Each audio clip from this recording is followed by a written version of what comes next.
Hello and welcome to the Calling Tokyo and the Mistveil Yep. release all the way here in Japan. I'm Elliot and today joining me is Yui. Hi Yui, how are you doing today? Hello. So I'm really good. I'm so excited because today the winner will be decided today. Yes, we'll be crowning a new Calling champion all the way here in Tokyo, Japan. I'm hoping for a local player to take this Yeah. all the way down. So yes. Yes. Currently, our number one seed is a Japanese player, yes? Yes. Uh, Right. So who's his name? yes, he is Haruka Sonoda. Okay. Really good player. Well, very excited to see someone take the championship all the way home. The first time we're doing this in Japan, so this will be a crowning achievement and a big milestone Yep. for not just for the players, but for this game in general. We have 3 rounds of draft today. So the first two are rounds 10 to 15, I Okay. believe. Yeah. So a lot for us to talk about. Yes. Okay. Yeah, we should Yes, do that. and then of course the top 8 cut will be another draft as well. Yes. So a lot of exciting things to do and to see. But first, maybe let's do a breakdown of Swiss for everyone. Let's look at the numbers. Okay, so Yui, this is our sealed hero representation. Walk us through this. Okay, so the number of new player was 229, and Zen player was 220, and Enigma was 100 players. Okay, so Wow. this is very interesting because New having the highest representation, it's quite close to what Zen Yes, was. right. But that's a very high number, and I'm not surprised. Okay. Everyone likes New, right? Yeah, right. Like me. Yes, just like you, Yui. Yeah. Everyone kind of likes New. But I'm not surprised. I think New has very strong play patterns. Yes, It says banishing cards and decking out your opponent can be very strong. If Right. you're blocking with the wrong cards, you get punished very hard. Yeah, that's really good ability, I think. Yeah, it's a very strong Yeah. ability once she transcends and uses that chi. Zen also a very consistent deck. Yes. So that number is not surprising to me. What I'm interested in is like Enigma as well because she's got only 100. That's like less than half of what Zen is, right? Wow. Yeah. Um, It's hard. So maybe before we talk about like the representation and who these players are playing on, let's look at some conversion numbers. Okay. Because that's important.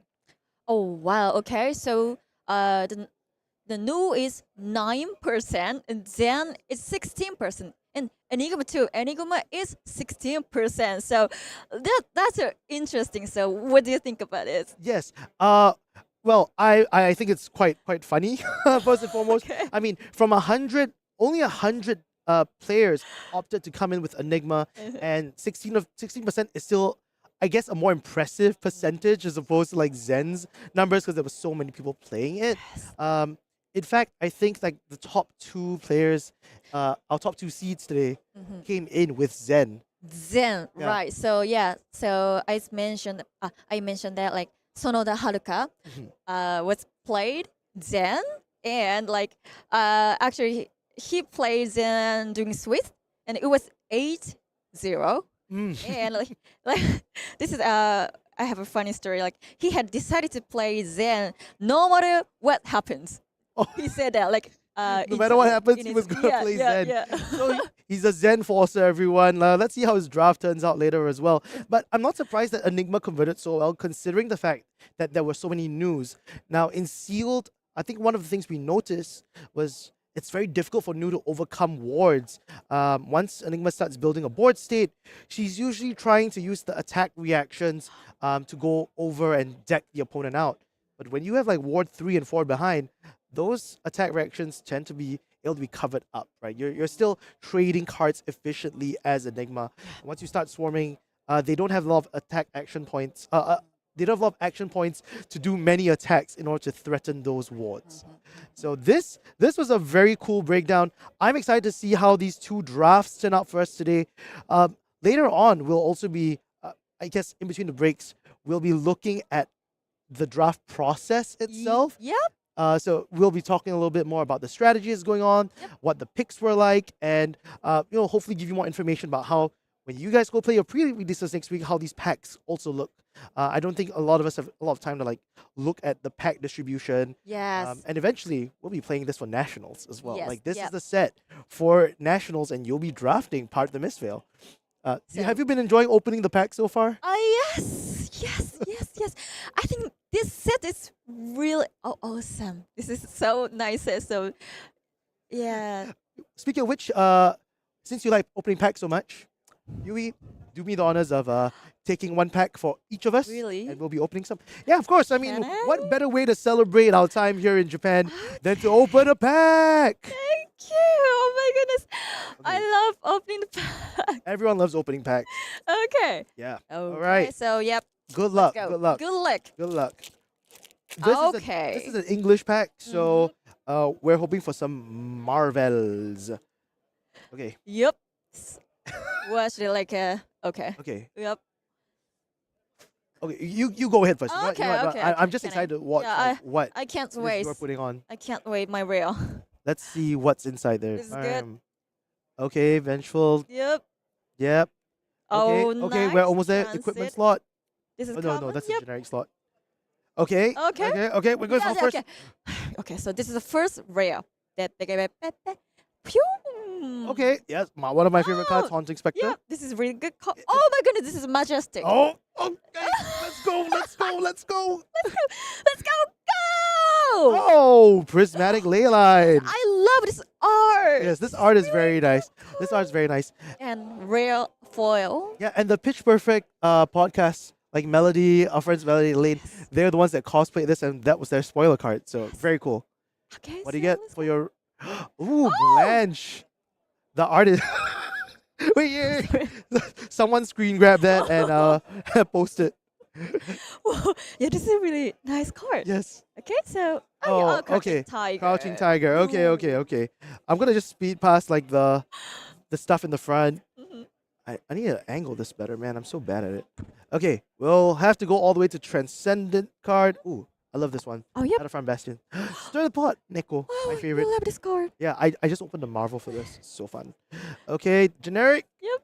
Equipment. Ooh, the Striders. This is like a key Zen piece, by the way. If you're drafting on your pre-release and you see this, card is bonkers. It's like worth a card, dude. Okay, Moon Chakra. Crap. Okay, where's this? Okay, it's just not rare. Mm-hmm. Oh wait, it Oh, looks like, ninja. it looks like Art of War from like if I look at the Yeah, screen, yeah, it looks like Art of War. But I know, it's not. yeah. Yeah. Like that. And Hey Shelter Woohoo. as my rare foil. Yep. And a Crouching Tiger. Tiger. Well, at least I got the Hay Shelter rainbow foil. I'm Mhm. gonna be collecting all the Illusionist rainbow foils from this set. I think they're Yep. just so pretty. Yep. So, if you guys at home and you lovely folks want to win yourself a box of Part the Mistveil, we are actually giving one away just before the elimination rounds in top 8 begins. So tune in then as well. Or tune in for the whole broadcast, honestly. And we'll be giving one of you lucky people, a box of Part the Mistveil. Wow.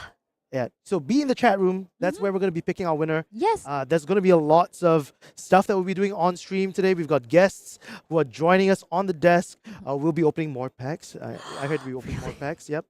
It's just be a blast of a time. We've been enjoying ourselves here in Yes. Tokyo, and the players are getting ready for the first round. We'll be excited to bring you. We'll be exploring a little bit more about these games and the matchups and see the power level of these drafts. But before that, we've had some time to explore Tokyo. Okay. Yes, I know that Yui, you're not from Tokyo itself. Like you don't stay in Yes, Tokyo I itself. actually from like near Kyoto, near Osaka. Yeah, so Tokyo is the super big city, and like so yeah. What kind of part do you like in Tokyo? Okay. Things I've liked about Tokyo or places Yep. I've been to in Tokyo that I like a lot. Usually, and this is obviously very typical for a TCG guy. I love Akihabara.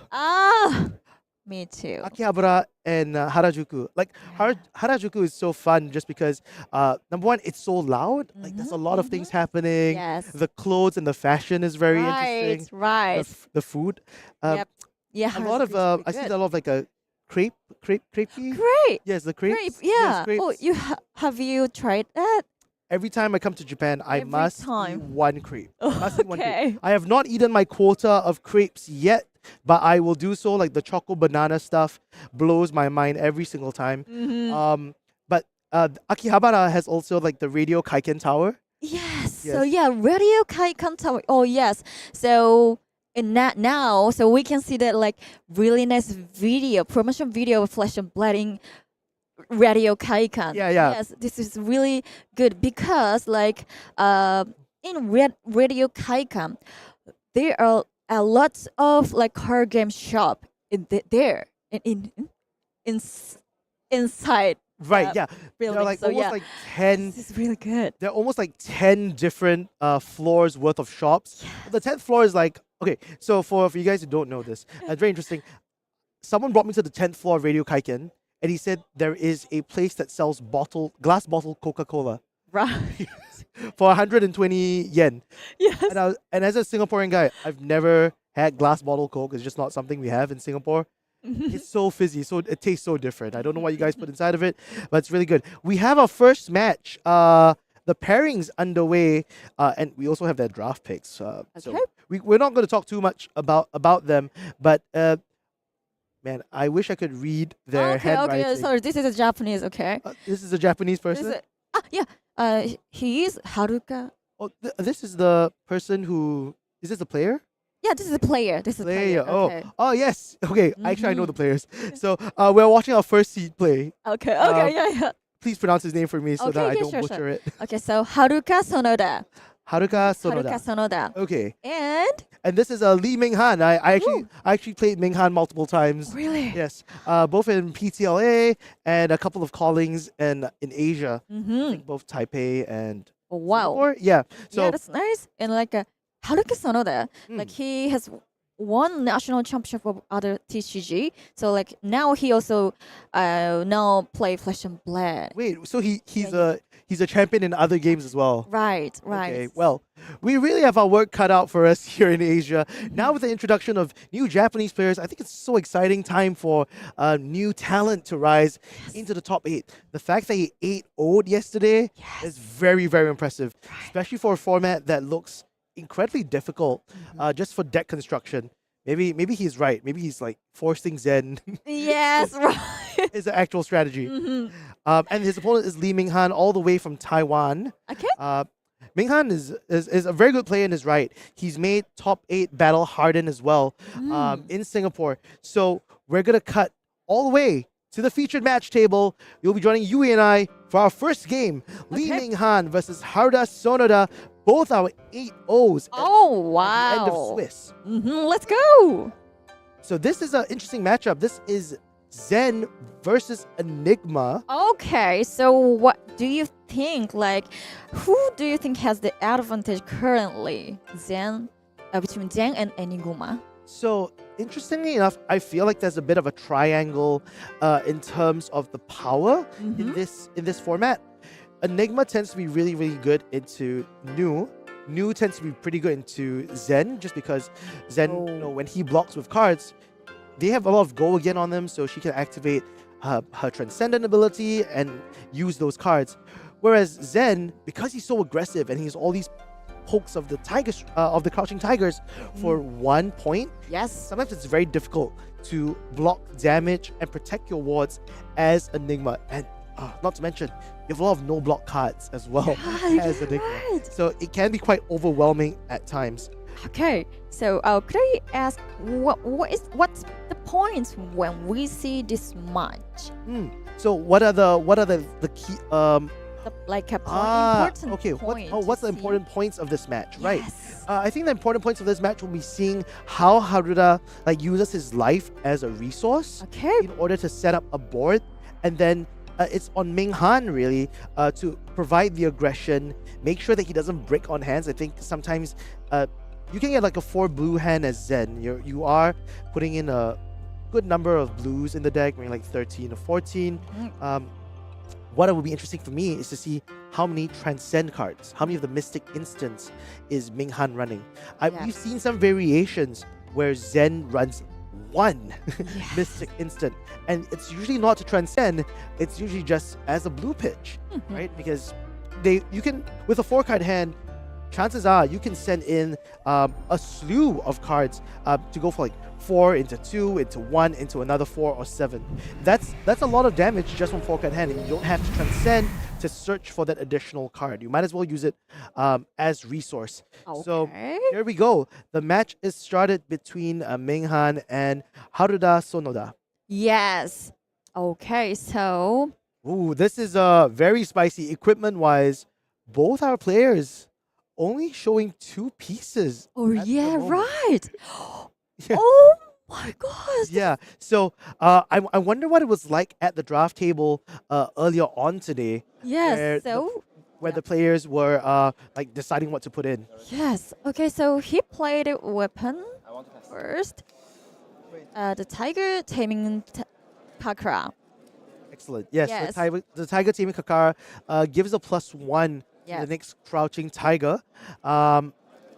This isn't doing a lot when you don't have a crouching tiger, but you are taking cards away from your opponent, right? That's what you want to start first with.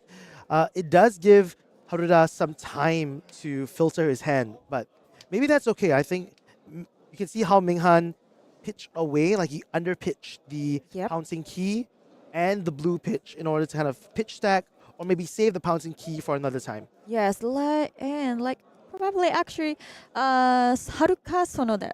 His name is Haruka Sonoda, right? Ah, yes. Yes. Okay. Okay. You want pass. All right. So it looks like Ming-Han is opting to end the turn.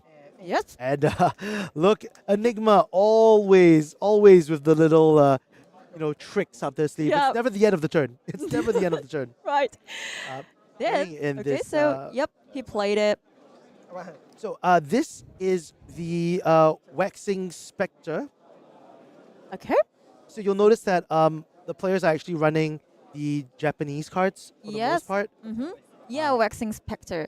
So this is the award 1, and then if you pitch a blue card this turn, this enter the arena with a +1 counter. Yes. Nice Oh, card. very nice card. And it looks like, Oh. wow, that Battlefront Bastion that Ming-Han sent just came with no blocks. And it came with no blocks. He ate a bunch of damage, gained Yep. 1 from the homage to ancestors. And because of that, he transcended. Yes. You have a Spectral Shield, turn 0 It's with good. with Wow. a +1 counter on it. That's a huge start. Yes. So he made a spectral sealed. Yeah, and because of that, Ming-Han also does it have an arsenal from his turn because he sent the Battlefront Bastion just for a straight 7. Yes. All right, let's looking at Haruka Sonoda's hand at the moment.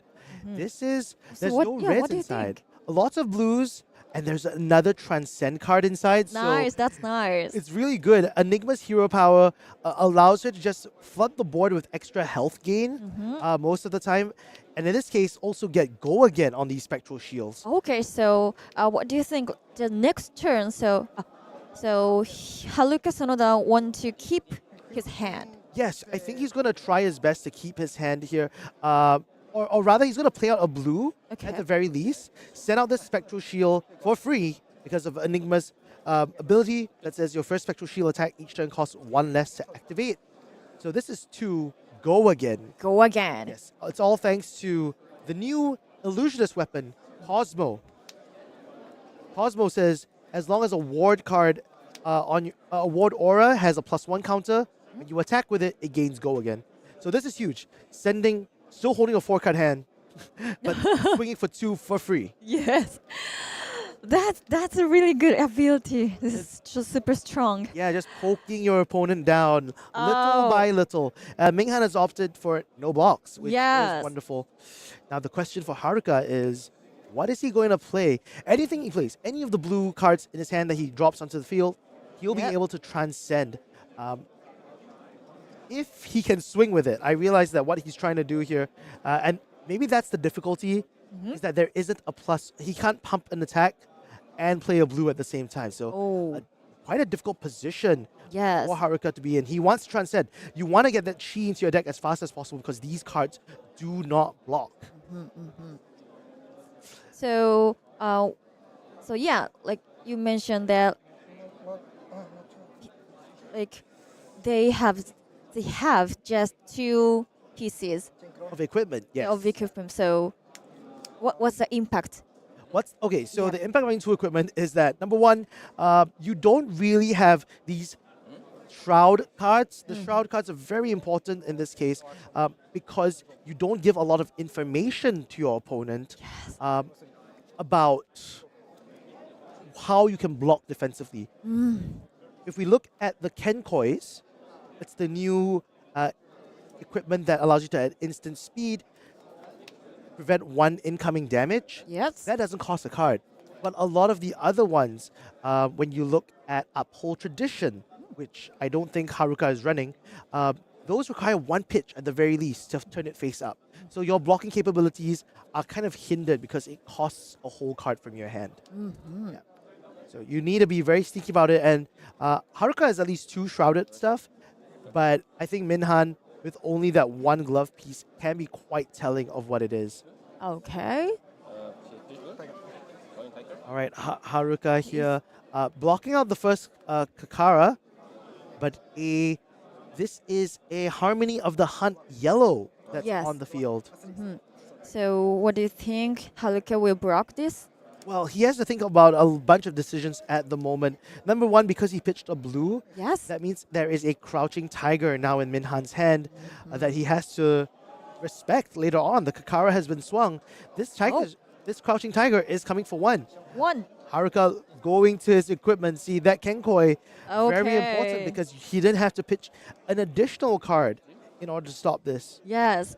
Then Ooh, that is 3. yes, the aspect of Tiger body over here coming in for 3. It has combo and it checks whether there was a red attack that was last on the combat chain. So since there wasn't, this is simply a 3 with no go again. Doesn't create an additional Crouching Tiger whatsoever. All right, so this is probably the end of the combat chain. Okay. Unless there's any other additional ways. I don't think he has additional ways to go again. So he's thinking. He should. Okay, so he blocked. Yep. Then and I think that was a really good block to be made over here. Still kept one card in hand. So on his turn, I think Haruka can swing the Spectral Shield for 2, and then maybe even the Haunting Spectre for 3 since it's a yellow. yes, so he attacked with spectral seal. Yes. 2 The Spectral Shield. and This- go again. Yeah, let's go again. I think that's one of the best parts about the Spectral Shield once you've transcended. The Chi allows you to activate what Enigma is doing, and that can create a pretty oppressive board state when you're just swinging like 2 go again, 2 go again, 2 go again. That's off like a yellow pitch. Right? The first one's free. Imagine having more than that, or you can even end off with this Haunting Spectre for another 3 damage. It really depends on what Haruka intends to do. And Lee Min-Han didn't block it. Then Haruka's attack, Haunting Spectre. When it leaves the arena, creates a spectral seal token. Then, if you control no other illusionist awards, put a +1 counter on it. And War 3. Very powerful card here. So, unlike some of the other cards that we've seen in the set, this Haunting Spectre always gives you a Spectral Shield, regardless. The big upside is that if you don't have anything else, this will come with the +1 counter, and like we said, it enables a lot of go again strategies, a lot of go wide strategies for the Enigma player. So we're starting with Tiger Form Incantation. So Tiger form incarnation, and he playing a Tiger weapon. Yep. And Tiger form incantation is the next Crouching Tiger you play this turn plus get 2. If you pitched a blue card this turn, create Crouching Tiger in your hand and go again. This is really good. Freeing Good. the Kakara plus that means this Crouching Tiger is coming in for a total of 3 damage. The issue, or one of the big things about this set, really, is that there are a lot of block 2 cards. Yeah. Right? So while Haruka here could potentially protect the Haunted Spectre, because he has that Spectral Shield on the table, sometimes you're just very disincentivized Yeah. from doing this.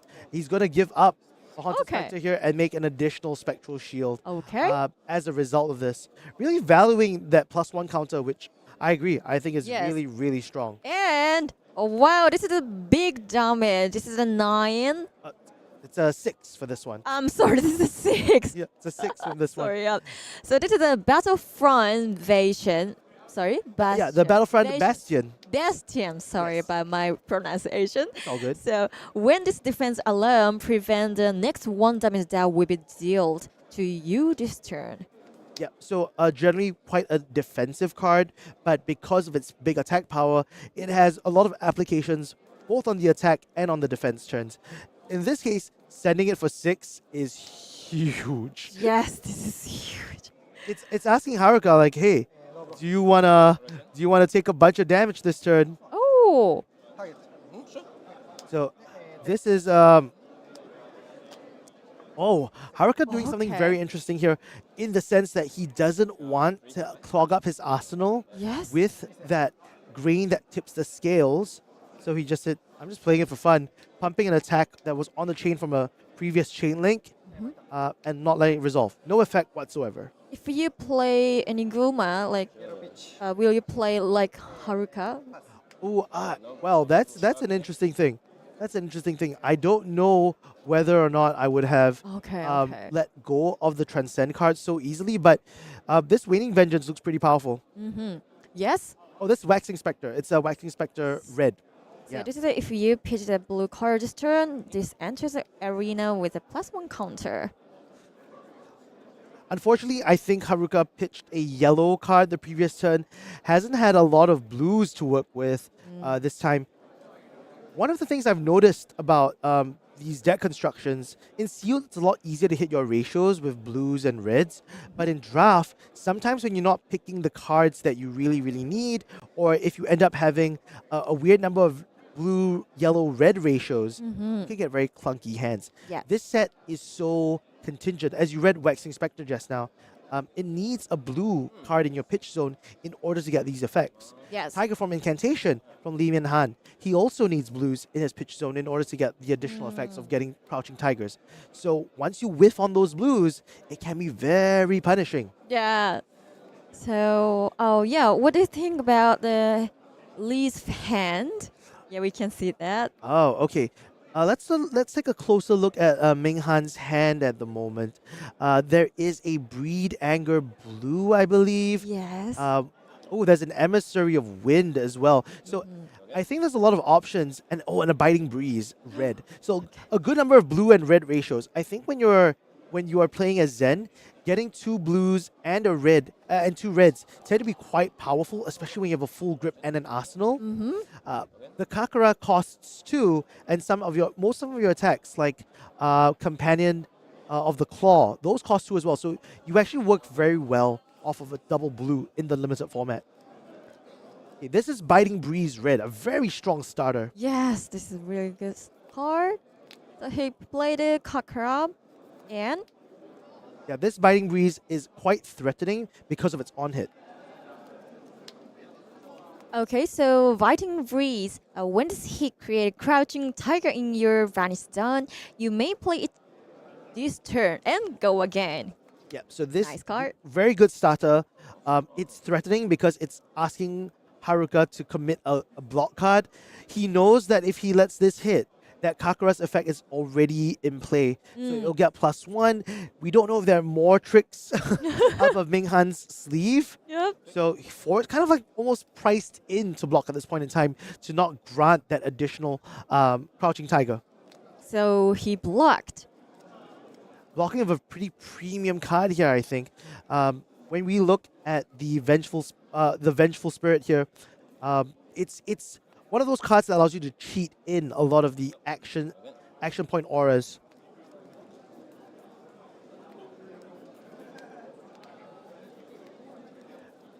Ming-Han here, poised for a different decision. He's wondering whether he should play. Yep, looks like he's gonna try to use this to get go again by sinking that card in his hand. No block. So Emissary of Wind, very powerful. Sometimes it's an ender, sometimes it's a starter. Yep. So he's attacking it continue. Emissary of Wind. When this attacks, you may put a card from your hand on the bottom of your deck. If you do, this gets go again. My turn. It's a 4. Yep. Sorry, I think I was calling it Vengeful Spirit. I was just thinking of another game. But it's a Vengeful Apparition that was being used to block just now. But very powerful card nonetheless. Yes. So I'm surprised that Haruka was willing to give it up so easily. Maybe in favor of this Waning Vengeance. A nice powerful card, but it is coming in blue. Okay, so he transcended. Yes. Yes. The Waning It's Vengeance is good. very powerful because he's pitched a blue in this case. But usually it's on the defense that it matters a little bit more. Yes, nice. 2 go again. Spectral Shield, being able to transcend is such a powerful Enigma tool. Getting that 2 go again, and with the threat of this Waning Vengeance only coming in for 1. But still, you're gonna. This is how you win the Enigma game. Any illusionist player will tell you you want to be able to go wide, be as irritating as possible. You like dying to 1,000 cuts. The illusionist decks are the one that will do it. I know you're a Fire player yourself, Yes. right? Yeah, So, right. you're no stranger to Kodachi for 1, Kodachi for 1, and your opponent's yes. going no blocks. Yes. That's the same feeling you're gonna get. Hey, if you like Fi, you should try Enigma. Don't try Zen. Really? Try Enigma. Try Enigma. Okay, I should try it. Yes, I'll build. Yeah, actually, it's I'll so build a deck cool. and we can play it. Yes. Yeah. Yes. Now you're seeing. Now you're seeing it. Now you're getting into the zone, Yui. Fi, no. Enigma, yes. Yeah, I want to try like another type, another style. Yes. So And that yeah, is, this is so cool. this is the best style. This is Okay. the best style. You it- think so? Okay. I know so. I Yeah, think because it's. you are illusionist. I am just an illusionist. Yes. Yeah, I'm one of those illusionist players. So this 2 go again. So this is going to be well, there's the Nimbalism Blue in his hand. I think that's a very good card to try to keep since well, number 1, it's a blue that allows you to pump your attacks. They're very low to the ground, cost curve wise. So it's still a very helpful card. But if you wanted to use it in conjunction, I think that's a Rising Tide in his hand as well. So it could be it kind of combos off itself. Rising Tides, a lot of the blue cards in the set look for you to play other blue cards before Yes. that in order to get an added bonus. And the life is 13 and 7. So what do you think about life?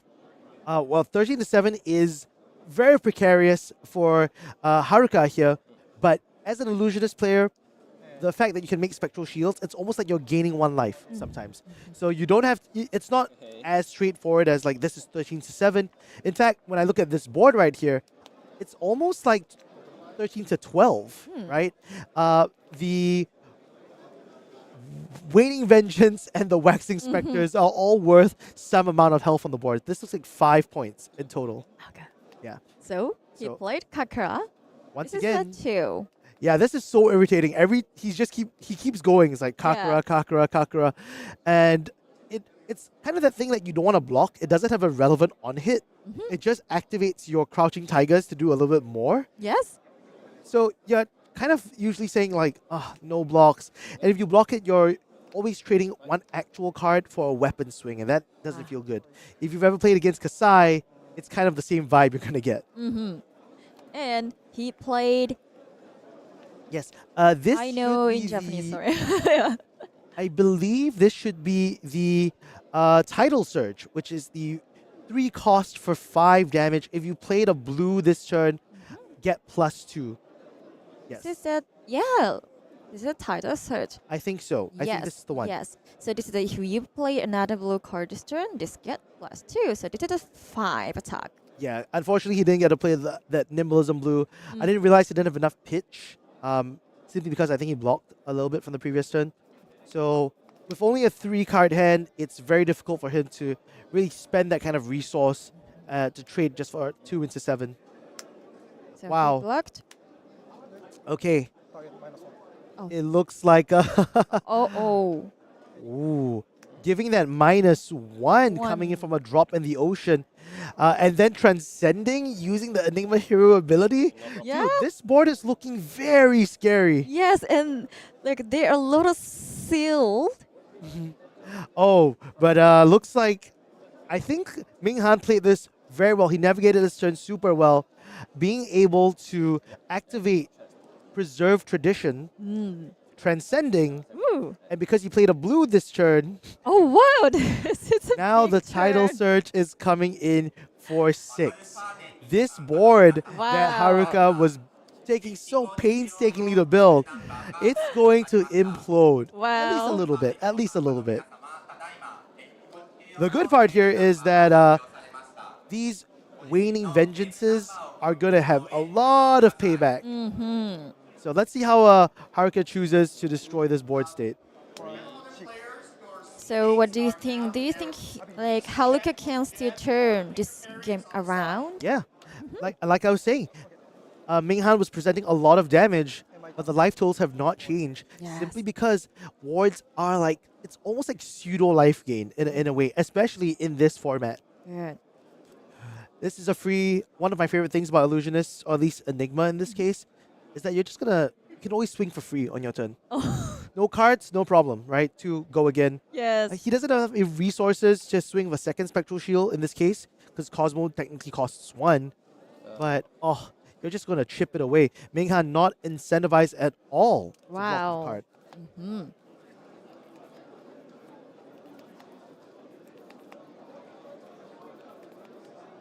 Ming-Han with a very tight grip over here. It looks like another 4 blue hand that he's holding on to. Yeah. So starting with this Kakara, Yeah. Uh, Again. again, Sakura again. the life gap is inching ever so close together. 11 to 7.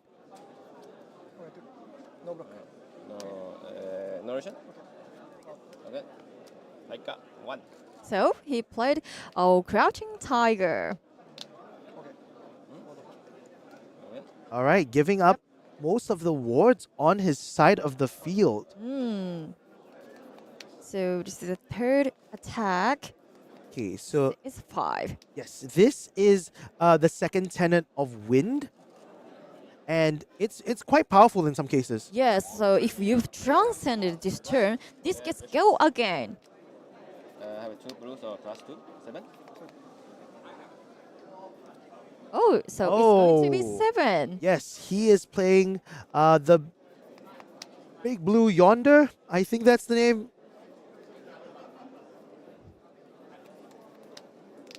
It's one of the earliest cards that was shared, getting us Yep. all hyped up. It's the white blue yonder. That's right. White blue So- yonder here says Yeah, so target attack gets +1 for each blue card you've pitched this turn. yep, 7 here without blocking would have been lethal. Thankfully, Haruka here has one like instant speed ward he can drop down. It is only warding for 2 in this case. Well, you know what? Oh. That's okay. He's warding for a total of 5 here. Okay. Taking 2, but So- converting that, it's a 2 spectral shield, so it's Yes. almost as good as he didn't actually take damage because now he's back at 7. in that Yes. case. Yeah. Wow.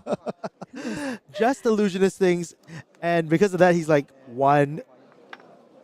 Yes, so life is 11-5. 11 and 5. Inching ever so closer. Haruka is navigating such a tight game. If he didn't have those 2 waning vengeances in his deck, man, that would have been over on the spot.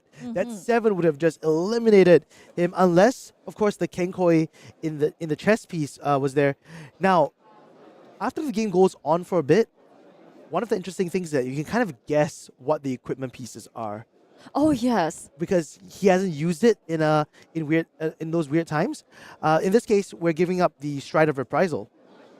Okay, so this is when this defense creates a crouching tiger in your hand and blade break. So with that, the Kakara you can start the turn by doing 2 into 1 already. That's really, really strong. Imagine getting value out of defending and then poking in for 1. Yes. Giving no information to your opponent about what kind of threats you'll come up next with. By the way, Haruka playing the Enigma. Yeah, like yes, he played Zen doing switch. Right. He Yeah, he was saying it was the so Zen Forcer. yeah, but today he's playing Enigma. Yes. Oh wow, what happened to him? What? Oh, this is such a good card coming in from Okay. Ming-Han. Unfortunately, he pitched away the nimbleism in his deck just now rather than playing it out. So this nimble strike is only coming in for 4 with no go again. Okay. But Haruka's hand is Yeah, what do you think about his hand? he is forced to block at this point in time. Oh. He cannot afford to use his other cards. He has that one chi that was from the earlier turns. Like this is the first chi that we saw in the game. So what is he going to do here? Yep. Pitching that chi away, coming in with the Waxing Spectre, coming in for 4. Go again. Go again. So, will he block with that? Well, I don't know if Ming-Han is priced in to block at this point in time. 4 with no additional threats after this is probably a very comfortable spot for Ming-Han. He can afford to just choose to say, hey, no blocks. I'm going to send somewhere between 11 to 13 value to your face on my turn. Can you block that out with only 2 health? See, so yeah, just choosing to take that 4. Nothing's happening here. Haruka just forced to Arsenal and pass. We know that there's a stack of cheese that are coming up for Haruka. So this is a very awkward spot. Yes, right. One of the best cards you could possibly have at this point in time. The Tiger Form incantation in red. Oh wow, so gets plus 3. And yes, so this is a 4. Yes, the incantation and the Kakara stacking the effects together, coming in for 4. He is, in order to protect this Waxing Spectre, there is a lot more that needs to be done on Haruka's side. What he doesn't know is there's also a fact-finding mission coming in for 6 after this. So this is a 2 into 4 into 6. Oh wow. That's a 12 damage turn. That's a big one. That's a big turn. And we Yes. don't even know what's in his arsenal just yet. I don't remember what he placed inside. I'm still trying to get used to all the pictures and the names from just looking at the Japanese cards. I think, after this event, I'll probably play Japanese cards in my deck. I'll be so used to the names and the pictures. Yep. My Enigma deck, I will put in Japanese language cards. Oh, okay. Yeah. Oh. Oh, after for a different line, now he's going in, pitching the fact-finding mission. He didn't have the pitch to play fact-finding mission, no wonder. And coming in for the flex clause for 4, Yep, and then and- closing the chain. Oh, Okay. if that flex clause was another blue pitch, that could have been disastrous Yes. for Haruka. So he just has a 1 card in his hand and 1 arsenal. Yeah. Wow. Okay, so he transcended. 1 hand, 1 arsenal. Then 2, go again. Ooh, With such a success seal. tight spot here for Haruka, but he's doing everything in his power Yep. to try to swing some damage, try to bring that life gap closer and closer. At some level, Ming-Han is probably sweating, going like, if we go multiple turns like this, he might run out of gas at some point in time. And playing, wow, this is huge. That Haunting Spectre is actually very, very powerful. Yes. It's a ward 4 by itself. Yes. And when it leaves, it will still have 1 more Spectral Shield behind. Yeah, so yeah, this is a really good card. So when this leaves the arena, creates spectral sealed token. So then if you control no other illusionist overs, put a 1+1 counter on it and war 4. And he block. We're looking at another Yes. big turn here. Ming-Han with optimal amounts of pressure, just going Okay, over and over again. Yes. And is this a second red fact-finding Wow. mission? So what does this fact-finding mission do? So Well, it's Yeah. coming in for 6, so that's a lot of damage, first and foremost. His hand is 3 cards. Sorry, you are one, right? You are one. Wow. So, fact finding mission. When this hit hero, you may look at the face down card in their arsenal or equipment zone. Yeah. Unfortunately, I think there's nothing to really see, but coming for 6 damage is Yes, just like, that's a big attack. the only facts that he'll be finding is round 2 where he goes 8-1. So Yes. that's what I think Ming-Han is hoping to find. So blocking this entire thing, using the Spectre. Sealed. Yep, and because there's no other illusionist auras on the board, that comes in with +1. So, he attacked with Mistveil Sealed to go again.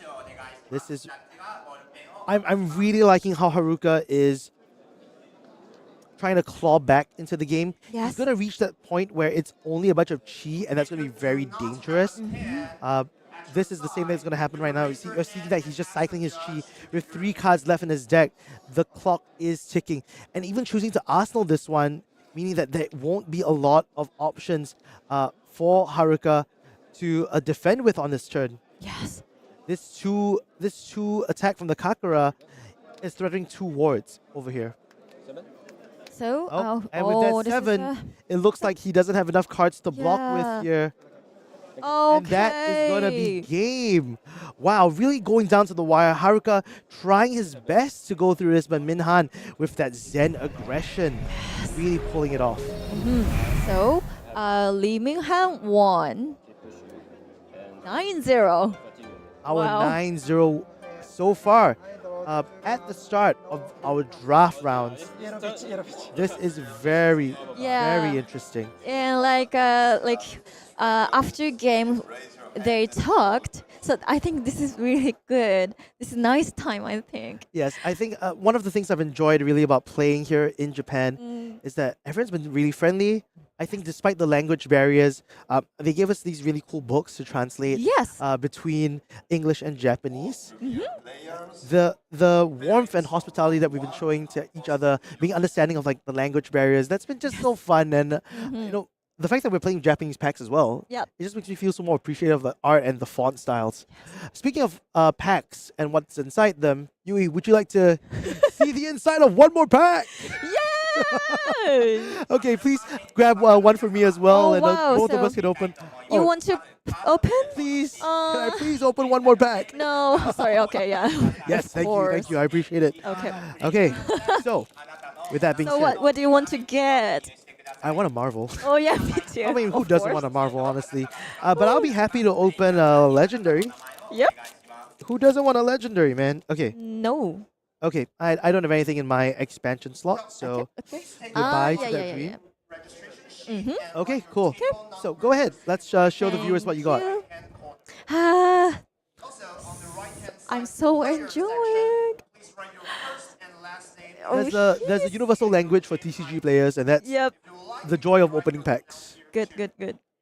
Oh. Okay, generic Okay. after this. Okay. So. Oh, it's it's another mystic sealed. card. Yep. So it can be generic or mystic. Okay, we're learning something new today, everyone. Okay. First rare. Bow. Okay, aspect of Tiger Mind. Good card. Damn. Real. Oh, Moon Chakra. You might need that for your Enigma deck, so keep it. Oh, yeah. Okay. Oh. Okay. Oh, Hey, and a there's foil foil. untamed. Okay. Bam, bam. What Yeah, about you? Gotta speed through. Come on. All right. Transcendent card. Where's the Marvel. transcendent card? Wounding blue. Wounding blow. Oh, Good card. your My favorite you, art yeah. piece. Evasively, very good card to draft. Okay, arousing wave. Double trouble blue. Okay, Oh. that's a nice one to see in Yes. draft. Oh, we got levels of enlightenment, or as I like to call it, B strike, because there's like blue strike. So B Good. strike, that's a nice M to have. And oh. okay, I have to say this, but the rainbow foils in this set are popping. The colors are so nice in this So one, right? nice. The colors are so Yeah, nice. Oh, seriously, I really love the foil of I love First the of foils in this Red. set. I love the Yes, foils in this set. really nice.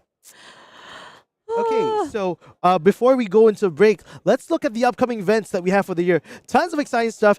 If you are enjoying the Mistveil cards that we've been showing, you're going to have a great time playing them at these events. So starting off with Battle Hard in Montreal, this will be May 31st all the way to 2nd June. Yep. We have Athens.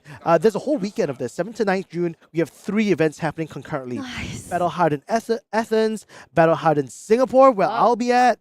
These will be quite different formats. So and Battle Hard in Las Vegas. So Singapore and Las Vegas will be doing Classic Constructed. Cool. And this is part of the Mistveil Legal. So all the new cards, all the new heroes coming to shake up the meta.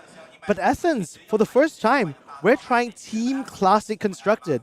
Yeah, you like classic constructed? I like, you know what's even better than Classic Constructed?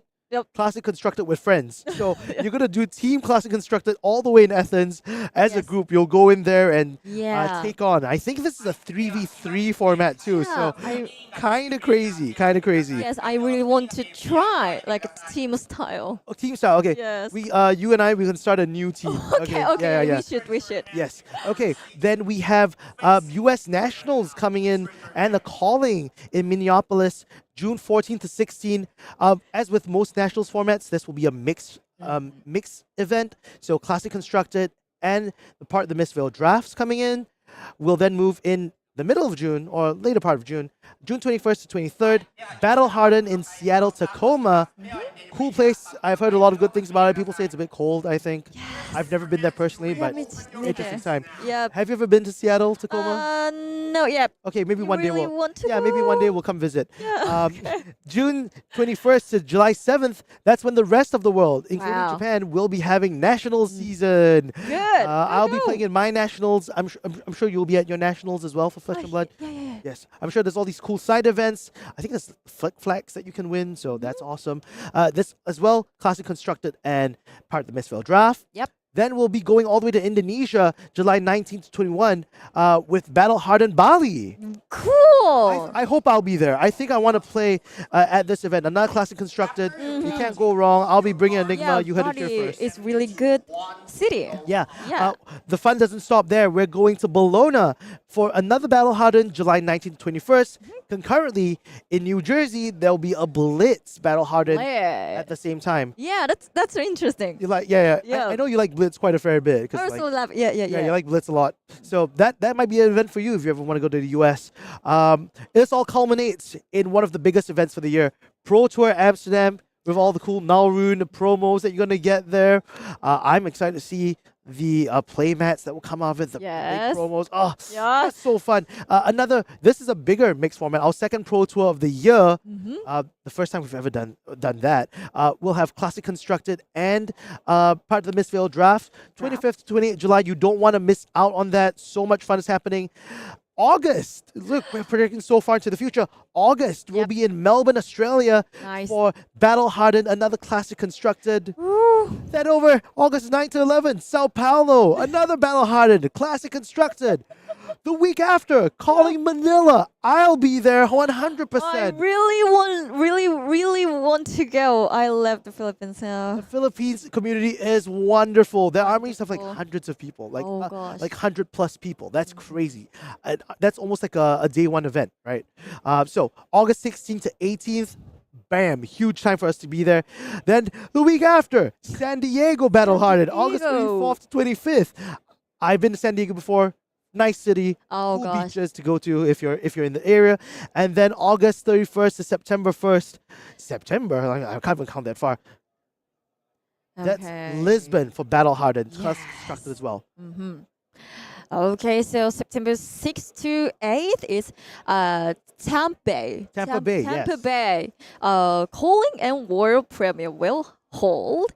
And then September 20th to 22 is calling at the Sydney. Yes, another one in Australia. Like they're having events in both Melbourne Yes. and Sydney this year. That's awesome for them. Yes. And then September 27 to 29 is calling Lyon. Yes. Yes. This is in France, like south of France, I believe.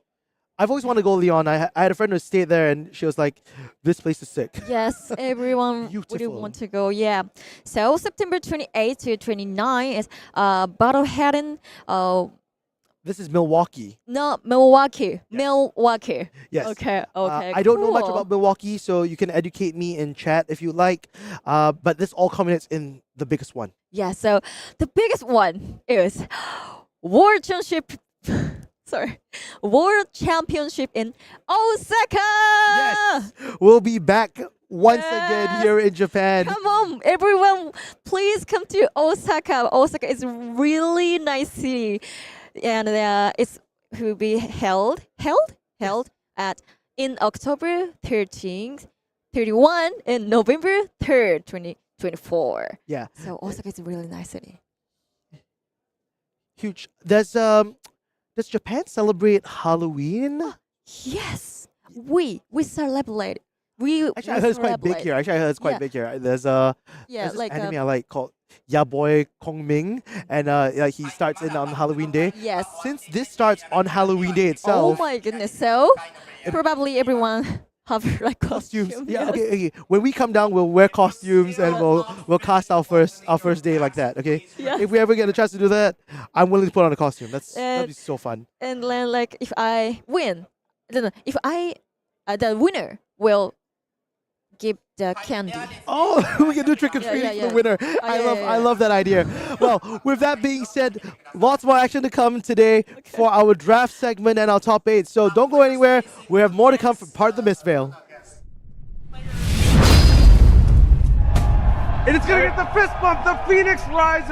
An incredible display by. Listen to this room right now. The room is erupting, celebrating our Flesh and Blood World Championship.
And welcome back. We are in the draft rounds here at the Calling Tokyo and the Mistveil World Premiere. I'm joined with none other than the esteemed Matt Rogers. Matt, how are you doing, buddy? Oh, mate, I'm great. Thank you so much for inviting me on. I'm really looking forward to this. I'm going to, talk about some flesh and blood. Well, thanks for joining us in the booth today.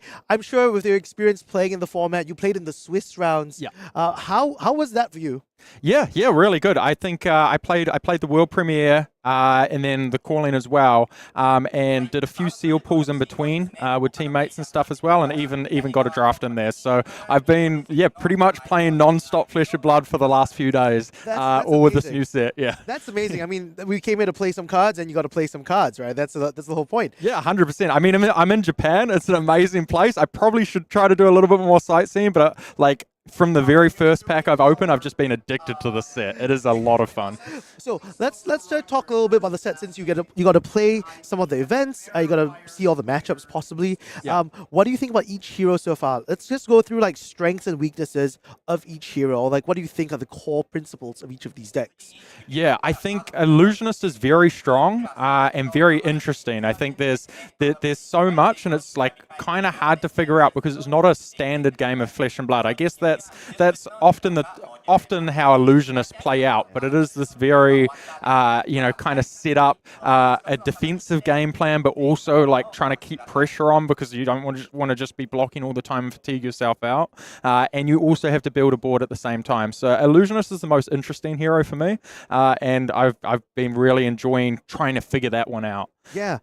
What do you play on the Swiss rounds? What do you play on that one? Yeah, I played Illusionist. Enigma. Oh, yeah, fantastic. Yeah, I played Enigma, and I paired against Nu 8 out of 8 rounds. All 8 rounds was Enigma versus Nu, literally 8 in a row. Well, we saw some of the representation numbers yesterday. You were one of 100 people who brought Enigma to the table, and there were 227 news who showed up. So, really, So I take it back. I thought you were gonna play all the different matchups, but turns out you played one matchup for 8 rounds. Yeah, I played one matchup for 8 rounds, but I did play the world premiere before as well, and I played Ninja in that one, and I played all of the different matchups there, and then I did a couple of other sealed and kind of this and that, and testing all of the different matchups. So definitely have had my fair share of gameplay in this format so far. Okay, let's go hero by hero.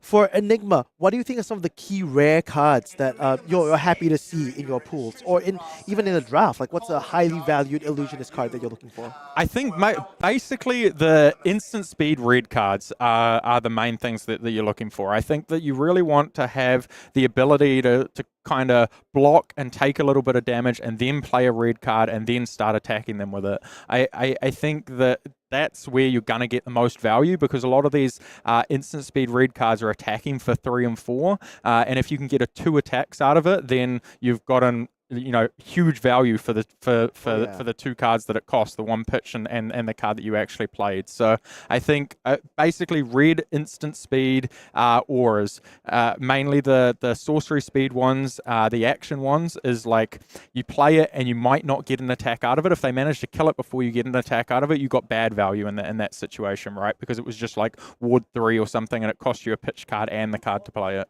A very delicate juggling sort of act when you're playing an illusionist. Now, let's move over to Zen. What do you think are some of the key Zen cards that you're looking out for? I think you want good blues and you want combos, right?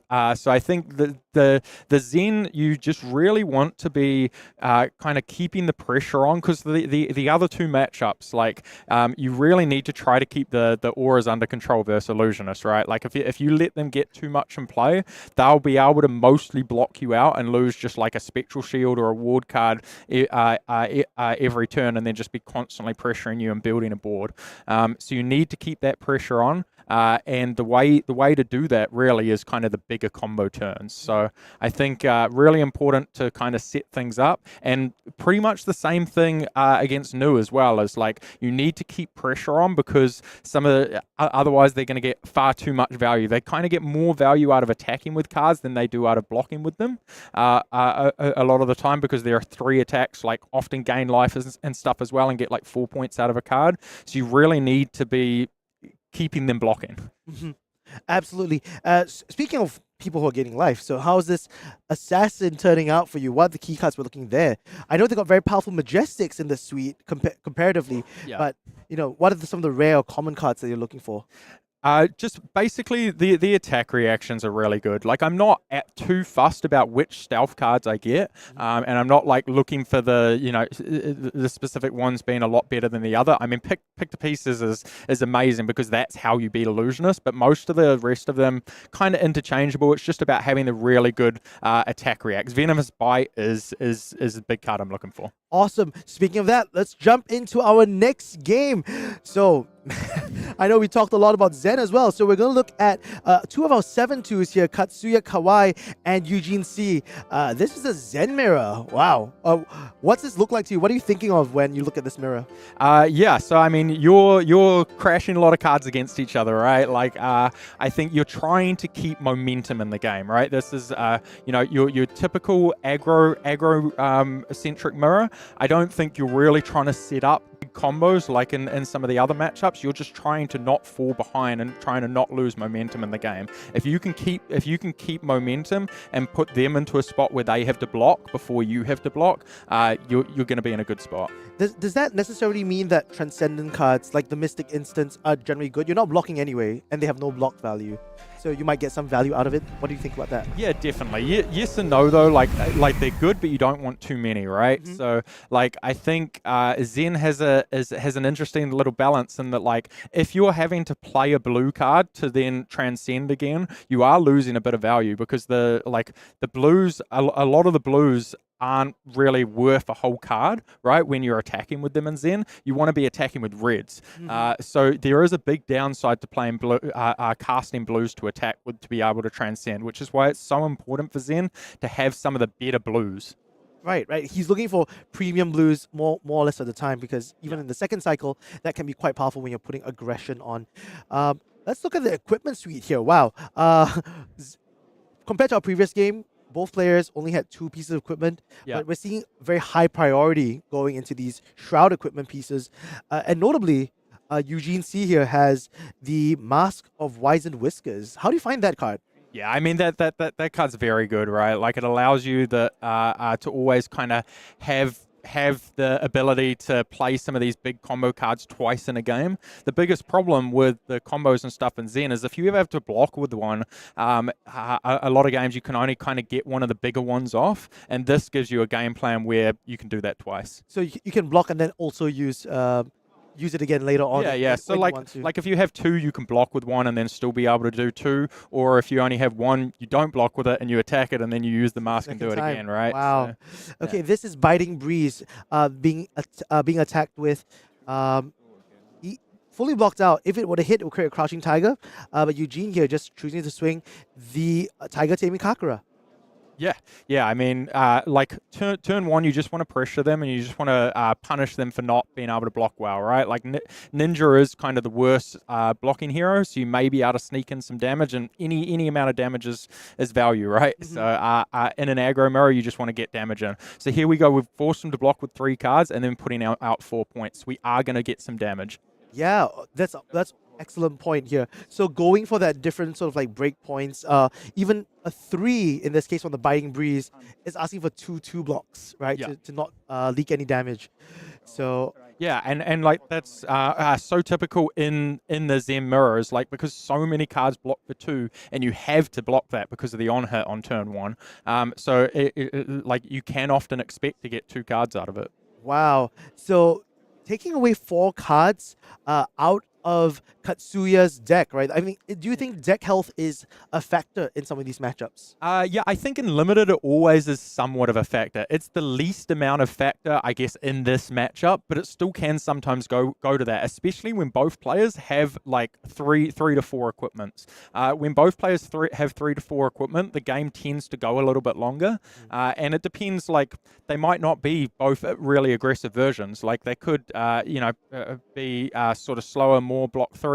There is kind of multiple ways to draft Ninja, so That's very, very interesting. Now, on the return, this is a very blue-heavy hand. Is that something you want to see when you're Zed? Not really, no. So like this is his first turn to kind of push damage and start the momentum. So he really like wants to be able to play like 2 red cards and a weapon and sort of, you know, kind of keep the momentum of damage up so that then his opponent's going to have to block before he is in the game. So this is the point where you don't want to see blues.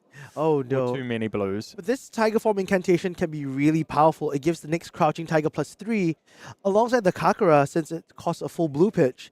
That's going to give you, what, a 2 into a 4 Crouching Tiger? after This is going to be a very, very big Crouching Tiger. So we're going to be able to come in for 4. So he is still representing a really, real solid amount of damage because he had a red card that effectively presents, sort of 4 damage here. So It doesn't really telegraph a lot of what could happen as well after this, because I learned that a lot of the Zen cards, at least the combo cards, want to check for Crouching Tigers beforehand, right?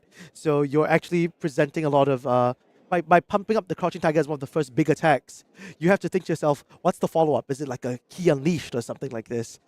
You can kind of play like a bit of like mind games to go along with it. yeah, and some of the things like Key Unleashed, for example, is a massive, like a huge card in a game. To follow that up from a Crouching Tiger, you're presenting so many points. It's like more than half of your opponent's life total straight away on turn 1. That's really, really awesome. Here, Eugene blocking with that yellow Nimble Strike. Only blocks for 2. You were talking a lot about how the 2 blocks here are, very rampant in both these decks. Do you think that there's a world in which they're just holding 5-card grips every single time and like pushing damage? Yeah, that can happen quite a lot in Ninja matchups, is that like a lot of cards attack for more than they block for, right? So you generally do want to just be attacking more, but if you don't have go again, like what's most likely the case with Nimble Strike here, you have to block, right? Like you can't just pass turn with an extra card. So right. You don't want to IP yourself on the spot, right? Exactly. So a little bit of a shame to have to attack him for 2 here with a blue at the end of the chain. But we are going to get an arsenal. We are going to something that is quite nice is being able to arsenal a chi card. I think, he can do that, or he can play the Chi and arsenal like a Crouching Tiger for the next turn by using the Zen ability still, I believe. Yeah, true. Yeah, so like if he wants to search up a combo, the problem is like Crouching Tiger is like not a card, right? Mm-hmm. Like it's basically 1 point, whereas if you arsenal the actual chi card, it's like a whole card. When you play that later on, you're going to get that back and have an extra blue pitch card, right? So you're kind of losing out on some value if you just arsenal the Tiger now or the combo card. Awesome. That's a great insight. Let's see what happens on Eugene's turn here.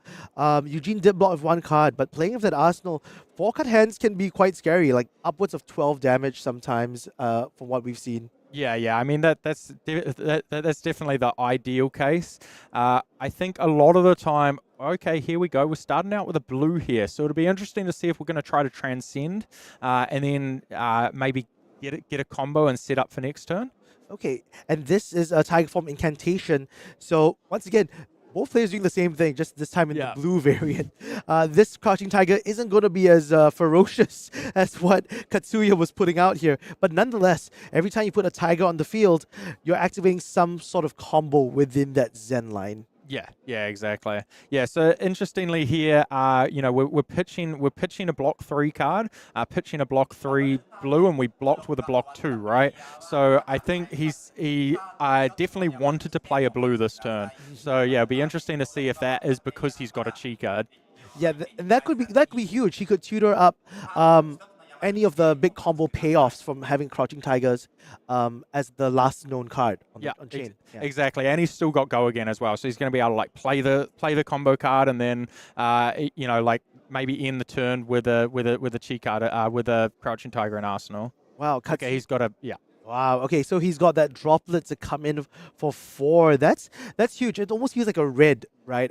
After the fact that you've played a bunch of blues. Yeah, well, I mean, it's a 0 for 4, right? That's a fantastic rate. So that is the reason that he blocked with the Nimble Strike and kept the block 3. Is because he did. He wanted to play the blue, and so then basically he gets a red out of his other blues. So this was a decent turn out of 3 cards. Out of 3 cards, and with mostly blues as well. Yeah. So like that's really not too bad. Katsuya, I noticed that he blocked with 2 red cards, and one of the I thought might be one of the premium cards, Untamed, right? Which is a red card that powers up Tiger Strikes. Yeah, 1 for 4 is a huge card, but I think he's really focused on wanting to flip. I think he wants to play his chi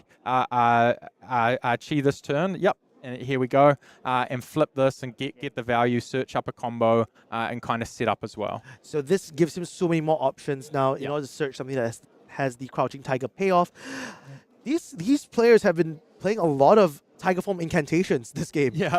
Is that a premium card that you think is noteworthy within a draft?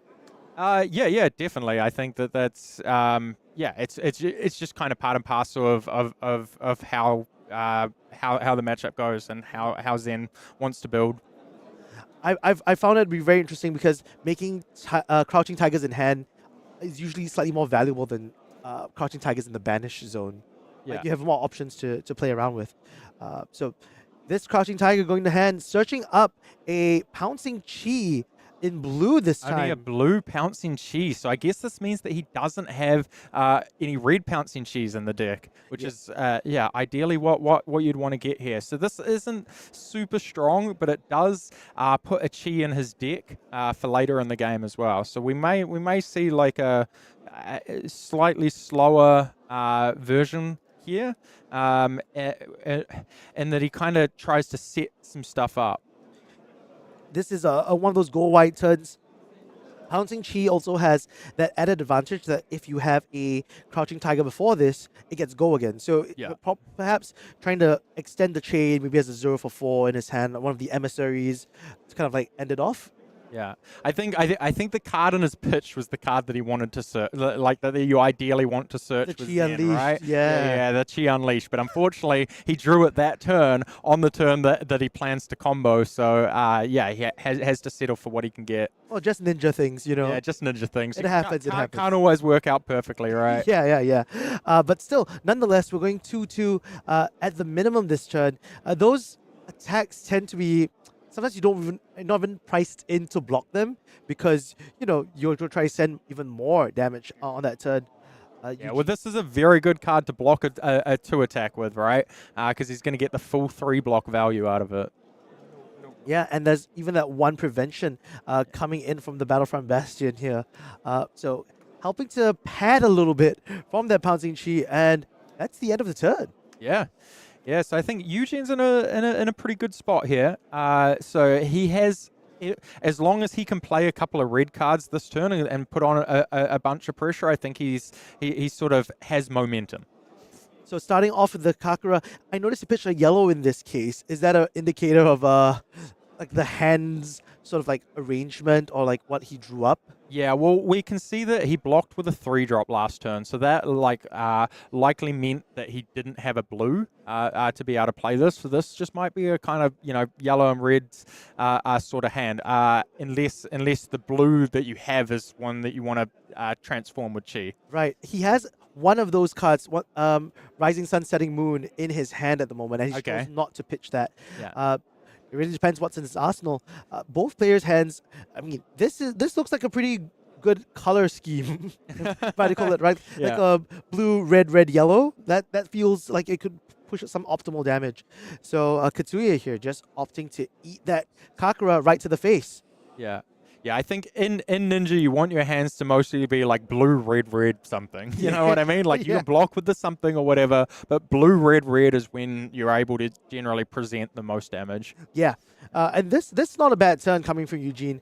The fact that you can do a fact-finding mission to figure out what equipment your opponent has in the shrouded capacity.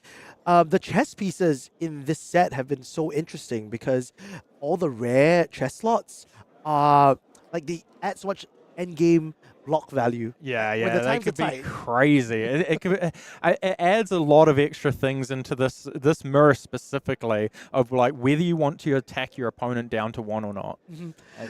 Oh yeah, leaving that 1 gives them the Blade Break 3 chest. Yeah. And that eats a whole, like, 1 attack, a 0 for 3. But yeah, it can get so awkward because, like, if you just attack for 2, like, with the weapon or something, right, to try to get them to block a whole card with it, and that chest happens to just be, like, a prevent 1, they can just prevent 1 of it and go down to 1, right? But then if it's if it's something that transforms at 1, they have to give you a whole card. So there's so much kind of guessing and chicken going on at the end game. Oh, it's a very intricate little piece here.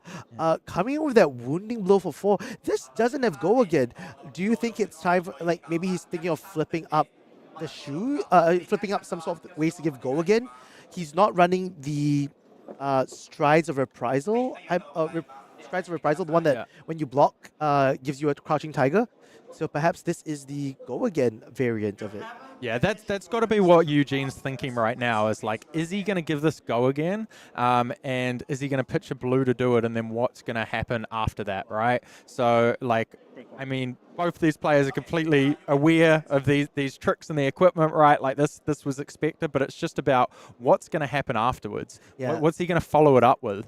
This Aqua Lapse is so good. And wow, playing the aspect of Tiger body here, it checks whether you played a red card on the last combat, on the last trailing, which we did. Yep. So he's going to create a Crouching Tiger in his banish zone. They can play this turn. That's going to get buffed up by that Kakara that he started off the turn with. Yeah, so this is fantastic. So this is go again. You can play a Crouching Tiger. Do we know what his arsenal is? I can't remember for the life of me. Like all these, I'm not sure I saw it. Yeah. it's so hard when like I'm still trying to remember the Japanese card names, and blocking here with a powerful card, right? He's having a block with a combo, yeah. So he's going to be thankful. Like, I'm not sure the exact cards in his deck in terms of other combo pieces, but this is where the mask comes in really handy. If you need to keep a card like this, like, you're able to just block with it. If you have a heavy blue hand and you really need to block with blues, you can, and then the mask allows you to still put this back for the end game. That's excellent. And this Crouching Tiger is coming for 1 with no follow-up, so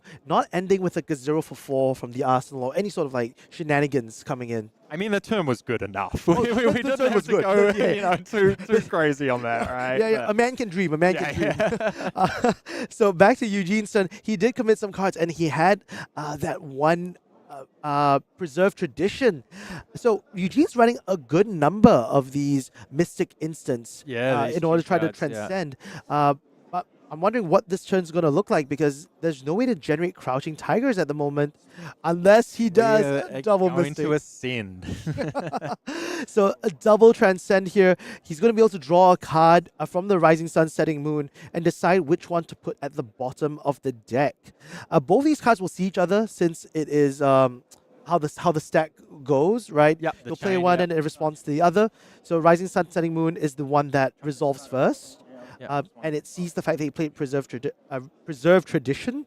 And Preserved Tradition will allow him to put, wow, he's going to put this Battlefront Bastion at the bottom. Well, it's a great card in the end game. Like, when you're both down to like 1 life, being able to go 2 cards 7, just pitch a card, play 7, and force your opponent to give you 3 cards on it. That is a real good way to take momentum back at the end of the game. 100%. And here we see that double Transcendent is going to be really helpful. Pitching that Chi, activating Zen, getting a Crouching Tiger to the hand, and then he's going to What's the combo card, though? Yeah, I'm Here we excited. go. He found he has an Untamed in his hand still. So anything that has he has He has multiple. He's got some. He's full got a lot of gas. combo cards. Yeah. Yeah. Some of his graveyard as well. So yeah, his deck is looking pretty gas at the moment. This Yeah. Pouncing Chi will get that +1 and go again. Can be a mighty strong card in terms of an extender, and just the fact that it costs 0 when you play it. Other options he has, I think he has a Breed Anger inside as well, but that costs pitch and resources to use. So. yeah, I mean, pouncing P is just a fantastic card, right? It's 0 for 4. It's just incredible value. It keeps the chain going. Like, it's exactly what you want. Yeah, it brings everything that you need to the table. And as Eugene goes for this, pitching that second Chi, yeah, we've got resources. We don't have to expend all our gas in one turn. So let's just send this Kakura first for 2 and ask Katsuya, what do you want to do with it? No blocks. Yep, no blocks. the Take response. 2. Yeah, like Eugene's just going to be able to do 4 here. He's got another 4. He's got a Crouching Tiger. Like, this is a very big turn. This is a lot of pressure. Like, Wow. And this Katsuya has to block this turn. So this Crouching Tiger came for 2 now from both the Untamed and the Tiger Taming Kakura. And Oh, now I get going to the follow up with 4, right? exactly. Now I get the naming convention. One is a tiger taming Kakura, and he's untamed. So Yeah. when it comes together, you become a much more powerful tiger. Good naming conventions. Good naming conventions. And yeah, and like you said, ending with a 0 for 4, devastating when it's a breakpoint number 1. So leaking damage is more or less going to happen sometimes without giving up equipment. And if he just keeps blocking, man, it's going to be a game of attrition, right? You get poked down by these things. Yeah, well, Katsuya's down to just only 1 equipment left here, right? And he's down to 3. So it's like he needs to make something serious happen because Eugene's still got all 4 equipment and 7 life, right? Like, yeah, he's going to have a big turn. Yeah, and going... But that's got to be the plan. That's got to be the plan. We saw that Katsuya showed his chest piece and using the Kenkoi early, the Sky Body Kenkoi to prevent 1 armor. That's going to be a big relief in these kind of matchups once you see what the chest piece is when it's shrouded. Yeah, it really is. Right? Yeah, because you're like, all right, I don't have to worry about Battle Worn from New. I don't have to worry about this Blade Break 3. I don't worry about this Ward 4. Yeah. It's just a huge sigh of relief when you have that information. I mean, the arm piece even more so as well. You notice, like, both players still have the arm piece. That +1 from the arm just is forever threatening. Like, as soon as they turn over an arm piece to, like, prevent 1 damage or something, I'm just like, yes. Yes. Yeah. And the shroud mechanics it feels so fun in that sense, it really right? is. You're playing a lot of asymmetrical information going on here. I think it's my favorite mechanic ever in Limited, I think. No, I agree. I agree. It gives so much playing around that you have to do here. And ooh, we're coming in. Okay, this is 7. This is big. Okay. Yes, so this Deep Blue Sea, very powerful. It costs 3, but it also gets +1 for every single blue you've pitched in your pitch zone. So this is like a 2-card 7. yeah, that's big. I mean, Eugene still has all 4 equipment, right? So, like, this may not be threatening lethal here. If Eugene can prevent a couple damage from equipment, maybe block with the headpiece, he could go down to 1. He could, like, flip another equipment, and he has 3 cards in hand and just have, like, some insane turn. Oh, I am so giddy of excitement just thinking that could happen. Yeah. This 7 is really, really powerful. I mean, in total, from a 3-card hand, Katsuya generated what? This is 10 points of value off of a 3-card hand. That's above rate, right? Like, we're usually hoping that each card is worth more than 3. Is fantastic. You know, red Thunderquake, I'll take it. Yeah, exactly. Yeah, Matt Rogers really showing the Guardian side of himself in this booth today. Already given up 1 card from Eugene's side, so he's probably thinking, and you mentioned that a lot of 2 blocks in these decks. Yeah.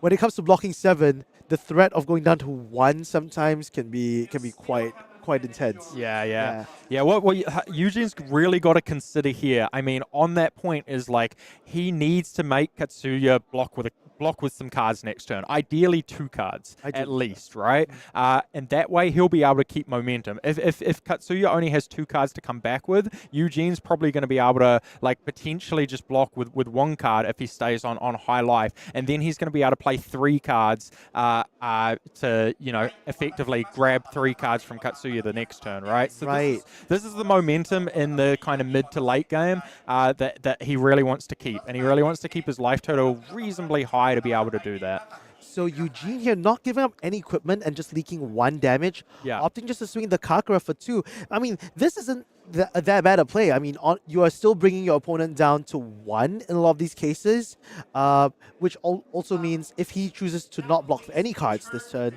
on the following turns, he has to respect Eugene's arm piece, as you were mentioning earlier on. Yeah, exactly. So, like a crouching tiger coming for 0. And you'll be like, dun, dun, dun, dun, dun. Imagine that, Crouching Tiger for 0 and you have to give it a whole card. You have to give it a whole card. It's like, thanks, man. I appreciate it. So now Katsuya really has to put the pressure. The life totals are very close. 3 to 5 is nothing to scoff at. This red nimbleism actually could be pretty huge at this point in time with Flex Claws.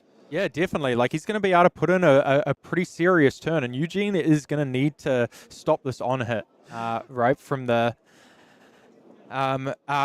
flex clause as well. Now, he does have the equipment, which makes that job a lot easier. Yes, 100%. This taking 2 here, life at parity, 3 and 3. Flex clause for 7 is just, it can be very brutal if you let it have that on hit. because Yeah. then you'll be threatening another one behind. Well, I think that's why Eugene was very smart not to use his equipment next turn, is to be able to have it for some sort of game turning on hit. Yeah. The next turn, right? Yeah, So- you always need to cover those break points Yeah. and to prevent, even things from spiraling out of control in that sense. The question is, does he have enough 3 blocks in his hand to help with that, or does he have to give up 3 2 blocks and an equipment piece? Yeah. Well, that's where it can get quite awkward. If we don't have 2-3 blocks here, it's like, okay, what do we got? So it's just an extra equipment. So it is a 2 block, but it just means that we have to give 2 equipment. Yep. So going to be able to get a combo back. Is this just going to be another Kui? The pouncing- unleash key or the pouncing key? Pouncing. The 0 for 4. He's Yeah. saying the 0 for 4. Okay. Yeah, so very easy. When you're low on cards at the end of the game, right? When you're inching towards those small life totals, you can't always keep a full grip to keep pitching for some of these more expensive cards. Yeah, well, he's also only like a couple turn cycles away from another chi. So as soon as he hits a chi, that chi is now a 0 for 4. Like that blue card is 4 points. Wow, yeah. And this is what a wonderful attack to be throwing at this point in time. Just a 2-card 7. You have to respect it and you can't just block with 2 blocks in this case, right? You have to give up slightly more than that if you want to stay relevant in the game. Yeah, well, this is why he put Battlefront Bastion back on back in the bottom of the library. Like what we were talking about early on is in the late game, the fact that he's going to be able to go 2 cards and present 7 damage. Like it does a lot when your life total is a 1, 2, or 3. Yeah, when you can tear away like 3 cards away from the opponent at this late of game, it's huge. It can swing the tempo widely. Yeah, exactly. Trading 2 cards for 3 cards, right? At the end of the game, trading 2 cards for 3 cards is where you want to be. Yeah, and now Katsuya has 1 card in hand. The maximum he can pressure here is going to be just that Kakura. And if Eugene takes this, I think we're going to see what that chess piece really holds. Yeah. I'll be excited. Take 2, go down to 1, flip the chess piece, search up a chi, and then you turn that into a 4-point card. It's just like, wow. Okay. you're gonna have a huge, 5-card hand. Yes, that would be amazing to see. No red cards in Eugene's deck. I mean, these players have been going for quite a number of turns already, so part of the gas that's been used up, we'll start to see the blues and yellows come back to the surface, being used more often than not to try to close out these games. Yeah, exactly. Like Eugene does still have some red cards in his deck that he's put back, but yes, like they're still a turn cycle or 2 away. So he's kind of he might just have to try to get the job done with yellow cards because he can't just sit around too long. The block 2s will really start to hurt him. So the arm piece has been used from Katsuya, and thankfully there was a Kenkoi, Skybody Kenkoi also on Eugene's side to prevent himself from just like dying on the spot. Yep, so it absolutely was the arm piece. That's the one that you always got to think about. And yeah, he was well prepared, happy to go down to 1, and then just try to pressure and get as many blocks as we can. Wow, we're going 2-2-2 here. The Waves of Aquamarine does have 1 block free this turn because it will be destroyed anyway on Katsuya's next start of turn. So he does have that additional 1 health at the moment, but Eugene with a 4-card grip for the first time in this late game can be pretty huge. Showing that Flex Clause coming in for 3, you have to give up. And that 1 chi in Katsuya's hand could spell disaster. Oh, it could be. Yeah. So 2 cards left that he can block with in his hand. Eugene here also might be able to give, I think, the shoes go again in this case. Yeah, he's trying to figure out, like, because he has Eugene on 1. Is there a way to get Eugene to still give him cards next turn if he survives this? Mm-hmm. That's sort of the main thing. This is a clean block 3 as well. Against the Flex Clause, so no Crouching Tiger will be generated out of this, and that's okay. And that's okay. I think with 1 more card left in Eugene's hand, depending on what it is, I think it should be another blue. He can swing the Kakura and then Arsenal this as sort of like a setup for the next turn. You might not be able to steal cards away He's probably thinking when he has to use the breed anger at this point in time. Yeah, so I mean, the good thing is Katsuya can just use Zen's ability defensively, right? Because it's an instant, we can pitch that chi and we can search up the combo that was pitched earlier, the 3-block one, and it does give you a 3-block. So you've kind of got an option to use it both defensively or offensively. Yep. And over here, Eugene using the Aqua Lapse.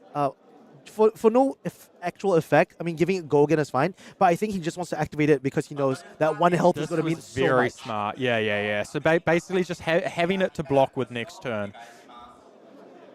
Yes. So being able to hold that. He's on 1.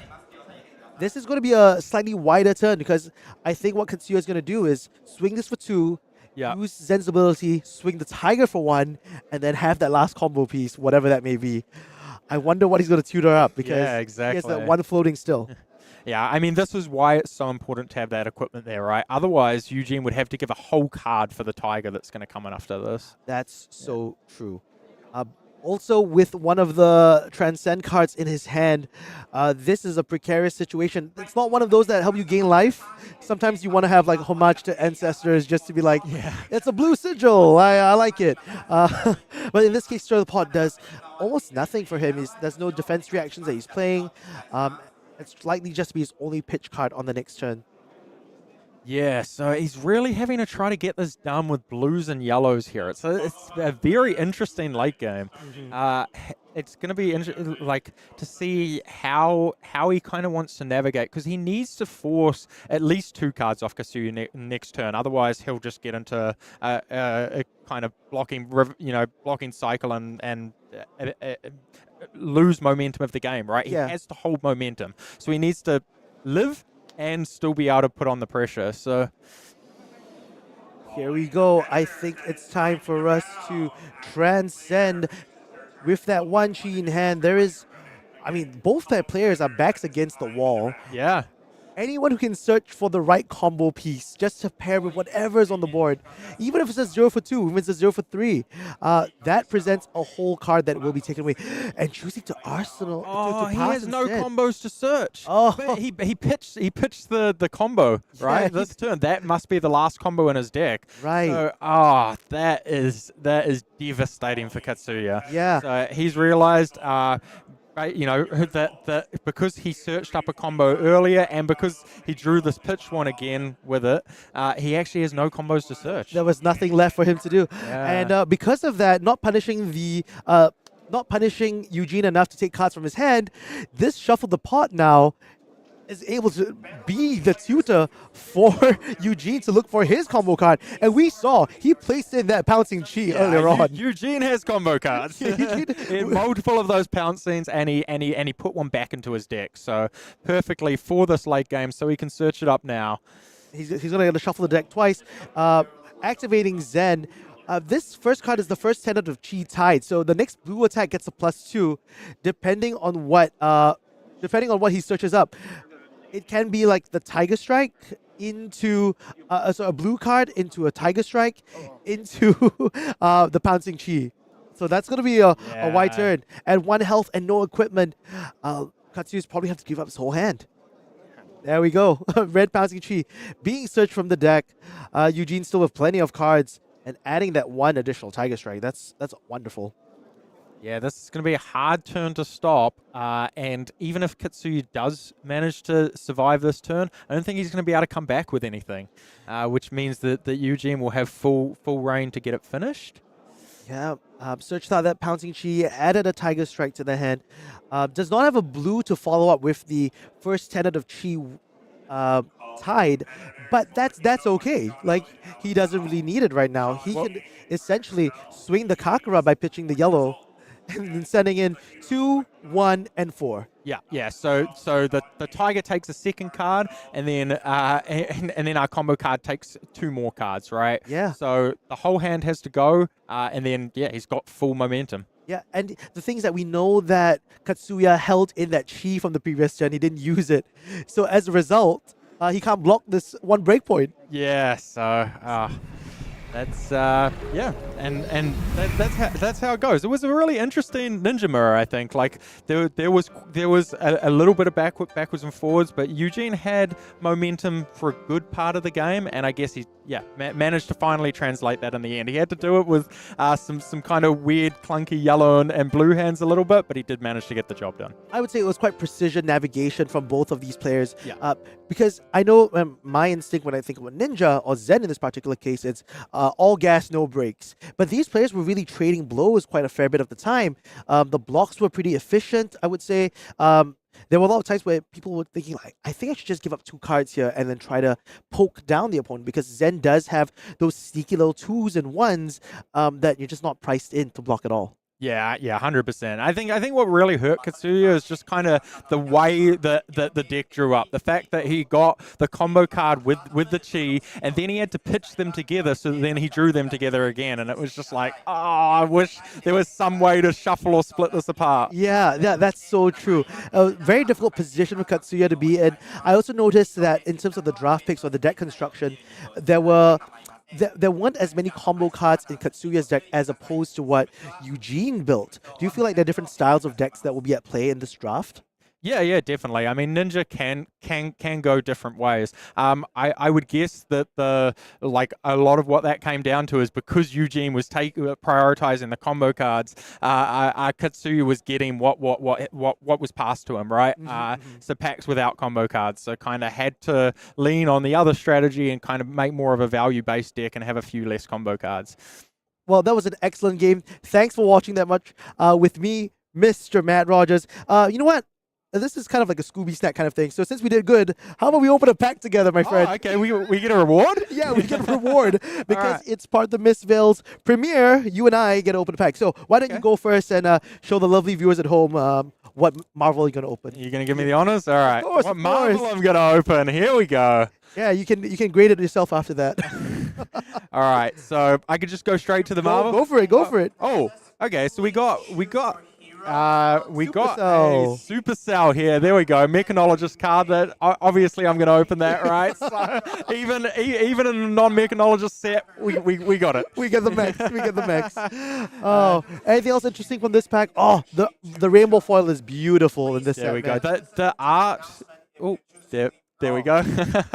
The art of these Mystic cards is just so nice in the foil there. Yeah, the foiling in the set is just wonderful. Okay, I have a chance at getting an expansion slot card as well, so praise be, it's a crack bubble! You'll love to see it. You'll love to see it. Okay, I'm going to go find the cards at the back. Okay, behind this will be my first rare, which is Gravekeeping. Okay, I mean, interesting card. Yeah. Oh, Deep Blue Sky. And a Haze Shelter. Okay. Shelter. All right. Well. I think that the best card in my pack was the Pouncing. Oh, yeah. Yeah, of Which course. is like perfect for that game, right? Like this was the defining card in that game as well. So there we go. That's how it draws up. Absolutely was. Well, we'll see more crack baubles in the later part of our day. In the meantime, we'll take a short break. We'll have more action for Flesh and Blood this weekend. Just stay tuned and we'll have a giveaway. So stay on the chat.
Hello, everyone, and welcome back to the Calling Tokyo. We are in our third round of the draft portion. A very exciting time, and joining me in the booth for the third and final game of this draft pod, Yui Tokiwa and Matt Rogers. Thanks for being here with us.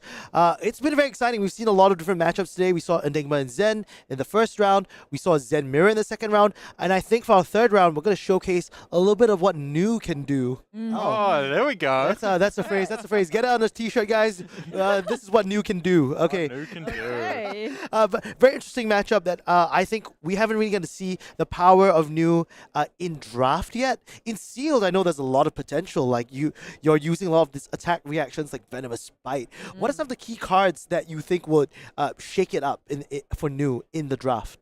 Yeah, well, I think in the draft you're just going to be able to have a lot more of a game plan. In sealed, I feel like new has to spend all this time like attacking with weapons and doing things that aren't very good value because like the cards just don't quite line up right. Whereas in draft, I think you can quite consistently line up things where you come in with a stealth card and have double react for it, and like you can focus a lot of the turns around just doing that over and over and over. So I think it's just going to be way more streamlined, way more powerful, and way more consistent. Yeah, I love the way you're talking about things like double trouble tend to be so much better in that case, right? Because it's looking for double reactions. It's looking for you to do things that sometimes like hisses can extend that chain for you. And not only are you just doing the double trouble thing, suddenly now you have to worry about getting a card being banished from the top of your deck off of something like bonds of memory or bonds of attraction. Like those are crazy cards in a 30 card format. So Yui, Yes. who is our players who are playing today? Okay, so Ryosuke Urase and Alexander Dobler. Yeah, okay. Okay. I think Alexander Dobler is a Singaporean who has recently moved to Australia. So he's hanging out there in from where you're from, right? Your side of the world. Yeah, Oceania, my neck of the woods. So yeah. Should be an exciting matchup. This is the third round of this pod. So after this, we will probably look at the draft and how it went down from a perspective of Haruka from our top seed from the day, so that'll be very exciting. We'll probably talk through a little bit, give a bit of an analysis, and show people at home how these top players are drafting it, and maybe it gives you a hint of what you can expect for your national season coming soon in the month of June and July. That's going to be very, very fun. Also, then the players will take a short break before they move into the second draft of the day, the last 3 rounds of Swiss. So we're going to jump straight into the match. Okay. Let's here we go go. to the feature table. Wow. Alexander Dobler, our 9-1 from Australia. Wow. Uh, and Ryosuke Urase, of course, 9-1 from Japan. Yep, Enigma versus New. Now, traditionally, I would have thought that this is quite Enigma favored when it comes to sealed. Nice. Do you think that's a big difference when it comes to draft, Matt? Yeah, like I think that it's all going to be around pick the pieces. I think like if New was able to get those pick the pieces and kind of tease them up with a couple of reacts, I think that's kind of what the whole game's going to go on. Like New's going to be able to allow Enigma to get way ahead. And it won't matter as long as they can set up those kind of big turns with pick the pieces. Yeah, pick the pieces is really interesting for a stealth card because it actually has an ingrained +1 on it, right? Yeah. When you use attack react. So even something like Hiss could and Slither will help you kind of like extend that chain and like, suddenly no amount of D-reacts can help you get over that additional pesky +1 Yeah, that it gives from itself. I mean, in this format, there's not really many D-reacts in general anyway, right? So with that +1 and a couple of reacts, you can get... yesterday, people were +9ing on me. You know what I mean? Out of New, like, you can get really, really big attacks through. And then, you know, they have 5 or 6 auras in play. Who cares? They're all dead. So Alexander Dobler is playing a couple of cards here. He Yes. started off with a haze bending and I think a vengeful apparition. Oh, it's not haze bending, haze shelter. Hey, shelter. Haze shelter. I'm still in my prism era, so. Okay. But now we've moved on to Ryosuke's turn, and he's played out. He's just starting off with the what's this? What's Yep, this? this is Mistblade? it. Yes. Yep. So he played a haze shelter and Attacking now with the the Well, I forgot what the Mistblade was called. Beckoning Mistblade. Beckoning Mistveil, yeah. Okay, yeah. Mistblade. They're gonna miss the blade. So when this hit, your next blue attack this turn gets +1 and go again. Okay. Oh yeah, this is a 1 and go again. Yeah, well, this is perfect for Vengeance here in that you get to effectively block both of the weapon attacks, right? So the first, comes on, you get to ward to the first one, and then you make a Spectral Shield that will allow you to block the next one. So as well as also getting that blue pitch into pitch, which is so important, for the haze over here. We want to be able to block 4 with it. Wow. Wow, this is a big damage. So this is a 7. Battlefront Shin. Bastion. Yes, Battlefront So, Bastion. That's right. That's right. That's Thank right. you. So when this defense alone prevents the next 1 damage that will be dealt to you this turn, this is a 7.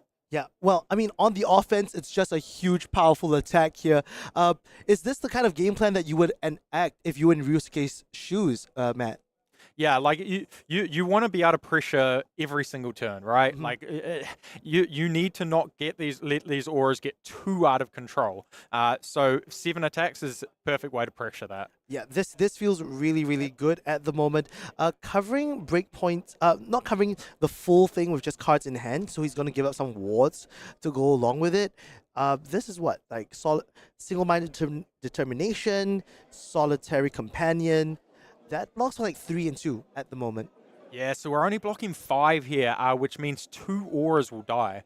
So the Spectral Shield and the other ward 1 aura, or he can just give up the bigger ward 4 aura. And look at the equipment, just 2 pieces. That's true. Both of players. Both players only have 2 pieces 2 of equipment pieces. on the board. So using it pretty early here, I think Alex opting to put one of the action cards at the bottom of the deck with Truth Retold. Yeah, well, he has to put a good action card back, and it means that he's going to be able to get to keep an extra an extra aura here. So I think Alexander's plan is to try to keep, ideally 2 auras in play for the majority of the game, right? Like that's how he's going to make sure he gets ahead. So Alexander's turn. So he play Haze Shadow.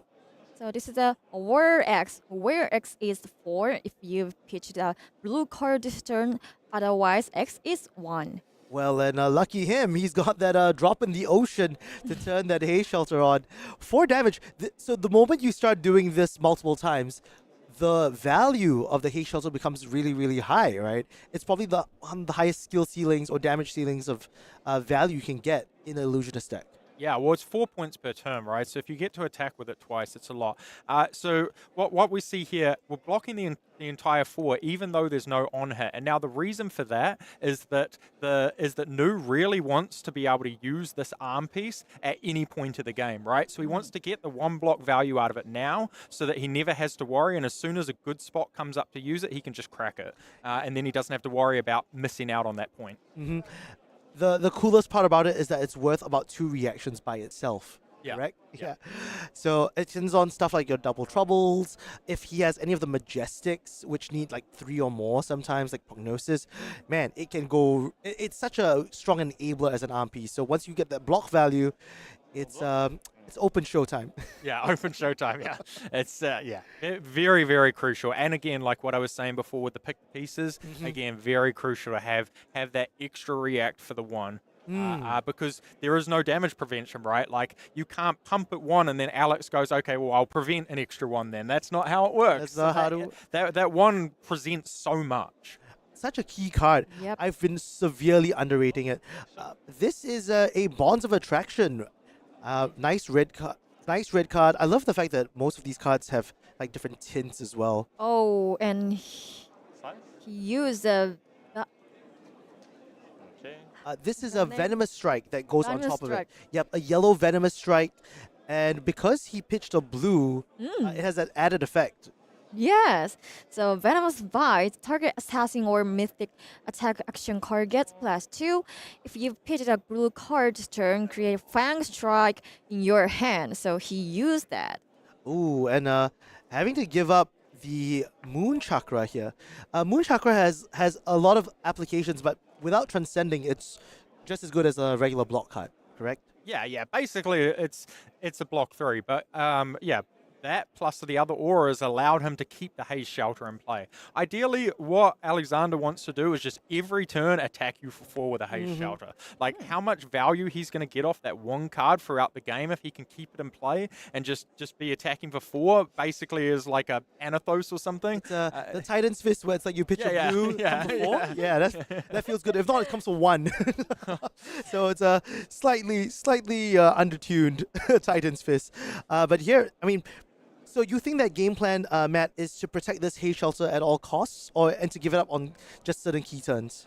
Yeah, I don't think it's at all costs. I think it's protect it where you can. Yeah. There will be points to give it up, but those points will usually be when Alexander has drawn another red aura. So he can just give up the haze, play another one, and then attack for 4 with that one. But ideally, he wants to keep an aura in play attacking like most turns, and that way also, if Pick the Pieces comes down, like it has right here, we're only going to lose 1 aura to it. Oh, rather man. than an entire board. This is interesting. This is so interesting. This is really good card. Yeah, Pick to Pieces is one of the powerful cards within the Assassin Suite. It's not just a Mystic Assassin card, it's just an Assassin card. So also has its classic constructed sort of implications here. Yeah, this is the card of the matchup.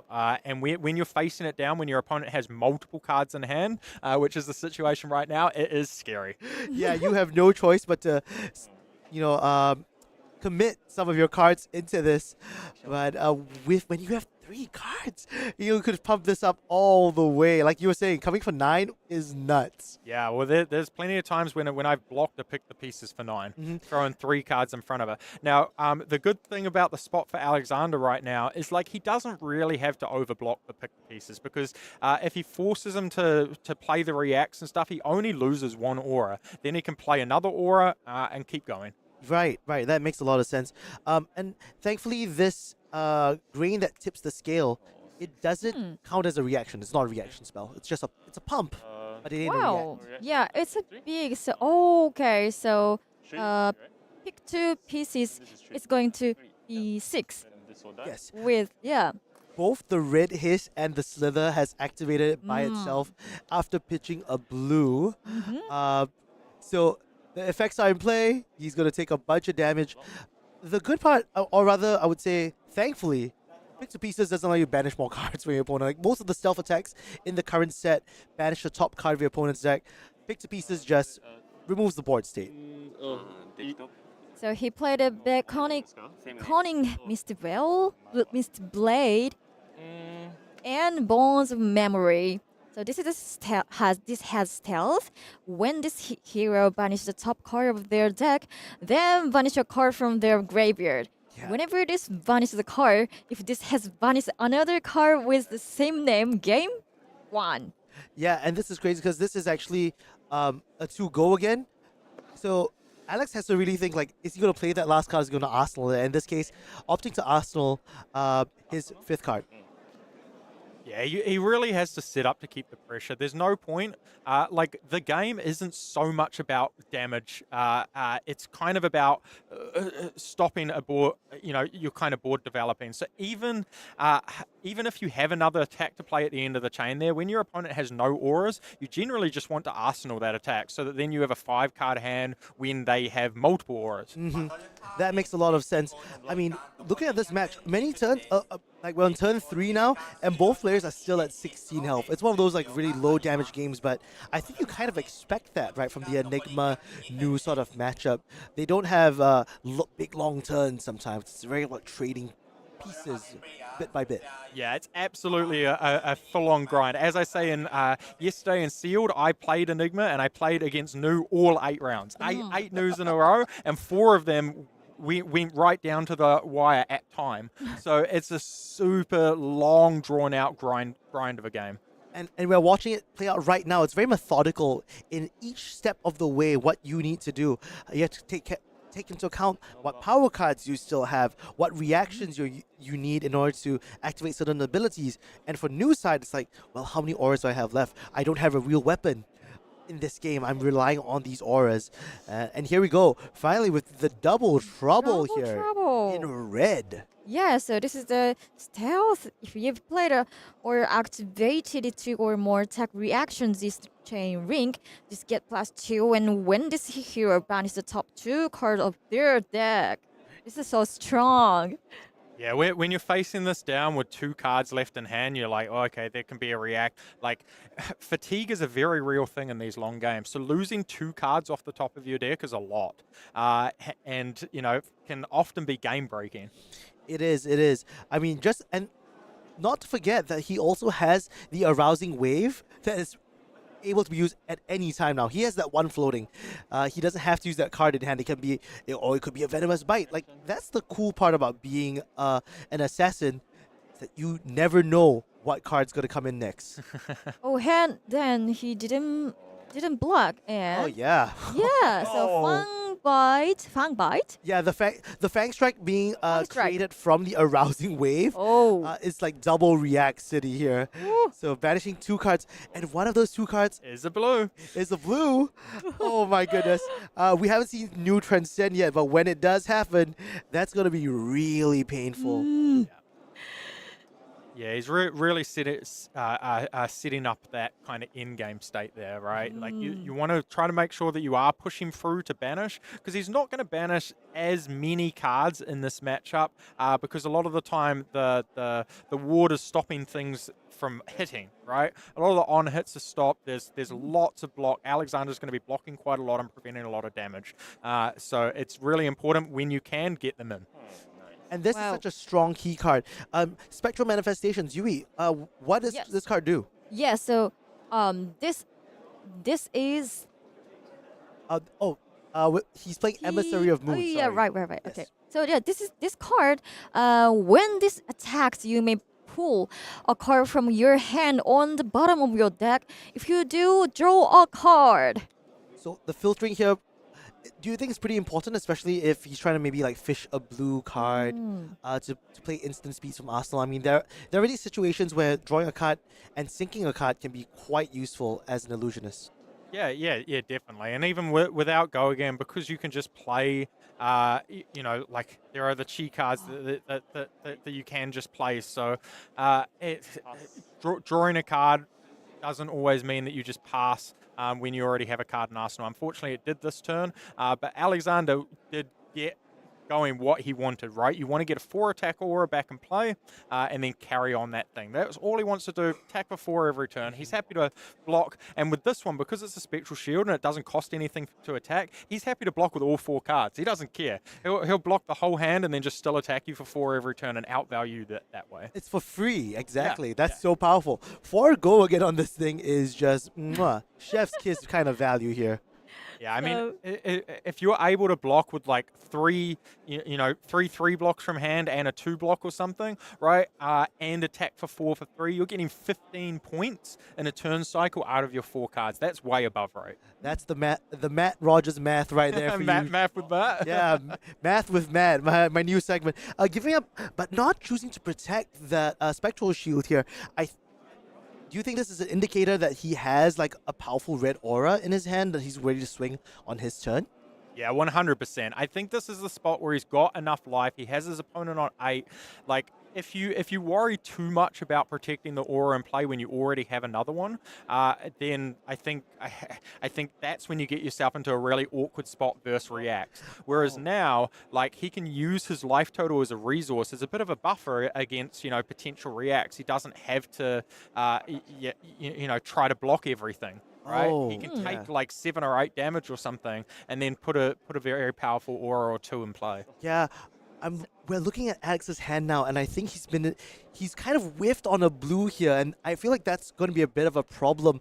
He's got 3 non-blocks. You can see a hands on head right now, in a very tough spot. 3 no blocks, and 1 blanched, and that's a 2 block as well. Oh, that is not a good spot to be in at the end game. But as I say, he does have a life buffer here, right? So, like, he can just take the damage. He doesn't need to be able to block yet, which is a pretty good spot to be in, I think. Yeah, so going down to 3 here and banishing another blue. In the late game, some of the coolest things I've seen News do is actually just sending in a bunch of like wards on the field. It's like, hey, who's protecting their life now? Yeah, no blue. No blue is Oh, So yeah, this is a blanch. So when the hero card, they all lose all colors until the end of this next turn. So this is the 7. Yeah. Yeah. This is a pretty powerful one, right, man? Like taking away the fact that of the beckoning mistblades.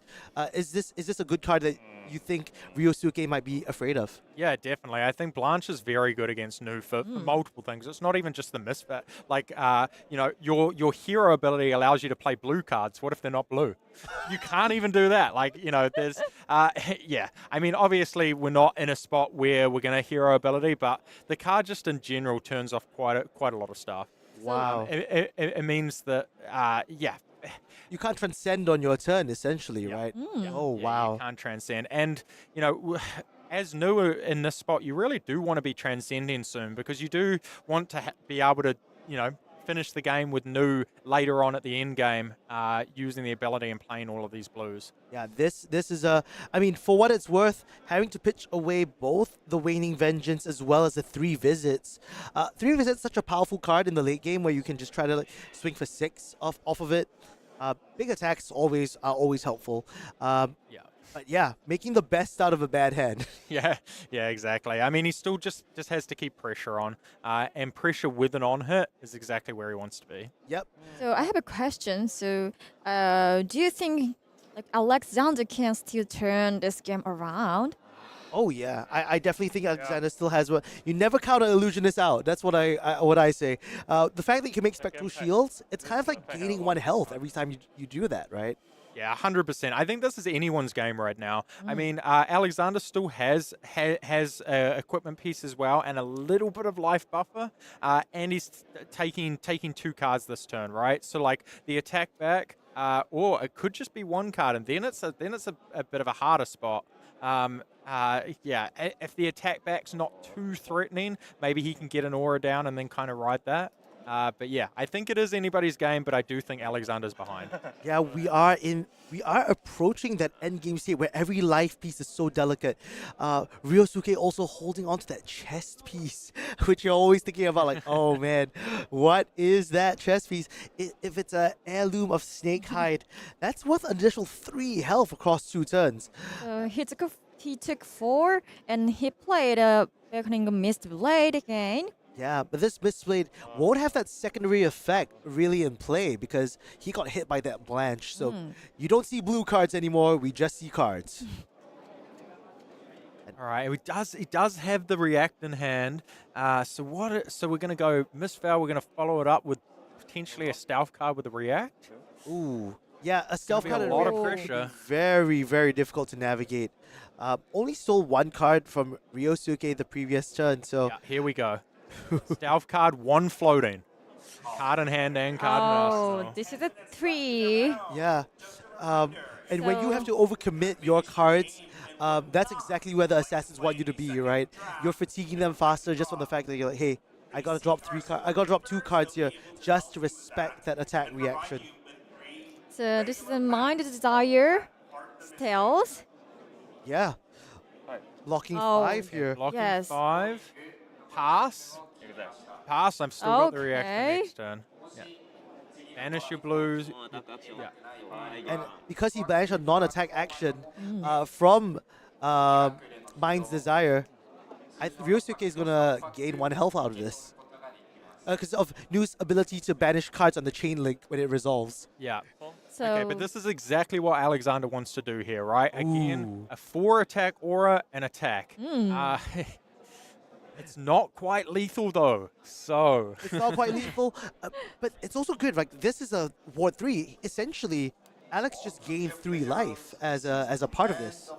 So that's how you can never count the illusionist players out. Like you getting wards on the field allows you to block a little bit or like preserve some health in the worst case scenario where there's an attack reaction that comes on top of it. yeah, so Alex is still effectively on 5 life as well, right? So, but because of the Ward 3 there. So this is a very, very close game.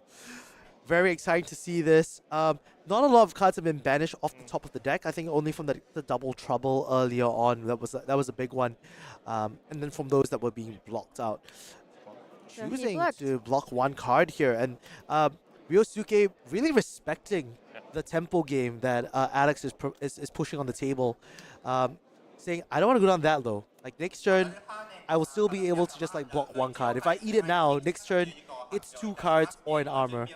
Yeah, Ryosuke really has the kind of life to play with here, right? Like he's planning out a game of what's going to happen over the next 2 turns. Yeah. You know, he only needs 3 cards to pressure and make sure that he can get 3 cards off Alexander. And then when Alexander can only attack for 4 again next turn, then you either only have to give him 1 card or 1 equipment. Ooh. So he using the used Kawai the equipment Yep. with legs. So Skywalker Koi. He blocked with that. So I think he's thinking of using the Battlefront Bastion on the second attack. Yeah, I really like this. So now you're floating an extra prevention against the stealth card, but we have the perfect stealth card. The one that says prevent, no prevent. So many. Yeah, the this no is prevent the card. Oh, that's premium. That's premium right there. And it can't be prevented from the Battlefront Bastion. So essentially, both the Kenkoi and this wouldn't have helped that much when it comes to pick the pieces. Yeah, this is why Pick the Pieces is the card. Yeah. You know, we were saying before about Alexander being on 5. Pick the Pieces says, no, you're still on 2. You're on 2, buddy. Yeah. I don't think Alex has any choice but to commit 2 cards here. Yeah, and we know we have the react. So this popping for 4, coming for Make 8. it 8 and go over. Game. Wow. Thank you. You were talking about how Pick the Pieces would have been such a key card in this matchup, which, in my opinion, was going to be a bit difficult for like New to overcome. But in draft, the power of being able to choose your key pieces and choose your key pick the pieces is just an excellent sort of predicament to be in. Wow. So Tsang won. Ryosuke Urase won. Yes. Congratulations. We're one step closer to crowning a calling champion Wow. all the way here in Tokyo. I think a great series of games that we watched so far from our first round of draft. The first time we've ever seen a draft happen for part the Mistveil. Yeah. How are we feeling about it so far? Do you like the set as a draft piece? I love the set. I'm completely addicted. I'm probably going to do more drafts tonight. Squeezed in a draft last night, and I think, I'm just having a lot of fun with all 3 different heroes, and I really want to get some more experience with them as well. So. Nice. Yeah. Yui as well. Are you enjoying the set? Yes, of course. And here it's Japan. This is like a kind of Japanese feature ring set. So I really in this game, in this competition, I really would like to see the Japanese flag moving up the ranks. All right, you want to see We are some seeing stuff? that, Let's see some stuff before we go to break. All right. Wow, thank Let's open you. this pack real quick for our viewers at home. They want to see marvels being cracked on stream, so Okay. I'll give it to them. No, okay. Oh, there we go. Yes. Well, it's not quite a marvel, but it is. Sorry, mic was so broken. Yeah, so sorry for that. Yeah, the Oh my Puttaree is- goodness, what? I opened a Meridian Pathway. Oh, There we go. Cold foil, right? Cold foil Meridian oh, Pathway. wow. That I've is been wanting- nice. I want to play Enigma so badly. I can't Oh believe we opened Do you have a sleeve? You're holding this. Yeah, you should. I you should sleeve it. do that. You need to There's no grade that, sleeve man. You here. didn't get that in a fab slab half an Oh, hour ago. wow. Pro right here. Thank you, Ethan. Oh. Look at that. What a But beast, I what a beast. shocked, so there's no L. Oh no. Okay. So yeah, you can open it. Me open? Yeah, Okay. please All right, this do. boring opens now that the L's already been hit, right? Like, I'm sorry, man. I was ready to show a crouching tiger. Oh okay. Oh, I do have a foil M there. How about that? Yeah, the Look at Orahon that. of That Mr. is Potato. That's good card, but don't do that. Okay. Let me check. Okay, so Okay, Yui. okay, come on. Come on. We still Oh, believe nice in the heart of the basket. cards. Yeah. Oh, good card. I also have Majestic. You have a majestic? You have Majestic. Everyone's a winner. Wins of the White Three Rider. backs beside each other, back to back to back. Yeah. Right. Yeah. Nice. Well, Good guy. what a fantastic one. Let's look at the event schedule for the year first before we go into our break, just so you all know where you can play more events of Part the Mistveil. We have from May to June 31st to 2nd, Montreal Battle Hardened. 3 back-to-back Battle Hardens as well in Athens, Singapore, and Las Vegas. Most of them classic constructed, but the interesting one, team classic constructed. Have you tried that before, Mr. Rogers? No, I haven't, and I really, really want to. I think, honestly, the one thing I want to play is some Team Classic Constructed. I've played Team Limited, and it is a lot of fun. Yeah, I just love the aspect that everyone's kind of covering for each other. It's like, hey, did you win your game? It's like, yeah, because we need those points, man. Right. So intense. It's such a really cool environment to be in. Yeah. And yeah. That's wonderful. More events in June. Like, look, every week there's something in June. We have Minneapolis for U.S. Nationals and Calling, 14th to 16th June. We have Seattle, Tacoma, 21st to 23rd June, a Classic Constructed Battle Hardened.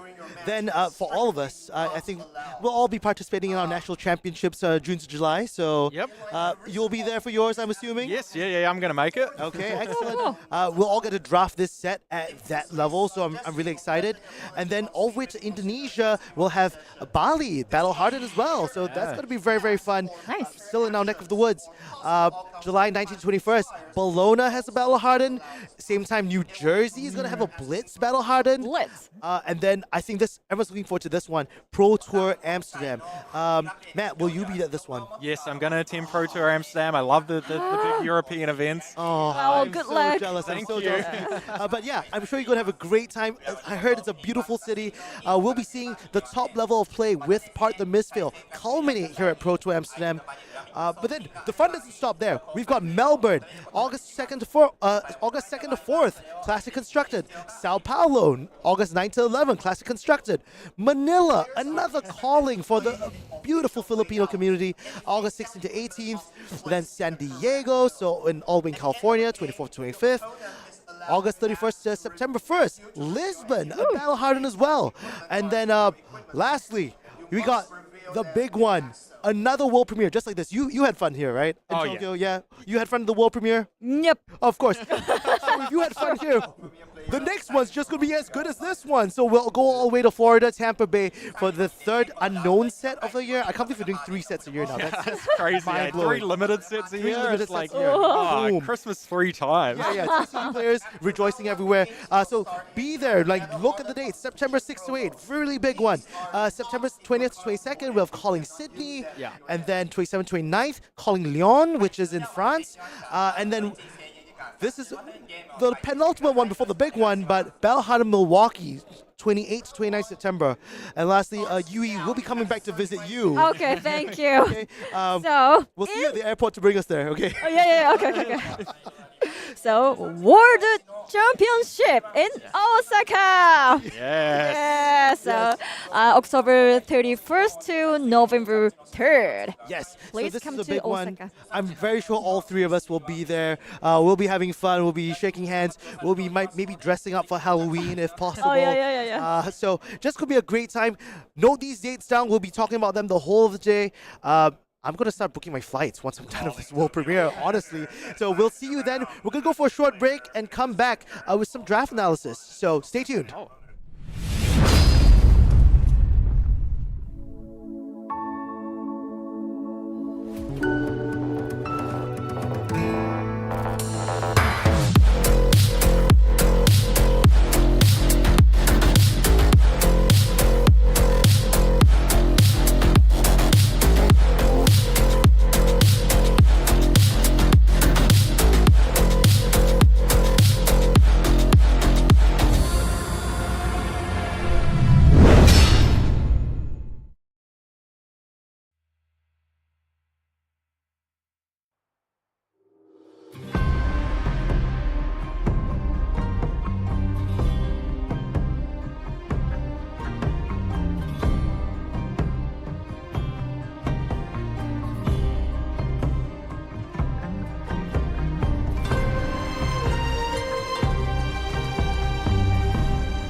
Hello, everyone, and welcome back to the Calling Tokyo. We are now at the end of the first draft round. The players are getting ready for their second draft. They're going to start picking their pieces. I'm going to lean on that card so much today. They're going to start picking their stuff up. At the same time, we want to look at how Haruka, our top seed coming into the draft rounds, his POV. And we're going to talk a little bit about his picks and maybe do some picks ourselves afterwards. So, very interesting position, because I know, Matt, you were on the floor earlier on watching this live. What do you notice that was interesting about this draft? Do you think like people were sending signals just as sort of like a overarching view? I know it's very hard to see it because these players are so good. Sometimes they're picking things very fast. Yeah. But were there any patterns that you kind of noticed? Yeah, like the draft packs were really interesting. It felt like everything was very underpowered in that draft pod. Like it felt like a lot of the packs were lacking some of the big powerful cards. So then the signaling got a little bit weird because people would be past a pack and they'd assume that like something quite powerful had been taken out of that, but people were just taking blues. So a lot of prioritization on the blues is what you think. So Haruka did mention about you. He said something about him wanting to force Zen. Was that correct? Yes. So he got an interview and he said that. Yes. Yeah. So he said he was going to force Zen, but as we know it, I don't think he was on Zen in that previous matchup as well. I think he was playing Enigma, in that draft. So we're going to look at him, trying to see how he came to that conclusion of playing Enigma from these packs. So let's go ahead. We're going to play a video. I've never done this before in my life, so for the viewers at home, this is going to be an interesting one for all of us here. One thing I love about Callings is that it comes in these beautiful stamped sealed packs. You should have 12. I did it the first time at Pro Tour LA, and it was beautiful. This is Japanese? This is Japanese packs. Wow. That's right. So interesting enough, we have like double face cards in the set as well. So the players must put them face down on the pile, making sure that they don't show whether or not it's still in the pack. So the back face is very important. So you can see how there's a token in the corner of the screen there. So everybody has a token beside them. That token is supposed to go on the top of your stack. And if you're going to draft a double face card, you put it underneath the token. Okay, so the single pile will be underneath this token at most times. Yes. Okay, very cool, very cool. They haven't said that you have to do it like that, but if you draft a chi, you need to not have a double face card. You need to not have that one on the top. So you have to put that either under another card or under the token. Right. So, okay. I really like the card from the black. Oh, from the black envelope? Yeah, you like the black. This is really Everyone nice, likes the black envelope, man. Pristine, right? Yeah, It's got that nice look about it. All right. Whoa. Okay, so this pack looks pretty interesting. Already we see a Majestic being opened here. Yeah. This one is the 10,000 year reunion. Is that a powerful piece, you think, Matt? Yes and no. First pick, I am probably not going to be super glued to it. You really want to stay open, I think, in this format. Okay. Like a lot of signals come around. So first pick, I'm looking for like a generic or like a decent mystic card, or I will take bombs if they are massive bombs. Okay, very interesting. We noticed one of the more powerful generics, I think, in the set, in Evasive Leap. What's your evaluation of that card? I think it's definitely good, but yeah, first pick, I really like this. Wounding Blow is a great card, good rate, blocks for 3, attacks for 4, always above rate. It's kind of playable in all 3 decks. It's exactly what you want to start your draft off with, because then you get to stay open and you get to draft around what's been passed. A lot of the times in other draft formats, we're always looking at these poppers like 2 for 6s, like on rate, or 3 for 7s. Yeah. But this 0 for 4 you're saying is a powerful card. Yeah, definitely. It's because there's so much flexibility between all of the decks, right? Like some of the 3 for 7s aren't that great in Enigma because you're blocking so much, and they block for 2. Things like Blanche. Whereas this, it always blocks for 3, so you can do both sides. Right. So yeah, I really want to know. So what is the most important things to choose a card in draft? There should be 9 cards. Yeah, so right here, you really want to try to figure out what's gone from the pack. And I think it's most likely a generic. If we look at this pack, there's only one generic there. This is a very weak pack. There's like so few cards to really choose from here. So we're just taking the double face card. It is one of the best ones. Rising Sun is kind of the higher end. So I do like this pick. Yeah, Rising Sun, Setting Moon. What does this one do, Yui? Yeah, so this is a legendary. So draw a card, then put a card from your hand on the bottom of your deck, and if you played another blue card this turn, transcend. All right, the filtering on this one seems pretty powerful. Now, when you're looking at this pack, Matt, I'm noticing a lot of strong Assassin Red attacks here, both in the Mind's Desire as well as the Bonds of Attraction, which is a rare. Yeah, It's a So signal for you. when I look at this pack, I'm like, okay, there's a good signal for Assassin here. It looks like an Illusionist card has been taken. So you know the person passing to you has taken an Illusionist card. And then outside of Assassin, it's a lot of blues. It's quite a weak pack. So you may want to either go in on Assassin because you've got the signal for it, or take a blue card out of this pack that kind of keeps you open. One of the Mystic Blues, I would say, is where I'd want to lead. Yep. I mean, that is another one of the best double face ones. The gain of life, instant speed, that's exactly what I want to be doing. Right, Blue Sigil of Solace with upside is actually pretty powerful, I think. So, this is the homage to ancestors. Yes, so this is a legendary game 1. If you played another blue card this turn, transcend. Okay, I'm noticing one key card that stands out for me here. It's going to be the Koi Blessed Kimono. Is that something that you think is a powerful piece? It is a rare equipment slot. Yes, definitely. Like the ability to like go down to 1 and then just get a whole extra resource to do a power turn to to kill them in the late game can be really, really powerful. I guess at this point, like, the one big signal that we've got is like Ninja probably isn't open, and Haruka came into this wanting to draft Ninja. It looks like that's not going to play out, right? So you're kind of picking between, the equipment keeps those reasonably open, but yeah, we're picking between Illusionist and Assassin at this point. That's very interesting. The one thing about the Koi Blessed Kimono, unlike all the other equipments, is that it doesn't block for anything, right? It's saying when you're at 1 health, let's go for that Hail Mary and throw in like a chi card into the hand. Yeah, it'd be a little bit too good if it blocked. It's already worth an entire card. Like 3 pitch is a lot, and it, it's a chi as well. Yeah. So here again, we're seeing some Assassin signals. Assassin seems very open, and it's just about, the issue is we've already passed so much Assassin as well. So Haruka has got to be thinking like, the guy I'm passing to is probably Assassin. I've hard signaled him into Assassin. So do I want to take it as well and fight with him? And then there's possibly somebody else on the table that's also Assassin, and then there's 3 in the draft pod, right? Or do I want to say, okay, well, I know that Ninja's not open, so I won't be Ninja. So that just puts me Illusionist. Yeah, and it looks like he's prioritizing a bunch of these blue Illusionist cards for the first place.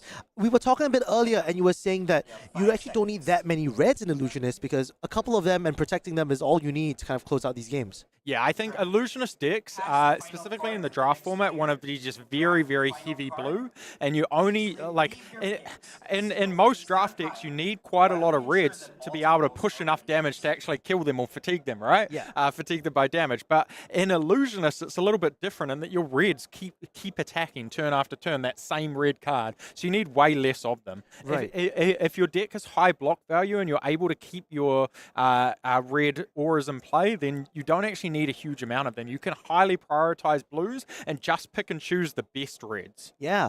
I mean, I think he took over here like a blue Hay Shelter. I don't think it was a single-minded determination. Might be the wrong card that we placed in. But these blue cards, like you're saying, he picked it over a red single-minded determination, which would have been 5. It's worth 5 damage a turn. I can imagine if you're holding that for like multiple turns and swinging for 5, that's actually really, really strong.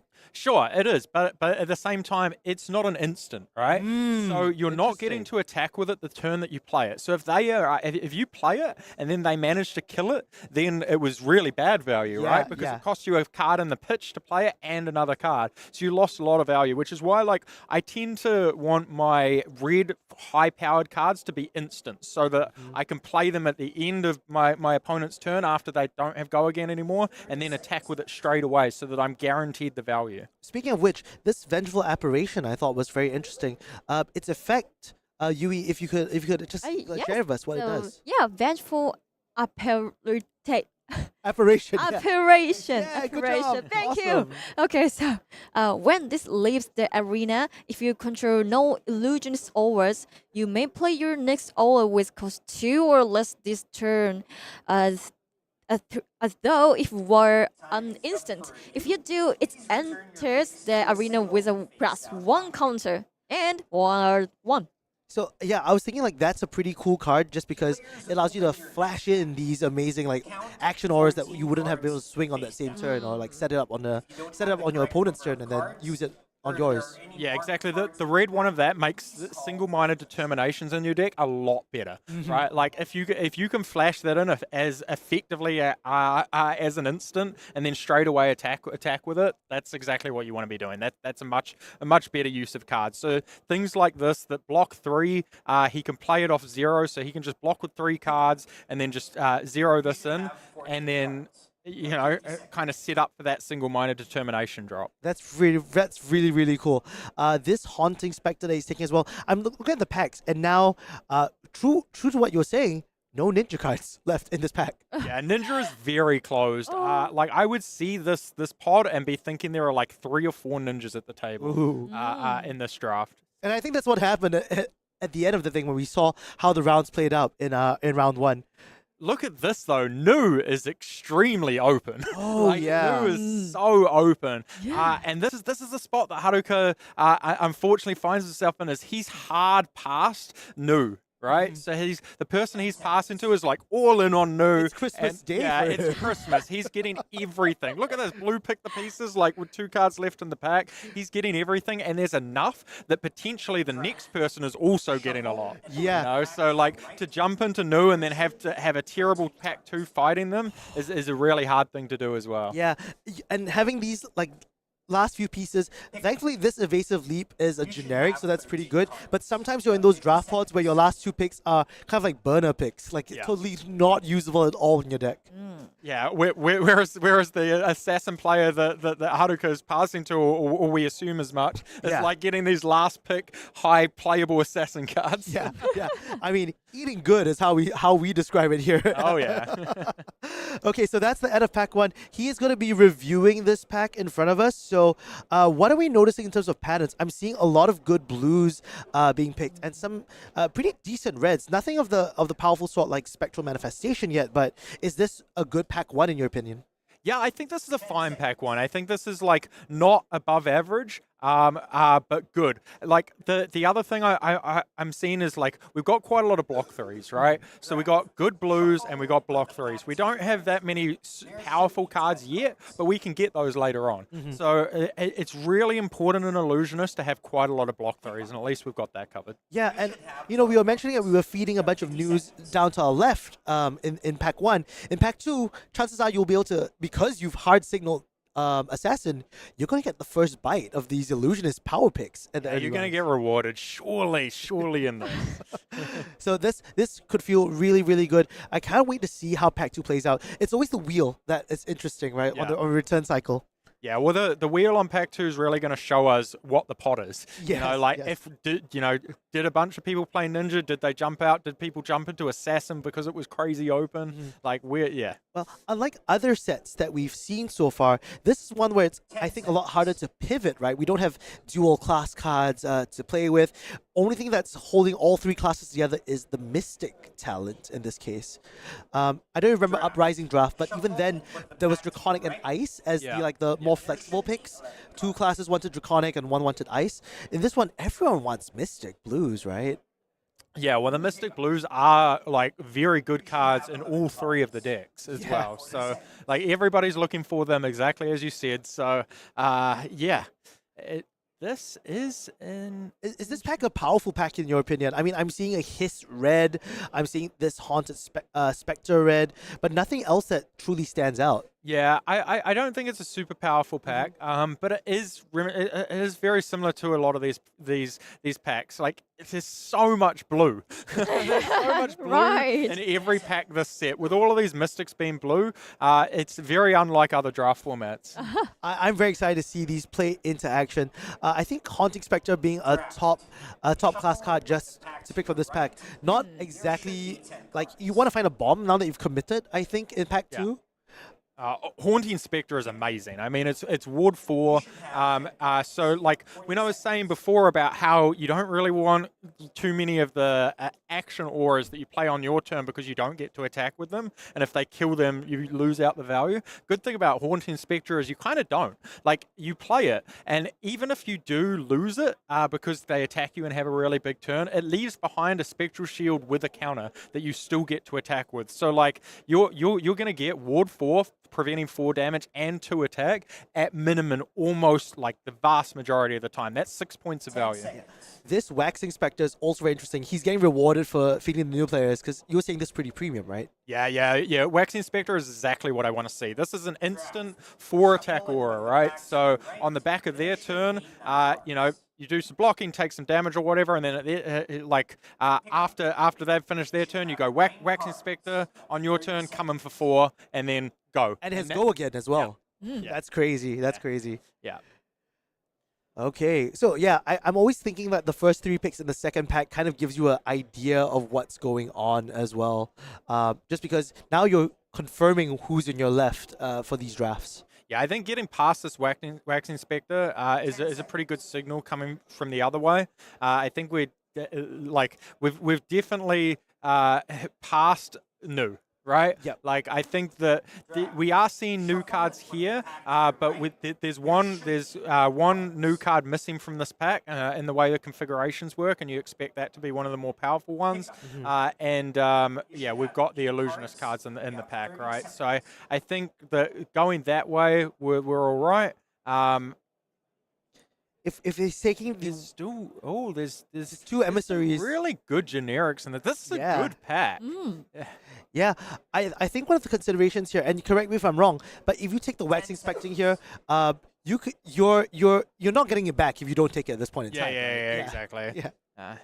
So yeah, he's highly prioritizing blues, which is definitely what you want to do as Enigma. You want the vast majority of your deck to be blues, and then you just lean on some high, powerful reds, which we've now got a few of, to kind of close out the game by themselves. I know it's still early days for this draft format, but how many blues do you think Haruka wants to have in his deck by the end of the draft? Probably at least 18. Okay. It is kind of where I've come to in limited. We're hitting Icelander territory from the old UPR days. Yeah. Okay. Well, I'm noticing a Battlefront Bastion here. That's one of those powerful generics, I think, in this set. What do you think about picking it in this spot where the blue Illusionist card it's comparable at the very least? Yeah, so I quite like the defense react for Illusionist. I think the Bastion is all right.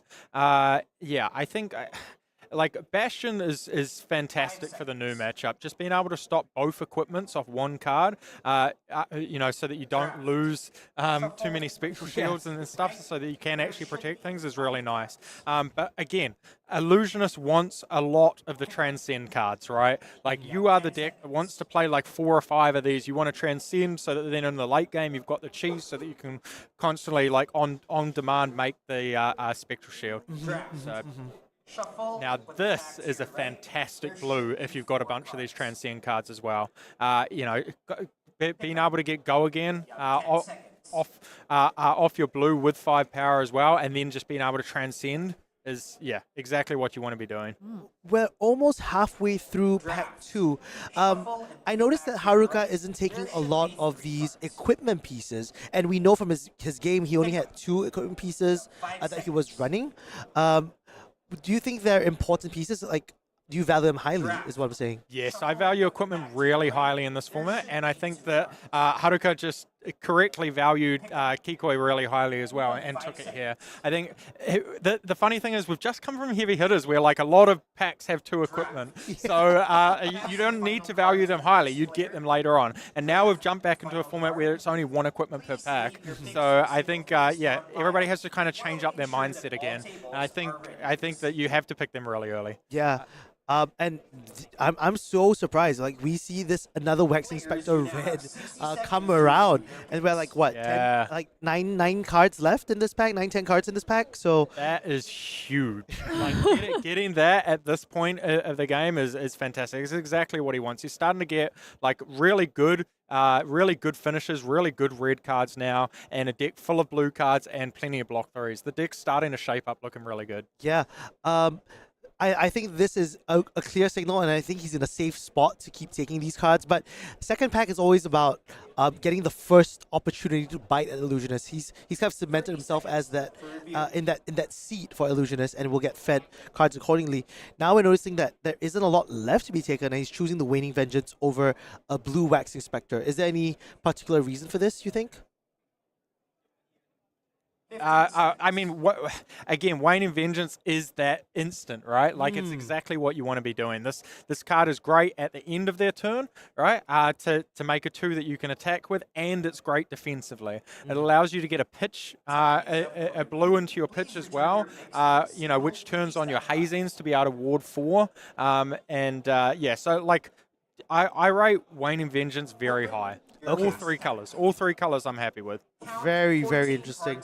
And Okay, this pack is interesting in that it shows us that there is almost certainly only 1 new at the table. Like we're now in a spot where, yeah, like most likely there are 4 ninjas, 3 illusionists, and one single new is what I'm thinking when I see that pack there on the table. what was the giveaway for you? Was it the ratios, or was it the premium of pick the pieces on? It's the premium. So there were 2 premium cards in that pack that we passed the first time around, right? There was the attack react and the pick the pieces. Yeah. The pick the pieces came back. There is no other card that a new would have taken from that pack over the pick the pieces. Like they'll take the attack react first if they don't need the pick the pieces. There's no way you take almost like any other card in that pack, which means you're now at a table with only one new, and it's going to be very hard to beat. Yeah. They're going to have like 5 pick the pieces with a ton of attack reacts, and they're going to be able to blow up your auras. And there's nothing you can do about it, right? Not much you can do. It's just all evasive damage.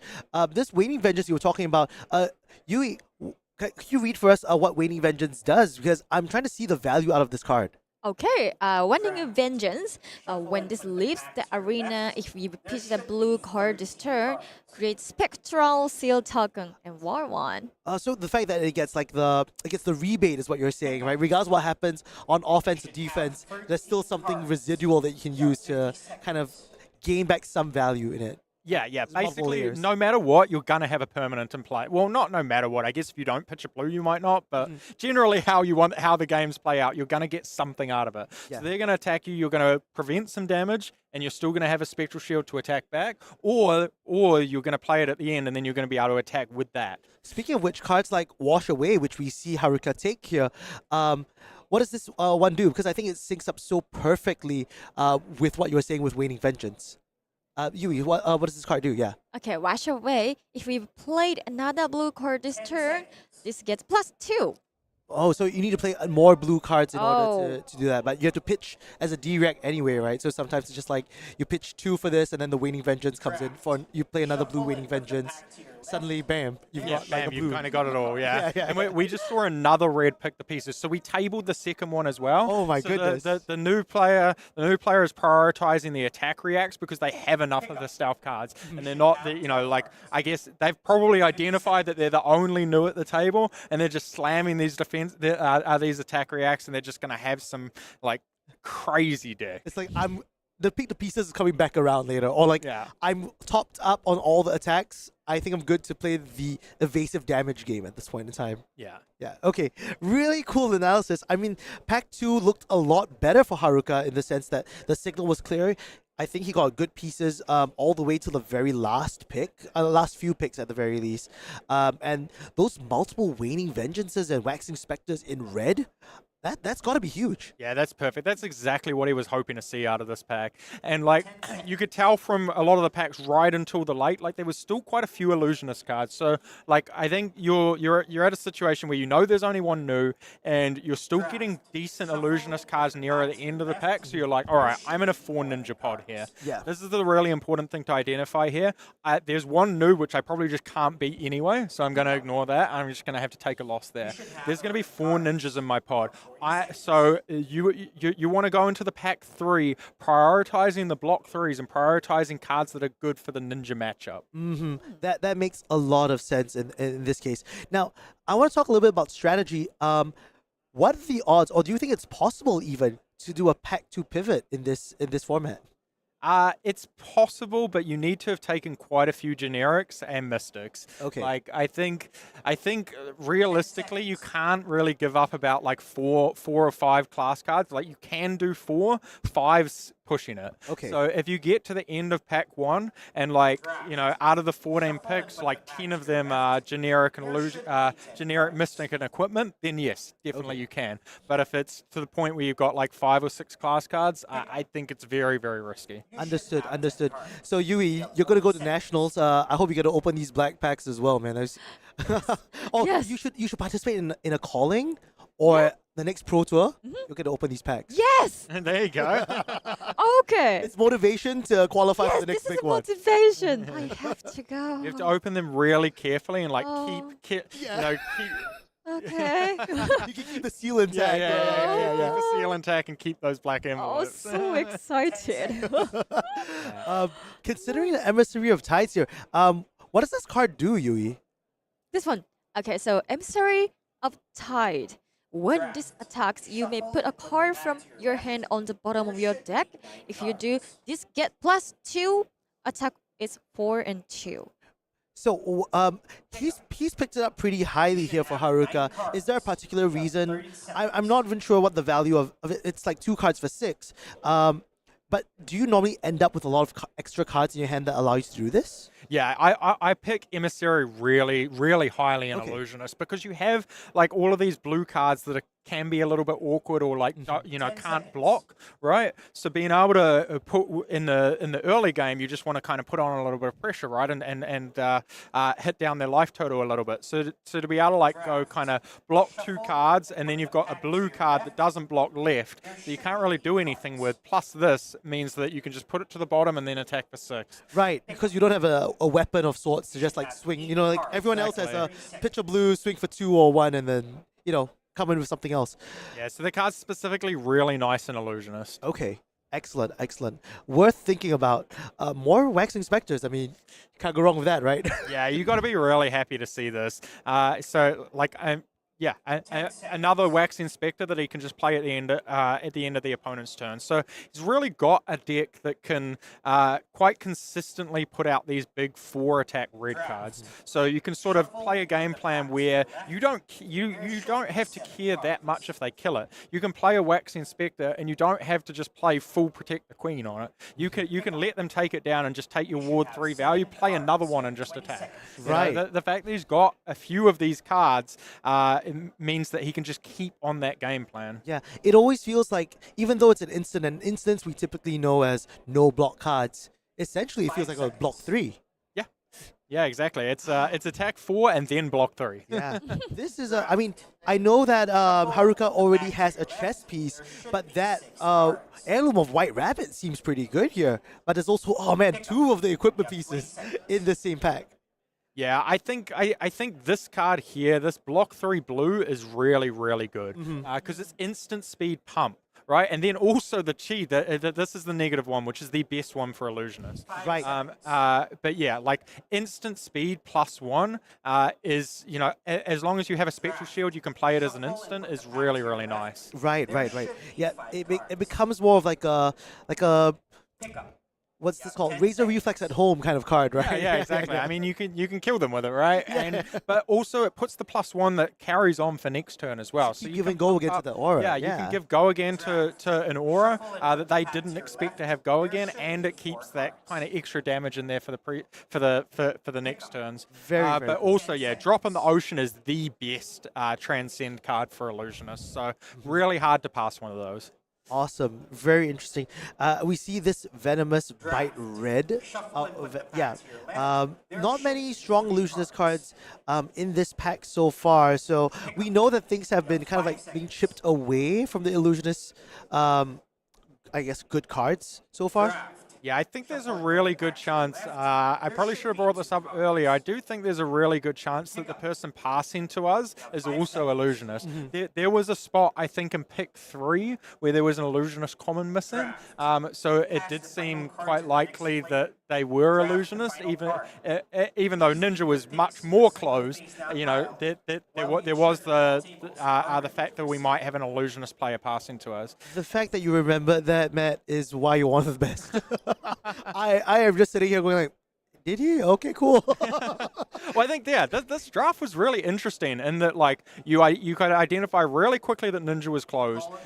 There was likely an Illusionist passing to you because an early Illusionist card was missing from the pack, and you had hard signaled the person that you were passing to, or potentially even the two people you were passing to, into Assassin. So you were in this really hard spot of like, I definitely can't be Ninja. I've hard passed somebody into Assassin. There's probably an Illusionist like, you know, either passing to me or the guy passing to them, and it's like, where do I end up on the spectrum? Yeah. So you don't want to be the squeezed one as well, right? You don't want to be between, let's say, two illusionists if you're playing in that seat. Yeah. I think you did want to be Illusionist in this seat. I definitely think he identified the correct spot there, because it's like there may be an Illusionist player passing to you, but there's probably not two. Whereas there's definitely two Ninja players passing to you, and the like kind of three people passing, right? Yeah. And you've hard passed others into new. Now they didn't all go new. You know, only I think one of them went it. But you did hard send those signals, and you're not to know until they come back around. Yeah. This Hiss Red is still in the pack, man. Like, I know, it's that's unreal. You love to see it.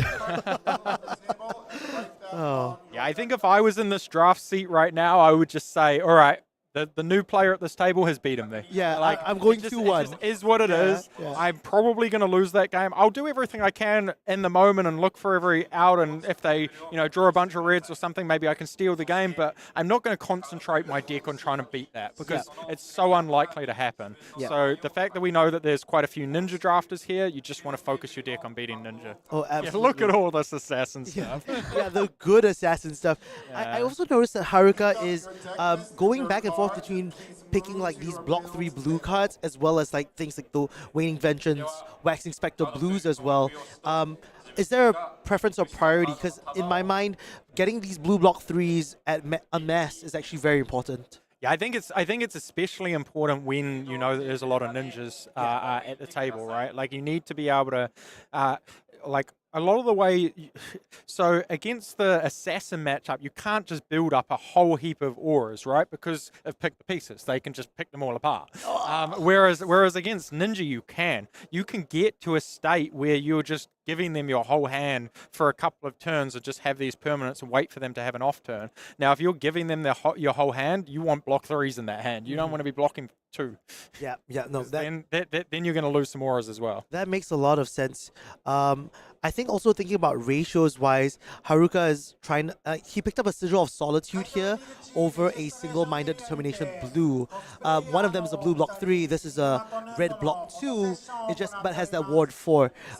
Do you think this is a good defensive option? Yeah, is it a red block 2 or is it a red block 4? Yeah. This is the closest thing to sink below, right? Yeah. So like, I mean, this again, really good against Ninja, really good on that defensive strategy. I think Haruka has correctly identified what he's trying to beat in this draft pod. So where Sigil of Solitude, I wouldn't rate it that highly usually, but in the spot that he's in and what he's going to have to play against, I think it's very good, and I think it's worth picking up. Right, and it's one of those cards where at the start of your turn, if you control another illusionist or destroy it, you're just incentivized to be like, yeah, if you're coming for 4, this thing is a 1-for-1 trade. Yeah, exactly. Yeah, and the thing is like so many of the good ninja cards want to start off by coming in for 4 as well. Yeah. Oh, this is huge. Like in the last 5 picks, and you see yourself a Wailing Vengeance red, you're probably very happy about that. You can't say no. Yeah, did he take the Spectre over? I think he took Waxing Spectre over it the first time around. Yes. So it was like, I guess he got into a spot where, oh wow, we also tabled one of the best 3-block blues as well. So I think we got into a spot where probably the other illusionists at the drafts were a little lower on blues than they'd like to be. So they're just picking blues now. Yeah, they had to prioritize the blue and just pass the vengeance. So then we got both of them, which is what we wanted. We have plenty of blues. We wanted that vengeance. Yeah, that's an excellent point right there. And that astral etchings you were talking about, regardless of whether it was in red, yellow, or blue, I mean, it's still a very powerful card to have in the deck because of that ability to give go again, is what you're saying. Yeah, exactly. So, yeah, more assassin. Oh, Here we go. wow. 2 assassin blues. Yeah. Everyone's eating happy on the left. Yep. So that's the spot that you get in sometimes, right? Where your last 2 cards, you kind of burn them away, they're non-picks just because of what's going on. That is Haruka's draft. I think we learned quite a lot. Thank you so much, Matt, for your insight into this entire thing. You and I, we definitely learned a lot about how to draft for our national season, as well as like whatever casual armories we'll be going to in the next couple of weeks. I am so excited to crack these packs and just start picking to pieces. Yeah, I think it was a great draft. I think it was really interesting. There were a lot of things going on. You could kind of figure out like where the table was at and your kind of position in the table. It was really interesting. I think that we ended up with a great deck. Yeah, I think that was really fun to watch. The number 1 seed coming into our draft section of the day. The players are still building their decks. We're going to take a short break, and when we come back, a little bit of a surprise for you all. So stay tuned.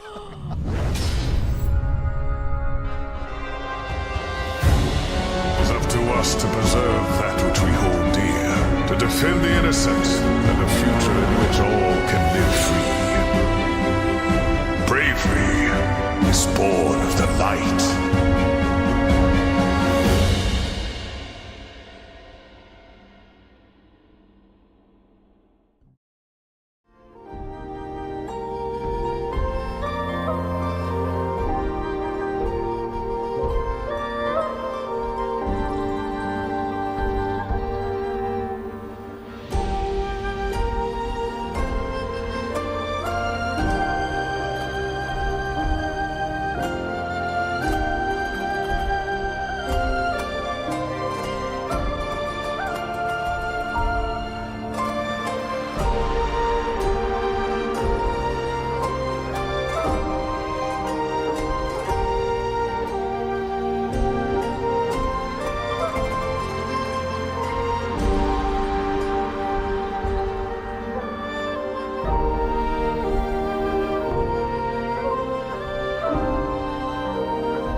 Hey everyone, we're here at Calling Tokyo. I'm here with Matt Rogers, who's behind the camera, and we're going to go for a bit of a venue tour. So come follow me as we check out this beautiful space that we're holding a monumental event. So here are all the players.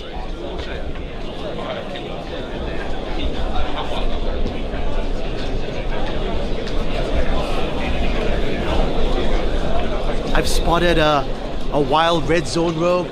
Hey, say hi to the stream. Hey, how's it going? We're chilling out. Oh, good old folks, community members here. There's a wonderful time here. You guys enjoying Calling Tokyo so far? It's amazing. Yeah, I played a ton of Mistveil Sealed. I just want to play as much Mistveil as I can.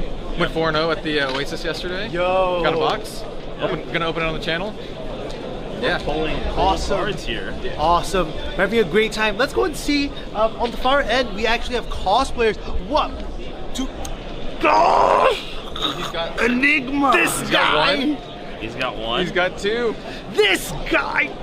Twins. Oh, I am jelly. Oh, hurts so good. I'm so jealous. I am so jealous, but They're so pretty, aren't they? they're beautiful. They're beautiful. Reminds me of a good time. Okay, cool. So cracking these Japanese packs will allow you to open up some of these alt art anime style Enigma marvels. Man, that is a tongue twister if I've ever had one. Speaking of Enigmas, I'm going to show you a cosplayer who's dressed up as Enigma. So follow me.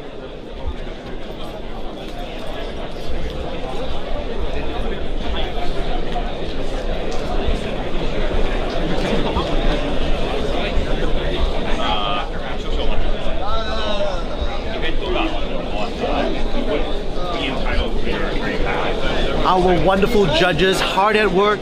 This is one of the biggest events we've had in like, I don't know, it's been a while since I've been to one of these huge conventions. It's fully filled up. The side events are stacked to the max. So our judges, big round of applause for them, man. They're doing a great job.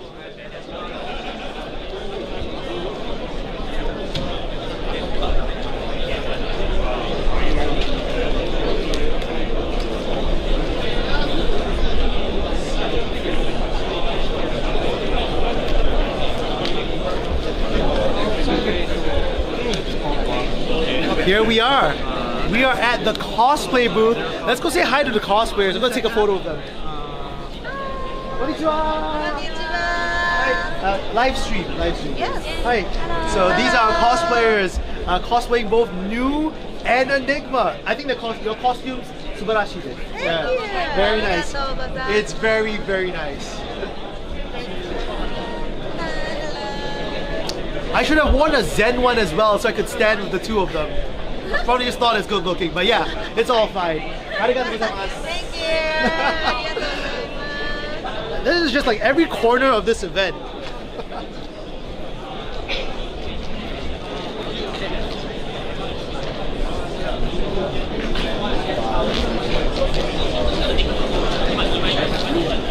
Speaking of exciting things to do at this event, we're gonna go look at the vendors over there. We have a lot of Japanese stores, a lot of LGSs here.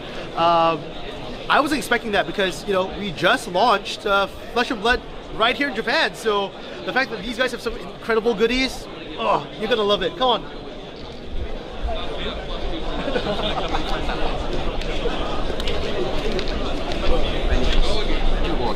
Vanish. Transit.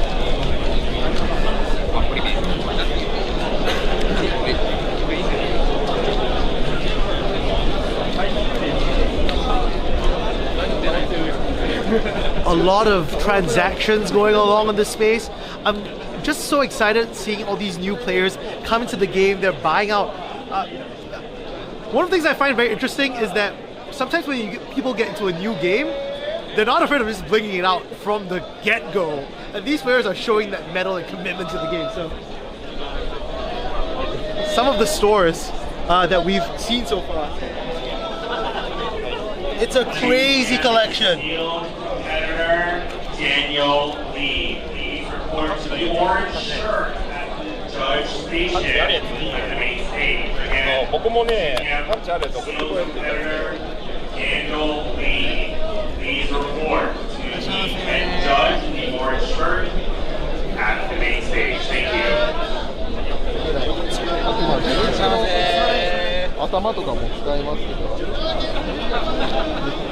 Can you imagine we have 8 vendors here, all from Japan, stores from across the country, all gathered in one spot. And you've seen some of the stuff.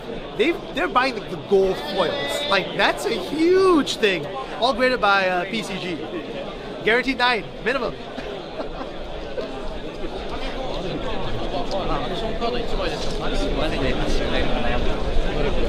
Hi! Hello! Thank you! Nice to meet you. Nice to meet you. This is the live stream. Wow! Live? Live, Yeah, wow, amazing! Yeah, unbelievable! アクションで2リソース払うと1ドローできるってやつなんで、なんか最初殴っても全然損しないっていう。いらっしゃいませ。 So this is Tokyo Fab. Their store is right here in Tadakunobaba, in where our event's at. So they're one of the biggest buyers and sellers here in Flesh and Blood in Tokyo. So check the store out. It's right next to the train station. いらっしゃいませ。売っちゃったのもう嫌だ。 This is really interesting. So basically, you can buy a mystery pack for 9,000 yen, and one of these cards is inside. Like, as in a bunch of these cards are inside. So the value of them can be insane. For 9,000, you could open a KO Marvel. You could open the Balance of Justice, which is not here anymore. Even RF E-Strikes, Rainbow Foil E-Strikes, dude, that thing is not cheap. So they're also buying, like, the buy is crazy. They're buying the Enigma Rainbow Foil. Oh yeah.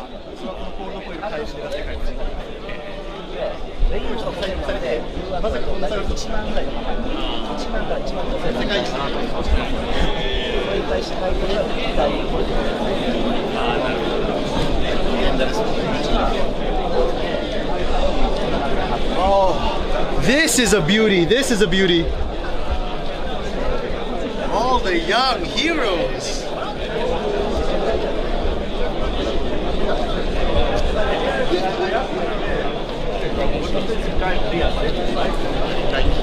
It was in that year. I know the guy.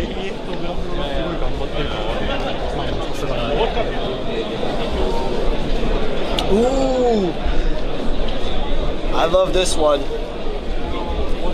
That's the Sigil of Solace Malayan promo. Represent Singapore, my friends. I know there's the Sagrada one, which is very nice too, but I can't help it.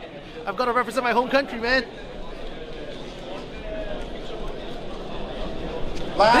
This you guys will like. These are alpha cases. Dong Naba, Gongwon Yon, Yuki Yokoyama. Please come to the registration area immediately. Thank you. PCG 9.5. Heart of Fiendel. Let's go. Okay, I've got one more section of the show to show you before we call it off. So let's go over to what I think is my favorite section of this place. It's a bit of a walk, but you'll get to see everything that's going on. Players for PM01 to PM01. Your seating is online on Jet. Please find your seat. プレイヤーの皆さん、2時から始まるシードイベントのマッチングが発表されております。レバーカードでご自身の席を確認してお着席ください。繰り返します。2時から始まるシードイベントのマッチングが発表されております。プレイヤーの皆さん、お着席ください。On the old internet. So nice. The man behind the camera's got a beautiful voice, He almost does. as nice as yours, Ellie. Oh, thank you so much. Yeah, been shopping. Leaving no witnesses. For the newest hero in town. Very exciting stuff. The newest hero in town. Yeah, Look at this. I'm the first person that's made that joke. Dude. Yeah. I mean, the first one on stream at the very least. So I'll take that. Congratulations. Thank Congratulations. you. Yeah. Thank you. Just an excellent time. We're going to show people the Learn to Play booth over there. It's beautiful. It's beautiful. Like a blue moon. we all love blue moons. We all love blue moons. Blue's the best color. Blue is the best color. Yeah. So come on, stream. Let's head over there. Thank See you, you. Elliot. See you.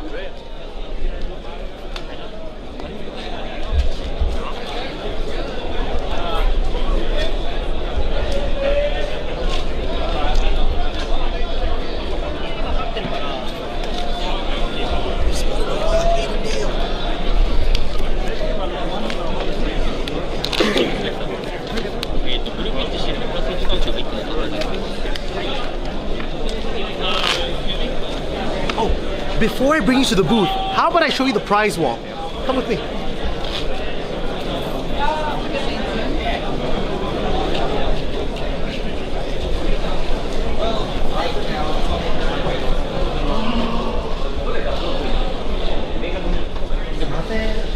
Oh, great. This dude. so big! It's so big! I think I'm gonna cash in for one of these later. I think. I hope. Dude. Or maybe this one. I like this one more. This one's exclusive. There we go. Live stream. Okay. So we are on our final day here at Calling Tokyo. So you can see people have been rushing to buy these things. Just so many things are like sold out in terms of like the cold foil promos. Just exciting stuff all around. So yeah, we have one last stop to go. Ooh, I did not see this. This is so cool. There were actually like these sacred arts uncut sheets as well in Marvel form. Dude, I need one of those. I need the sacred arts, man. Put it right in the deck and shuffle them like a total G.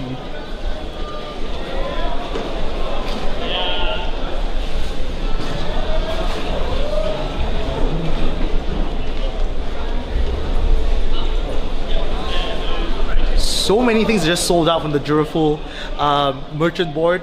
They had some exclusives that they were selling.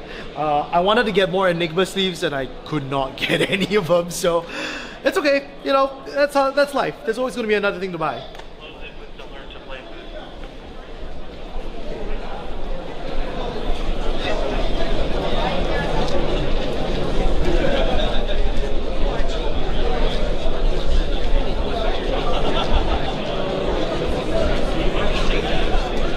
You can see how big this calling is.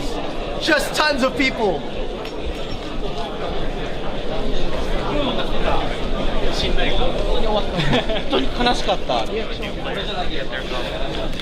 So this is the Learn to Play booth. This is the Learn to Play booth. It looks beautiful. It's all illuminated. Let's see if we can get some opinions from some of these players. Live stream. Are you having fun? Yes. Okay. Great. 難しいです。Hard to play? Yeah. Okay. Okay. Everybody fine. Well, that's what you're here for. Like the Learn to Play booth is all about picking up the game as much as possible. Apparently they have these like no, these are the translation books, but there was like a quest book somewhere, and if they finish it, they can win themselves an Ira Blitz deck, as well as some of the new part of the Mistveil Blitz decks. 格納庫こちらの方にね1枚裏返しておくことができます。はい。まあ置いてもいいし置かなくても。Really nice stuff.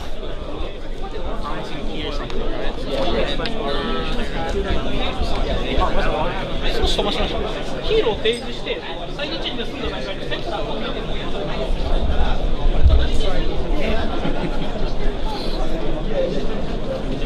It's a messy table full of stuff. I'm sorry, can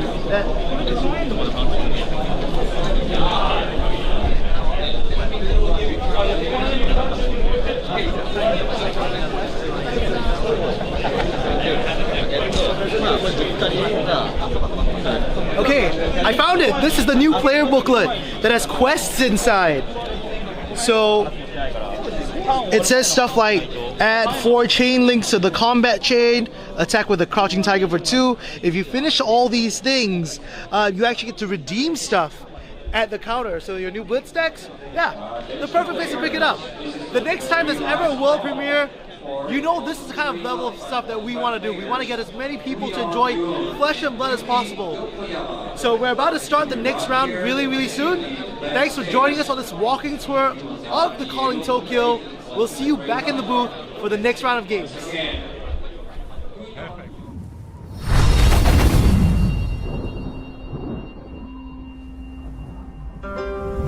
Welcome, traveler. You must be starving. Please, come inside. I think we can satisfy your appetite. Anything you like. Intimacy. Or perhaps ecstasy. Come a little closer. I won't bite. Tell me, what do you desire?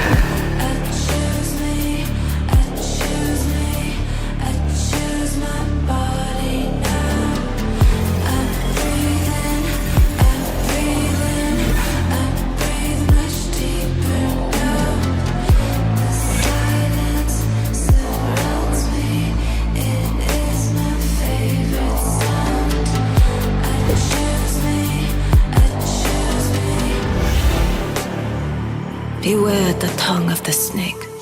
Her fangs shall soon furrow. Pleasure is but the shallow illusion. Walk the true path, and you shall see clear.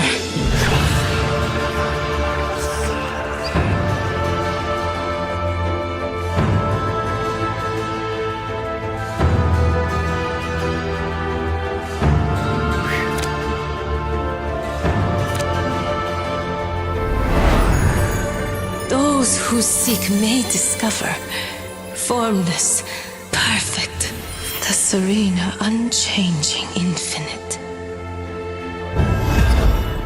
Eternally present. Eternally boring. Why don't we play rough? Embrace the solitude. Embrace the sensation. Look within. Look at me! Just a breath. Just a taste. Enough! A tiger does not fall prey to the snake. The tiger walks its own path.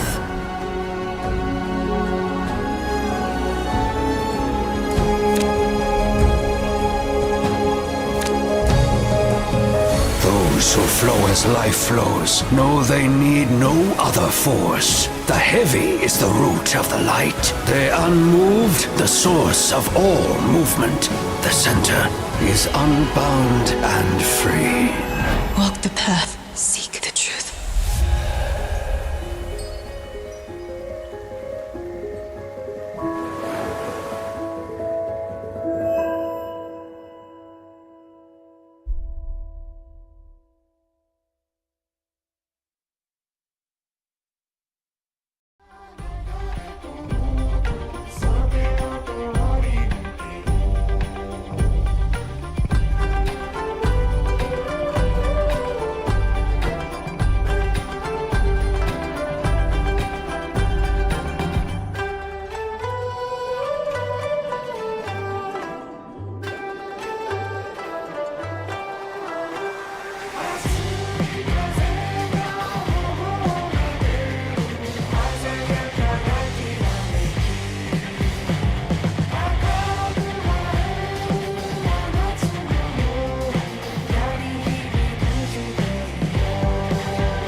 Hello, everyone. Welcome to the Calling Tokyo and the world premiere of Part the Mistveil. Look, we've had so much fun. I just showed off like the entire venue. It's huge in this space. Yes. And the one thing that I found was very cool was the Learn to Play booth. Yes. And you know what you can get from there is actually these new Japanese blitz decks. I know you're a big fan of new, so Yes. I took this. Sorry if you guys can't hear me back home. Okay. I found this deck, and I know how much you love new, so I opened it up, and you can keep this at the end of the Oh, day. really? I can Yes. keep this? And I wanted to showcase the deck, and I also want to learn a little bit of Japanese with you. Okay, so this is my turn. This is your- I can't tell you. I know most of the time we've been making you speak English, and you've been so good. Your English is so Really? it's Thank so improved you. since time we're in Queenstown. I want to learn some Japanese with you. So, how do you pronounce new in Japanese? This is new. Same. It's so I'm so same. good at this. I'm Yeah, so good at you're this. really good at the Japanese. I'm learning so Wow. fast. Okay, so new is here. Her signature weapon, the beckoning mistblade. What is Okay. this in Japanese? Wait. So sometimes, something. Could I say something? Yes, of course, of course. Sometimes Japanese can't read kanji. Kanji, yes. Yeah. Yes. So there are different types of Yes, like writing yes. styles in Japanese Yeah, or yeah, different yeah, language. What's that? Mhm. Symbols. So Yeah. the characters here are in kanji. Yes. Which is more of like a traditional way of writing, correct? As opposed to like hiragana and katakana. Yes. Those are like Oh, more yeah. alphabetical in nature. So So yeah, this is a maneki yose no maneki no seo. maneki yose no, Maneki yose no. and sorry, I cannot read like 2 words, but Okay. yeah, this is Very cool. Mhm. I will not try to say this on Yeah. stream because I don't know how to. sometimes Okay. happen. The interesting part about these blitz decks, however, is that they actually come with these extended art cards. There's a set of them in different colors. So in this case, Hiss is the promotional EA that comes with the deck. And if I'm gonna say this on stream, I need to know how. Yeah. So how do we? What is Hiss in Japanese? Okay, this is sureoto. Sureoto. Wow, Oh, it sounds so okay. elegant, man. Sureoto. Yeah, Dude, it's okay, good. am I saying it correctly? Sureoto. It's really close. It's really close. Yes. Hey, I'll take that. I'll take an 8 out of 10 any day, okay? That's like a passing grade in university. So my parents would be very proud. Okay. And it makes, so when you play this and you pitch a blue, you get this very beautiful card. Wow. The Slither. And what is Slither in Japanese? Yes, this is like close to sureoto, like pronunciation is close. Haizuri. Haizuri. Haizuri. Haizuri. Okay. Haizuri. Yes, it's good. You're really good. I'm learning Japanese. Yeah, you too. I can come back for Osaka. on. Okay, I know. I promise by the time I come back from Osaka, for Osaka, I will be a lot better at this. The other ones that I thought were interesting to look at would be the Transcend cards, like the Mystic Legendaries. Okay. These to me are so interesting. Oh. We have 2 of them here. One is Path Less Traveled, and one is Pass Over. Let's try Path Less Traveled. Because the Okay. art looks so cool. Okay, so this is really good for practicing. Okay, so 誰もが通った道 say? I didn't even catch a single thing from that, dude. I am stumped. Let's break it down. Okay. 誰もが誰もが通った通った道。道。Okay. I don't remember what I said. Okay, so I- repeat after me. Yes. 誰もが通った道。誰もたご Hey! 誰もが通った道。誰もたご Okay. Thank you. Next card. This one looks shorter, so maybe I'll get it. All right. This is Pass Over. Okay. Okay, this one is 時の経過。時の経過 Yeah, more beautiful. More beautiful. Okay, 時の経過。時の経過 Good. I'm Very trying. good. And on the reverse side, we all know this is a card we see very often. Inner Chi. In Chinese, there's a very similar character. It says "ni," but I'm sure Yeah. that's not pronounced. Okay, so completely different. 内なる木。内なる木。内なる木。内なる木。 Yes, like this is a chi. Is that in chi? English. Yes. It's a ki. Ki in Japanese. Yes, ki. U, Ki. uri, what? Uchi naru ki. Uchi naruki. Yes. Okay. I'm gonna try my best. So this deck, my friend, is for you to keep. Oh You can bring wow. it to your next armory, very your next much. Blitz armory, Yes. and with the rainbow foil new that comes with it, who's also pronounced new in Japanese. I've learned today. New. Yeah. Um, This is really good for me because like I really would like to make the news deck Yeah. and want to be more strong. Yeah. Like stronger. Learning more classes can never go wrong in this game. Even comes like as with all Blitz decks, they come with little tips and pointers on how to play the deck. So if you're trying to get your friends into the game, this is a great entry point. Alongside our new armory decks that have been released, KO's been out, Bolton's coming out soon. So yeah, just wonderful time. Here you go, Yui. I'm gonna pack this back inside the box. Okay. Let me check with Ethan. Ethan, do we have time for one more?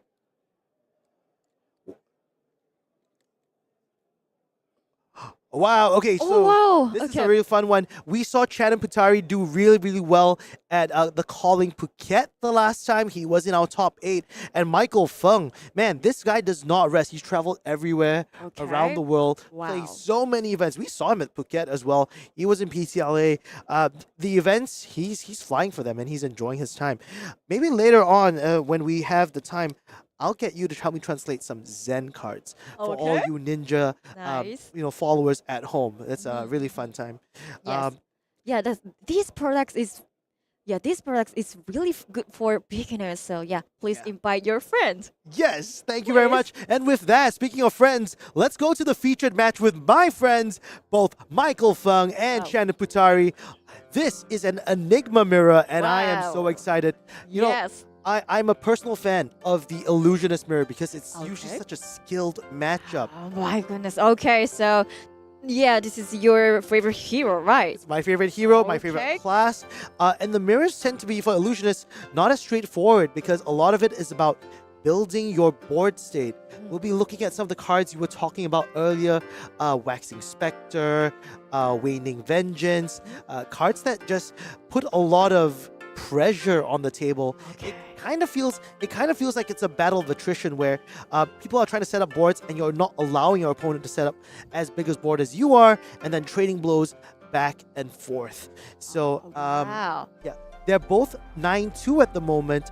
Michael Feng from the United States and Channon Puttaree from Thailand. Have you been to any of these countries before, Yui? Yes, I went to both.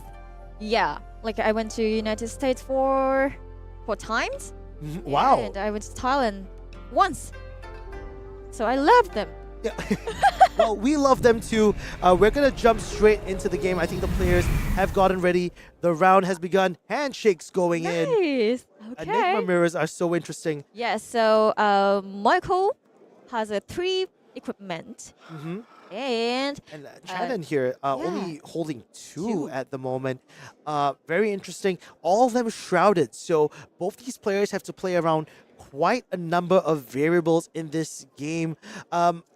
I'm honestly looking forward to see who transcends first, because at the late game, when both players are stacking up those chi pieces, we're going to see a lot of back and forth with this Spectral Shield for 2 go again into another attack. yeah, so when we see this match, so what is a comparing point? Yes. What are the points of like we're gonna look at that could pivot the game? Well, I think as you know, Matt Rogers was so gracious in sharing his information about this draft so far. I think these players want to be able to set like red or yellow auras early on, and that's exactly what Michael Feng is doing here, pitching a blue. So activating this card. This is Waxing Spectre. Yes. It's a yellow Waxing Spectre though. So what it does right here. Yeah, so this is a Waxing Spectre. If you pitch the blue card this turn, this enters the arena with a +1 counter and War 2. So this is 3 and go again. Yeah, already trying to take cards away from Channon. Wow. Now, the worry is always that like if you use your if you use your action points early, you're actually giving your opponent a chance to flash in those instant auras at the end of the turn, and there's nothing you can do about it to try to make them pop. And it became 2. Yeah, he's now also preventing 3 from the Moon Chakra. So as and when, if he passes the turn here, Channon has a window to just start his turn with 1 big chi. Yes, and yeah, he transcended the chi, and he made a spectral seal. Yes, this Spectral Shield very important here. It will allow Channon on his turn 1 to actually just say, hey, 2 go again. Wow. Or using absolutely no cards. Getting that first chi on turn 0 is huge in this case because he'll be the first one to see that chi at the start of this turn. Okay. Or rather, in the first cycle of the game. Yeah. So we can see his hands. What do you think about that? Well, what I think about this hand, well, number 1, I noticed that there is a solitary companion both in red and blue, as well as this homage to ancestors going on. Another transcend card that will allow him to maybe make 1 more spectral shield with go again and a +1 counter. So good. Starting the turn, like I was saying, this 2 go again from Cosmo is really strong. Tell us why. Okay, so Cosmo, Scroll of Ancestral Tapestry. Oh, excellent. Thank you. This is during your turn. Ores you control with ward as weapons with base equal to their ward and once per turn attack. Action. Attack. That's right. Yes. And your basically your auras with +1 counters get go again, and that's why Channon here is able to just start the turn doing absolutely nothing except swing this ward for free, keeping 4 cards in hand. Yep. And now he plays the first 10 out of Chi Wind, and chaining that up with this homage to ancestors. Oh wow! So this is also a good card. Game 1. If we played another blue card this turn, Transcend. Yeah. So Channon being able to transcend twice at the start of this is wow. huge. Look at that board state that he's amassing, and now he's at 21 health. If you add the spectral shields, it's almost like he's at 23 health. Ooh, amazing! Yeah, very very huge turn. Being able to swing for 4 here. Now, in Illusionist Mirrors, I know you're used to seeing like the ninja and the assassin matchup, which have like big numbers like 4, 7, 4, 7, 3. Right. Attack. Yeah, Illusionist Mirrors 1, 2, 1, 2. But it feels so interesting because you can clearly see who's ahead in terms of board state all the time. Yeah, like small point go 2. Yeah. Yeah. Yeah, it's just like sending little cuts and daggers, throwing little knives at your opponent, slowly whittling them down. Yeah, that is also cool. That is very cool, as Like I a do say so ninja. myself. Like a ninja. You see, if you want to be an illusionist, you can be every class. You wanna play big attacks, you can play Phantasm. But in this case, we're back on the Aura plan, swinging these cute little spectral shields, these little talismans. Wow. So he put the arsenal. Yeah. And pass the turn. Michael here keeping that 4-card hand and 1 in arsenal. Just telling Channon, yeah, send the bill, my friend. Nothing to it. Ooh, and this is a big one. This is a very big one. We're playing Spectral Manifestations Red over here.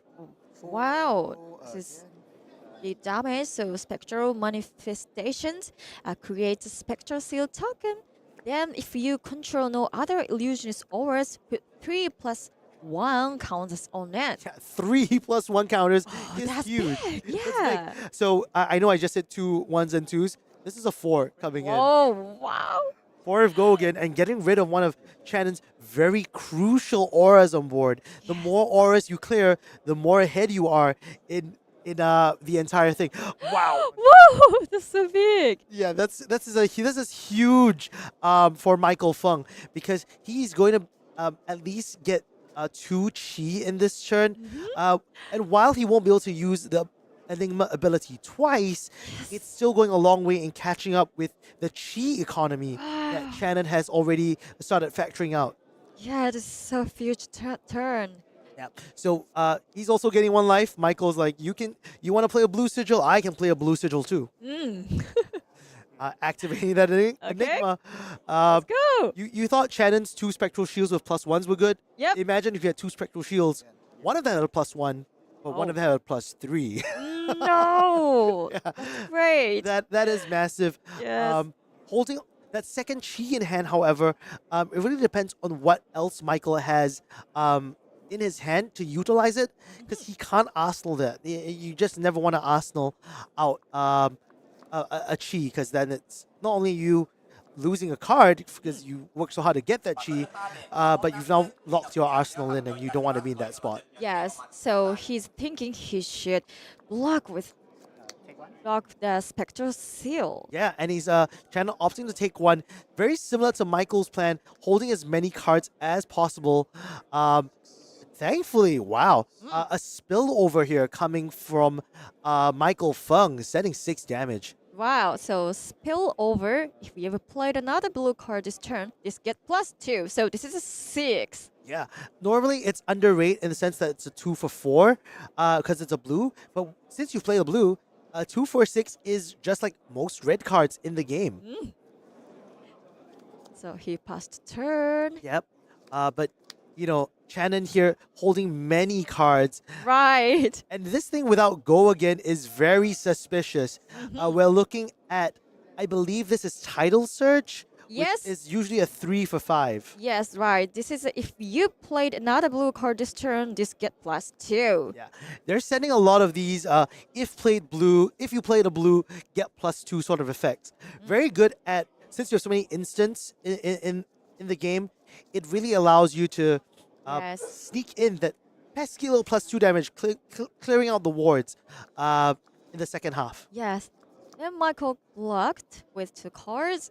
Yeah, this is blocking 6 at the moment. Oh. And Again. wow, more chi. Man, Nice. this game, everyone is feeling chi lightful, just Right. full of chi, coming in for 7 now. And Michael very clearly blocking for 6 here.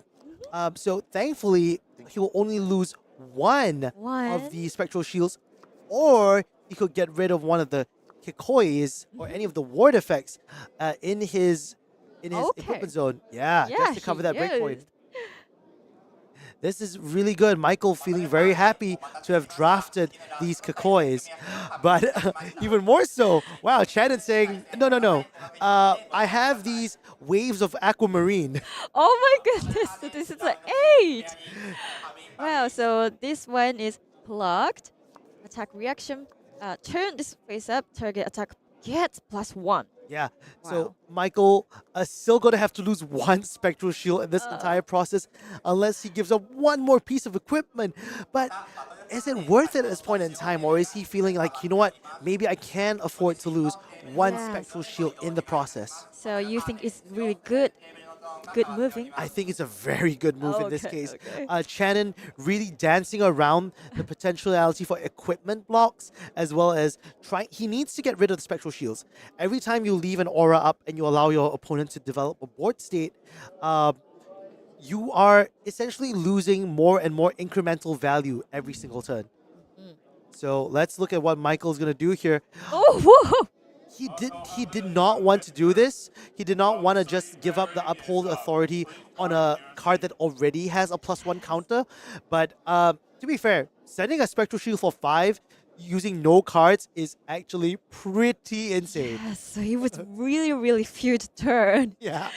Wow. 5 go again with 1 card in hand could present a bunch of things. You could play this for 5 go again. You could then pitch it to swing the other spectral shield for 2, or maybe even drop one of those 0 cost auras on the table to absorb something from the next turn. So if he has a Sigil of Solitude, if he has any of the or maybe even just the arsenal this card, if it's a Transcend card, he could save it for the next turn. Yes. All right, so Channon here going to reactions and defending with Evasive Leap, blocking for 3. It's just a very simple generic defense reaction, nothing too fancy here. Okay. Okay, so what is Michael's next move? He's passing priority. This is a really cool illusionist move. Okay. Michael still has an action point. Yeah. But he's not giving Channon a window to flash in an aura. Oh, Okay. Yeah, because if he flashes an aura, Michael will be like, okay, I'll pitch this card and swing the Spectral Shield for 2. What are you going to block with? A lot of up and down, yeah. Yes. I can't study it now too. This is really good. Yeah, this is a masterclass. I mean, Michael Feng, one of the best players in the world, and Channon Puttaree also showing his medal at calling Phuket recently, entering that top 8, playing Prism, another illusionist. So I don't think he's a stranger to this sort of play style. Even if new Prism is a bit different, all illusionist players at heart are all about that value gaming. Wow. See, okay, that is crazy. We could have ended in this state where Channon might have chosen to play that haze bending on the previous turn and then sending it in, but Michael Feng not giving any space to breathe in this case. Yes. Wow. He played a haze shelter. Yes. And this haze shelter, because a blue was pitched, it's coming in for 4 now. Wow. Okay, so Michael is thinking he should block this card. Yeah, he's trying to think whether he should block this card. He gave up 2 pieces of equipment previous turn that had Ward 1. I don't know if he wants to give up 1 more piece ahead of this. He'll be so far behind if that's the case. Or at least in terms of asymmetrical knowledge, things that are kept from his opponent. So... Has to think very carefully about this blocks. Channon has no more cards left for him to activate this turn. So this is no go again on the what's this, haze shelter. So this is a last attack in this turn. It is the last attack in this turn. From what we can see, I don't think this. If let's say in his arsenal, it's something like like grains or whatnot, or no, there isn't anything that could be like super detrimental at this point. I think so. Yes. Michael here prudently just blocking that 5, forcing still a 2-card hand for himself. That's good enough to start the turn at the very least, and for that haze shelter to get any value, Channon here has to pitch another blue. So he attacked with shield. Ooh, this is a very good card. It's kind of like calling a bluff out on Channon, saying, do you want to block this and lose the haze shelter? Or do you want to pitch a blue in order to make it 4? Either way, you are giving up a card or making your opponent block in a funny way. So yeah, we can see his hand. Yeah, his hand does not have any instant auras to play on the field, so losing this haze shelter and taking 1. The life lead that Michael is commanding at this point in time, extremely strong. Yes, so he played Spectral Seal again. This is 5. 5 go again is huge. And with 1 more card, single-minded determination does not come in with the bonuses because of its effect. So this is when this enters the arena, if you control no other illusionist auras, put 3 +1 counter on it. Yeah, that is huge. Well, you don't need the ability of it right now, but the fact that it gives Ward 2 can be quite huge. And Channon here doing some really interesting... Oh, no, he's rethinking whether or not he wants to play this droplet. Okay. But tell us a little bit about first tenet of Chi Moon. Like, what is this card and what does it do? He's thinking. Yep. So this one, the first tenet of Chi Moon, your next blue attack this turn gets when this attack draw a card, go again. Yeah, but Spectral Shields, unfortunately, are not counted as blue attacks. So this is just 2 go again, but does not give him a card. Channon still extending the combat chain, which is a lovely thing to see. And Michael Feng here prudently blocking for that shield protections, right? The permanence on the board. So he's attacking 4? For 4 in this case. Yes, and blocked. Yeah, and using that single-minded determination to, just pad a little bit more, using that ward to keep it around. He's valuing the Spectral Shields a lot more. Even though Spectral Shields are ward 1, he's not willing to give up the +1 counters on them. Yes.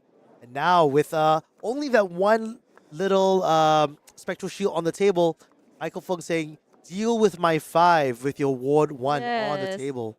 Just 1 Spectral Seal, but it's so Yeah, big. It's so big. Yes. 5 go again is massive at this spot. When Yeah. you see someone like Michael Feng holding 2 cards in hand and 1 in arsenal, he could be sending a big red attack at the later parts. Ooh. Damn, he blocked. And he blocked it with the Moon Chakra. Now, Moon Chakra, because he hasn't transcended, only prevents 3 damage here at the next instant and doesn't spill over. So it is a full block on the 5, but the Spectral Shield that's coming for 2 here, there's nothing on top of it. Yes. Oh my Ew. goodness, here we go. Wow. He sent out Weakest Link. This is such a powerful card in this matchup. Yes. So when this hero look at their hand and choose a card without. I just know something, draw, discard. I have to read my book. Okay. Yeah. Okay. Thanks, Michael, for showing us that even the best, Michael. Yeah. even the best of us need to figure out these cards sometimes, Yeah. especially in the new set. It's not just the fact that it's Yeah, this Japanese, is- yeah, but import- remembering new effects is hard. Right. So what does this do for us for the viewers at home, Yui? Yes. So if you do, this card is and you draw a card. Yeah.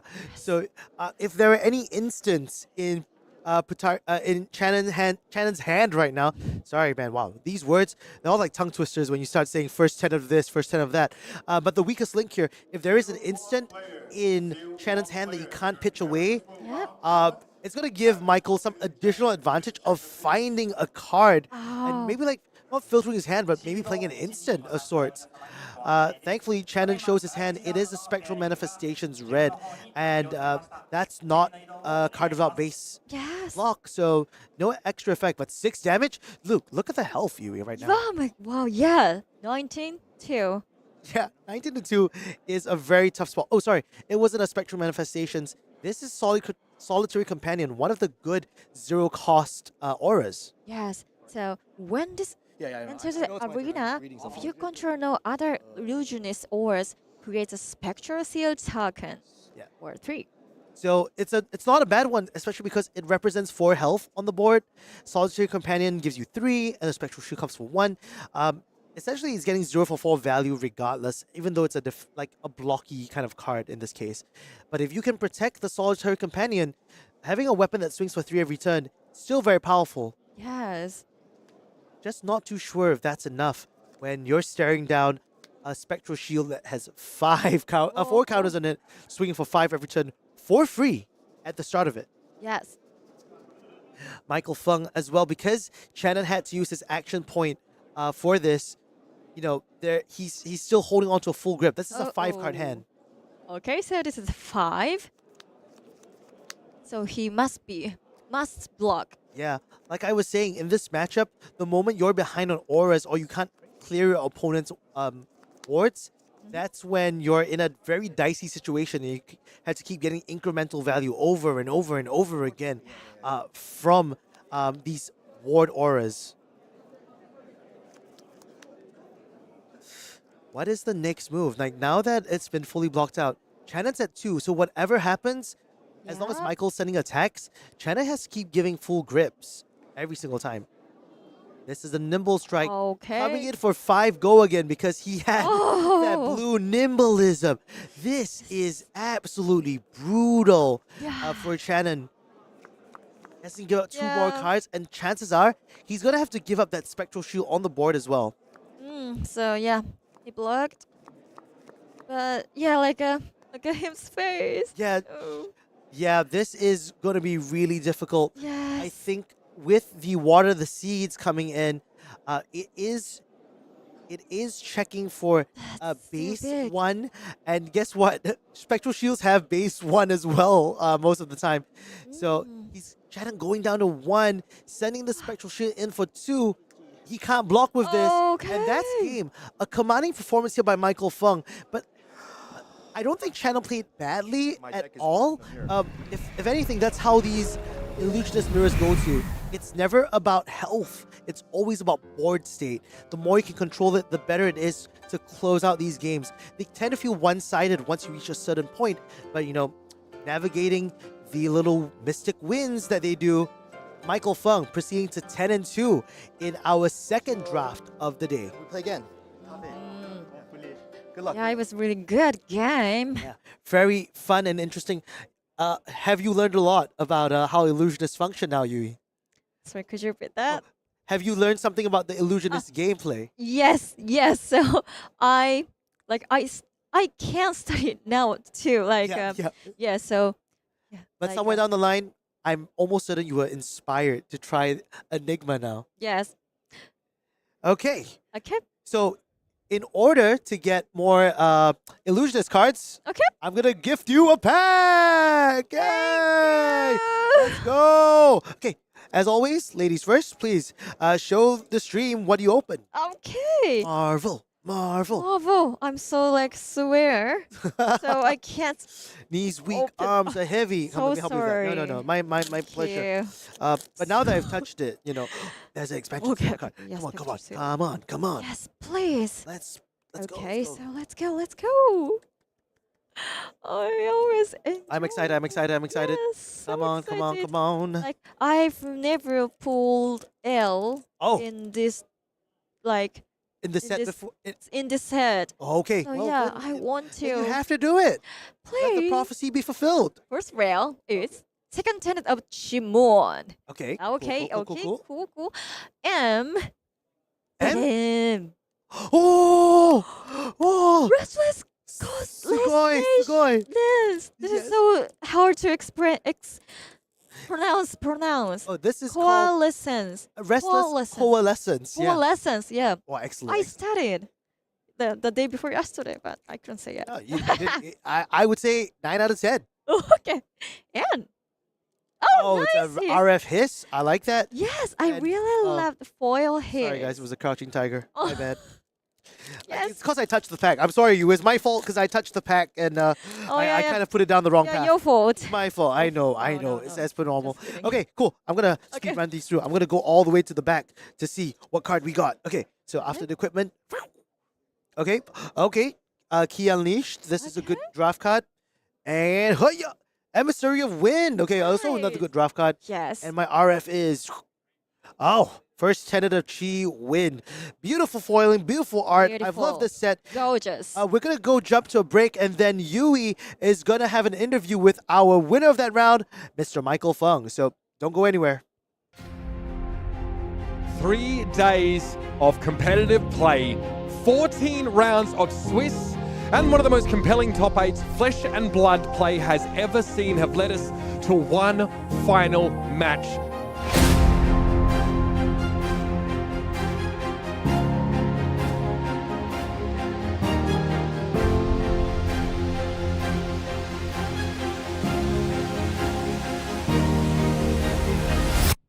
There's a spilled blood in Maximilian Klein's hand. Are you kidding me? You would have to find exactly Sigil of Solace. It's the only out at this point. What a call out. Sigil of Solace to keep him in the game. Here's the sink. Off the top. You can't be serious! You cannot be serious! 5 is offered here, block 3. What's the last card? What's the last card in Max's hand? It's Sigil of Solace. Game 3. Maximilian reaches. It has to be in the swing. What else can it be? He's got one that's... It has to be an attack reaction. He's hesitating on it. You don't hesitate if you have it.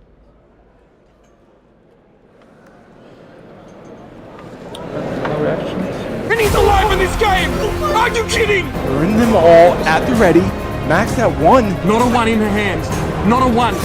It's a grimace. A ruthless. And the hand is extended! We're in the House of the Dragon! And at the head of the table sits Arthur Trahay, your Pro Tour Los Angeles champion, with the most incredible cold shot I have ever seen.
Hello everyone, I'm Yui. So this is Michael. So it was really good game. So so please let me interview you. Yes, okay. Yeah, just a few questions, okay?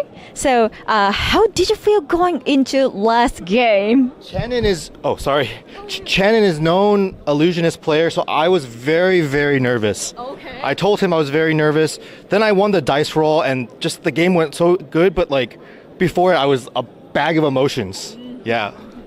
Okay, thank you very much. And how are you finding the draft? This is my second draft ever. The first draft was the first draft. I learned so much in one draft. My deck is like 3 tiers better. I love this format, actually. Heavy Hitters was not my favorite, but I get to play Illusionist. I love playing Illusionist. I love the design of Enigma. She's so fun. She has offense and defense. Sometimes I feel like I'm a guardian. I have my little hammer, I just block, block, block, block, block, you know? And it's free. Normally I have to pitch a card. But I'm enjoying it a lot. I think you can make so many good decisions in the draft. And you can also stay so open because the Mystic cards and the generic cards are so many. So kudos to LSS. You guys did an awesome job. Thank you very much. So finally, what's made you choose Enigma? I'm going to be pretty honest. I played 12 rounds of Enigma on Friday, 8 rounds on Saturday, and my first draft is also Enigma. So at this point, I don't even know how to draft the other 2 heroes. I hope if I make top 8, no one in top 8 hears that. But I just I was very experienced, and I feel very comfortable. I feel like I had the formula down, and so I'm just hoping if I make top 8 that like the brackets work out. I really don't want to explore a new hero, but I really like the design of Enigma. Like I said, she just feels so clean. I feel like we found like a good middle ground between Spectra and Ward, and I feel like you can interact with Enigma, but you also can get punished for not being aggressive enough and not having a good enough hand. So I think I really like that design space, and she's just like I can't imagine not playing her in this draft format, but we shall see. We shall see. I get 2 more rounds. Thank you very much. I really hope you will win. Thank you thank you very much. So, Michael. Welcome to the arena. Here's something to get you started. To survive here, you'll have to put your money where your mouth is. And test your strength. Becoming a champion takes all your might, agility, and vigor. So ask yourself, before you risk it all, what drives you to step into the arena? Fame? Fortune? Vengeance. And gold? After all, raising an army isn't cheap.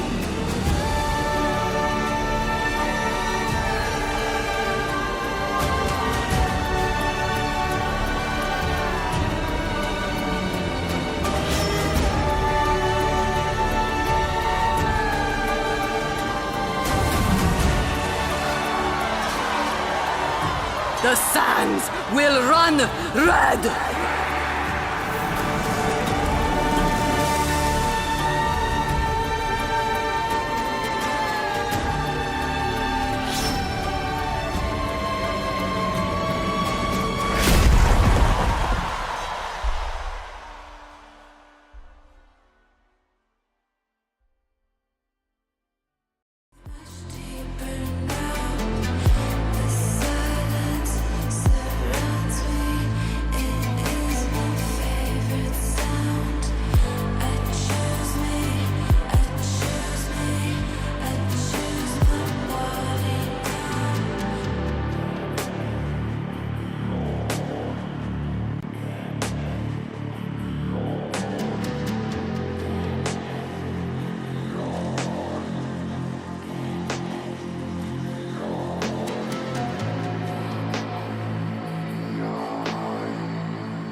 Hello, stream, and welcome back to The Calling Tokyo. I'm joined with Matt Rogers for the second game. And Matt, I know we have a lot to talk about, but we're going to jump straight into it because our players are ready.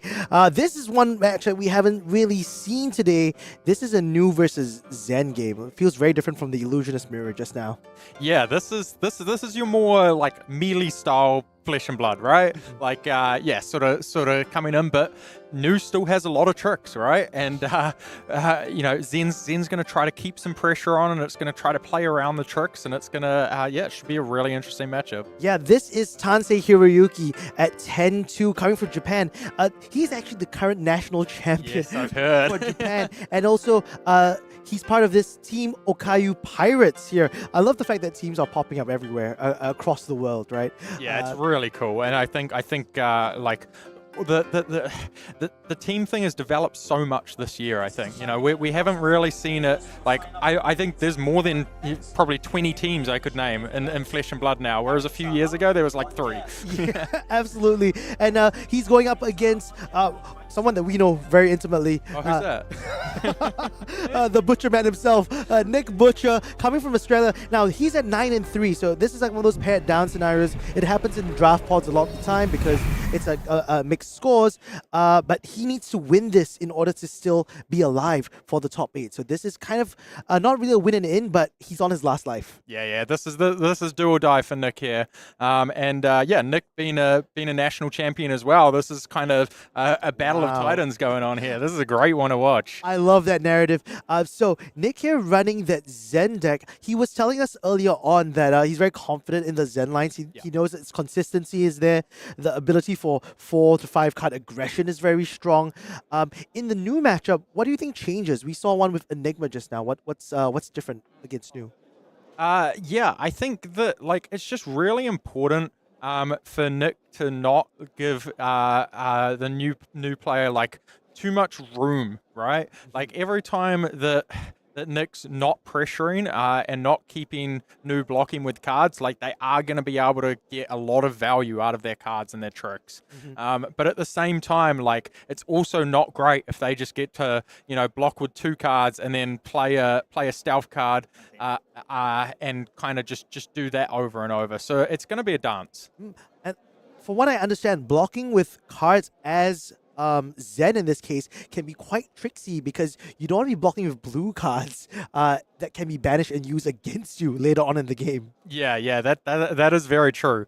I mean, Nick's Zen deck, I had a look at it. Nick showed me the deck, and it does kind of want to block a little bit more than most Zen decks as well. So I'm not sure if that's going to work in his favor or work against him with Nu's ability. The good thing about this matchup is it can be quite hard for Nu to kind of get to that point where it can take advantage of the hero ability. You have to be able to transcend, and then generally you want to be able to set up to draw that again in the late. This is very interesting. So the fact-finding mission, a 2 for 6 here, that when it hits, you can look at a card, either an equipment piece or an arsenal piece.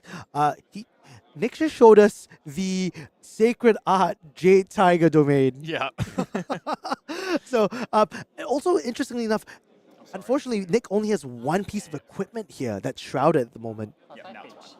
So coming in with that Biting Breeze and into Tiger Tamer Kakar for 2, Nick's still holding on to a card in hand and a card in arsenal. Yeah, so I think what just happened there is Nick pitched to play the first attack thinking it would cost 1 when it was a 0 drop, and then just kind of changed it around. Because you're not actually allowed to pitch unless you have something to pitch for. So Absolutely. then he's pitched for the weapon and then played the Nimble Strike at the end of the chain there. Absolutely. So they're playing at a rather fast speed here, and it kind of shows the familiarity of what their game plans are. Nick is setting that aggression left, right, center as much as possible. But this nimbleism into, I think this is body of something of flesh. Yeah. I'm still learning the cards. I'm sorry. It's called Desires of Flesh. Desires of Flesh, yeah, Desires that's right. of Flesh. So coming in for 6, that pump. Nimbleism being imprinted in this set, is that a big deal? Yeah, that's definitely a big deal. Like, this is exactly what he wants to do, right? Like, if you can do a Nimbalism into a stealth card, at that point, in order for Nick to cover the 6, he almost certainly has to block with a blue card, right? If he's blocking with 2 red cards, you're very happy anyway. That's a lot of power from his deck, right? So, yeah, basically, you want as many turns where you're presenting like 6 with an on hit. Yeah, and the on hits in this case can be quite powerful. This one banishes the top card of the deck, and if it banishes an attack action card, which I'm assuming Nick has a ton of. Yeah, like most of the deck. Yeah, he's going to gain 1 life. That's going to stop things like, or rather, it kind of covers up the fact that these crouching tigers are going to poke him for 1. So if you can banish, not only taking a card away, but you're negating follow-up subsequent attacks. Yeah, well, that was fantastic there. That was a 2-card 7, because he got 6 damage plus gained a life, and he got a blue into the banish stone. So that's exactly what he wants to be doing out of 2 cards. Well, Nick Butcher himself also has a bunch of tricks up his sleeve. It looks like he's going to be pitching, and man, this is a pretty good one. We're looking at Harmony of the Hunt. This is a 1-cost, 3-attack, a 2-block that says if you've pitched a blue, make a Tiger Strike in your hand. Yeah, so he's made a Tiger Strike in his hand. Another really good thing. This looks like it's going to be a big turn for Nick. Yeah. He kept the full 4 cards and an arsenal. He is wanting to push damage this turn. That's right. So this is a 3 into the Tiger, taming Kakara for 2. When Tansei Hiroyuki here blocking with the Rousing Wave, it always means something's going to happen soon. He's going to get that value out of it as fast as possible. Look at the speed of these players. Like, both of these players just really know what's going on. Yeah. This is why they're 2 national champions on. Exactly. And that's why we're here in the booth. Oh, no, 100%. I think trying to close out the amount of, the life gap here seems pretty significant. 4 health is a whole red card in this case.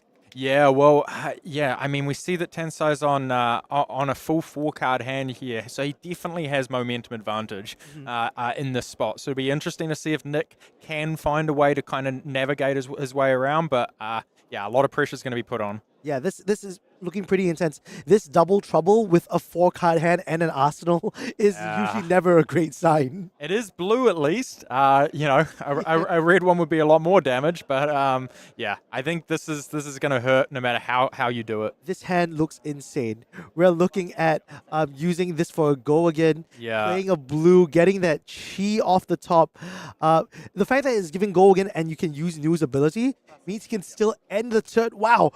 That's just so much damage coming off the top. Whoa, this is just, Feng striking every single thing, throwing the kitchen sink and then some. 3, 6, 9, 10, right? So we're coming in for 11, and then we also get +2 off the hero ability.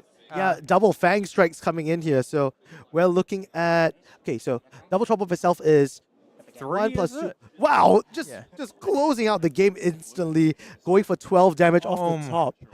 Well, I had a fun time casting this game with you, but we're on turn 3, and it is what it is sometimes with these new matchups, when your evasive damage is just so off the top, and you can't strip cards away from Tensei's hands. Yeah, I mean, he obviously had an incredible deck, a lot of very strong reactions, and that can definitely happen versus New. And that, Nick isn't prioritizing blocking, right? Because he knows he can't really win that battle, so he has to take damage, and then he's in a spot where he can just get rolled. Yeah, just get blown out of the water. That is I'm actually scared of New right now. Yeah, I would be scared sitting there. That was, that was rough. Nick was at 9, blocked with 2 cards for 6, and he still died. That's so brutal in that spot.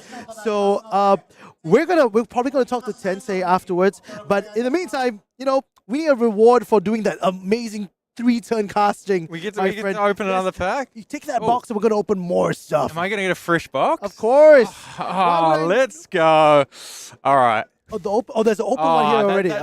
They won't let me open the box. I think there's going to be a legendary in there, I'm telling you. Oh, they've just opened it for us. Yes, that was nice of them. Yeah. They made it easier for us, but you get the freshie, my friend. Oh, here we go. Okay, you pick it, though. You take the one right at the bottom, because I think those are always the good ones. Oh, okay. All right. This is the strategy. Is there a gold pack in here? No. Okay, well, we still have one more. Hey, somebody opened this box. Hey, they found the gold pack and they hid it from us. I'm telling you, there was a gold pack in this Oh box. man, it's so cool that this set was designed with the Enigma New Moon inside. No one knew that was coming. Yeah, it's really, really cool. I heard it was a very tight-lipped secret as well. So okay, I'm gonna rip mine open, and this time I damage your cards if you open your boosters like that. I'm like, sorry. this This is the PCG guy. Just like I just got a lecture from Daddy PCG, and let's see what I got. You just open it with all the passion. You're like, come on, let's get in here. Give me that card. And I got a whole lot of, I got a nice shiny card, which is the Illusionist Rainbow Foil, which I'm keeping. But all right. That's all I have. How about you, Nick? All right, we'll see. How about you, Matt? Oh my gosh. My gosh. That game was so fast. I'm still trying to, you're so used to saying the players' names. Yeah. And then it just goes away. I don't even know if I got to say Nick. It was literally 3 turns. Literally 3 turns. Okay, let's see what we got here. Is there a chance? Oh. And we've got a couple rares and a little foil here. So, unfortunately, they did steal my gold pack, so I didn't get to open that on stream. Whoever opened the box stole that from us. We'll talk to the production manager about this. We'll get that I know. refund. Well, get us a gold pack. Get us a gold pack on stream. Come on. Come on. We can make magic happen here. This is, after all, Calling Tokyo. That was round 2 of Pod 2. So we still have one more match to determine our top 8, and from there on, we'll be crowning a new Calling champion. The first Japan Calling champion. Yes, and so far, it looks like the Japanese players are doing an incredible job climbing that ranks, giving themselves that buffer, right? You just want to inch your way into the top 8. When it comes to a 15-round tournament, every loss is one step closer to being eliminated because you have so many more opportunities to drop games. Yeah, and these big events and this top level, these events, you don't have much room. Exactly. Absolutely. So we are going to take a quick break, and then we're going to bring Tansei Hiroyuki on screen for a short interview with Yui. So don't go anywhere. And it's gonna get the fist bump. The Phoenix rises. What an incredible display by. Listen to this room right now. This room is erupting, celebrating our Flesh and Blood World Championship.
hello everyone, I'm Yuri Tokiwa. So here is Tansei Hiroyuki. So it was really good game. So I have a question for him. Okay, so how did you feel going into last game? 前回のゲームはどのように感想を述べられますでしょうか？とても運が良かったので、ゲームの早い段階で、ダブルトラブルに9点のアタックリアクションを重ねて、勝利をもぎ取ることができたので、ついてるなって思ってます。So he thought he was really lucky because he got it like first of all he could attack like 12, so he was really lucky. He said that. Okay, so second question, how are you finding the draft? So ドラフトはどのように思われますでしょうか？はい、どのような環境だと思われますでしょうか？はい、非常に難しくてやりがいのある環境だと思ってます。前の環境のヘビーヒッターズドラフトはもうちょっとシンプルなドラフトだったんですけど、それも入り組んでいて複雑なゲームになっていて、とてもその分やりごたえがあって楽しんでいます。So yeah, like first of all, draft in this set is kind of difficult for drafting, but like it's kind of so. This is good. How can I say? I'm sorry, my English is not good, but so this is so difficult. But like this is good for practice. So yeah, he's really like draft. Okay, so third question. So what made you choose Nu? どうしてNuを選ばれましたか？ピックの1パック目2パック目とかは結構ジェネリックや神秘の誰でも使えるどのヒーローでも使えるカードをピックしていたんですけども、1回目は3パック目で黄色いダブルトラブル、問題の拡大が流れてきたので、それを見て、ヌーが空いていることを思って、ヌーを決めました。で2回目は、4パック目で、ヌーの腕装備ですね、ファングストライクを生成する腕装備を、流れてきたので、それを見てヌーに選びました。So he could find the new card easily. And first of all, what did you pick? Sorry. 3 pick. 3 picks. 1 3. 1 3. And then second pick was? Second draft. Second draft is 1 4. So he decided new. Okay, so last question. How was it feel to be close to top 8? では、トップ8に近づいておりますが、それはどう感じられますでしょうか？感動しています。So he is really impressive it. So, okay, thank you very much. チームのおかげです。So yeah, this is a team T-shirt. So what this team? Okayu Pirates. So he's in Okayu Pirates. So thank you very much, Tansei Hiroyuki. So I'm really Japan team. Okayu Pirates is strong, but Japan team. So please go to win. Thank you very much. Thank you. Thank you.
Hello, everyone. Welcome to this segment I like to call The Mind of Matt Rogers. So we're going to do some pack one pick ones with him. And we've got a couple of packs here. So let's open the first one up to see, first thinking about pack distribution and then looking at what are the sort of powerful picks in this one. So Okay, all right, let's have a look. So we got a Crouching Tiger and a Zen. All right, okay, so yeah, let's get the good stuff out of the way first. So how are you sorting these? You're sorting them by playable types, I'm assuming. yeah, so basically just the pack distribution, right? So we're just having a look. Obviously, we've got 2 of each of these, of each of the class commons here, and then we've got Chi card, Mystic and generic, our equipment, our 2 rares or above, and our foil. Okay. So this is, so each pack will have 2 of each of these, no matter what, and then 1 other card. So it can be a Mystic, it can be a generic, it can be another one of these class cards. So that's the first thing that you kind of want to look at in a draft. Obviously not pack 1, pick 1. It doesn't matter too much other than what you're going to table, but in the rest of the packs you really want to pay attention. If you receive a pack with like none of these, for example, or just 1 of these, you know that somebody's already taken an Illusionist card. Yeah, when we looked at the first draft today, we noticed, like the signals being sent and being very important to figure out what's not available, what lanes are closed, and what lanes you're making down the line as well. Yeah, 100%. Initially what I want to do is I kind of want to pull out the power cards, the high pick cards. Obviously this is a very, very good ninja card. Untamed, out there. This is one of the best reds for Illusionist, one of the best red Illusionist commons. And then we've got this second Tenant is fantastic, one of the better blues in the set. And then this pack's pretty good. We got some really good stuff. We got a decent equipment headpiece, definitely high pick there. We got Nimbalism, which is really good in the new and ninja deck. And then we've also got Transcend card, which is one of the best Transcend cards, the Go Again one as well. Yeah. So I've got like 6 really high pick cards here.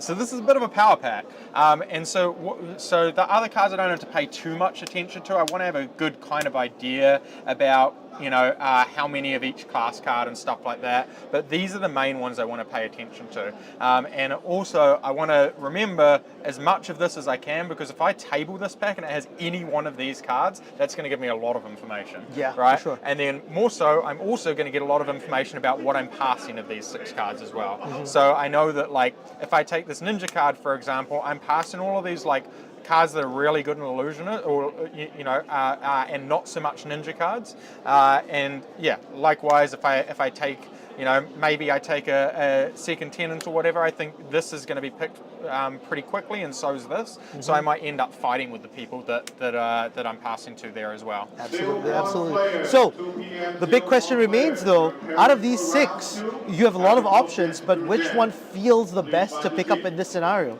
Are you staying open with Nimbalism? Because that feels like an open card, but... Yeah, Nimbalism is definitely a way to stay open, and so's the Aqua, like either of these, and the Path as well. All of these are my stay open picks, Tenant a little bit as well. These 2 is if I just want a hard commit. And I also, the good thing about hard committing here is that you tell the person that you're passing to, I took a ninja card, or I took an illusionist card. Because there's only 2 illusionists in the pack and 2 ninjas, if they're paying attention, which most people will be at these high level events, they're going to know straight away that you've sent them a signal that you want ninja or you want illusionist. Yeah. So I think there's a lot of good picks here. I think either of these and sending that signal is good, or staying open is another good option as well. Personally, for me, I want to lean more towards staying open, because then I know what I'm passing them into, what they're going to pick pretty early.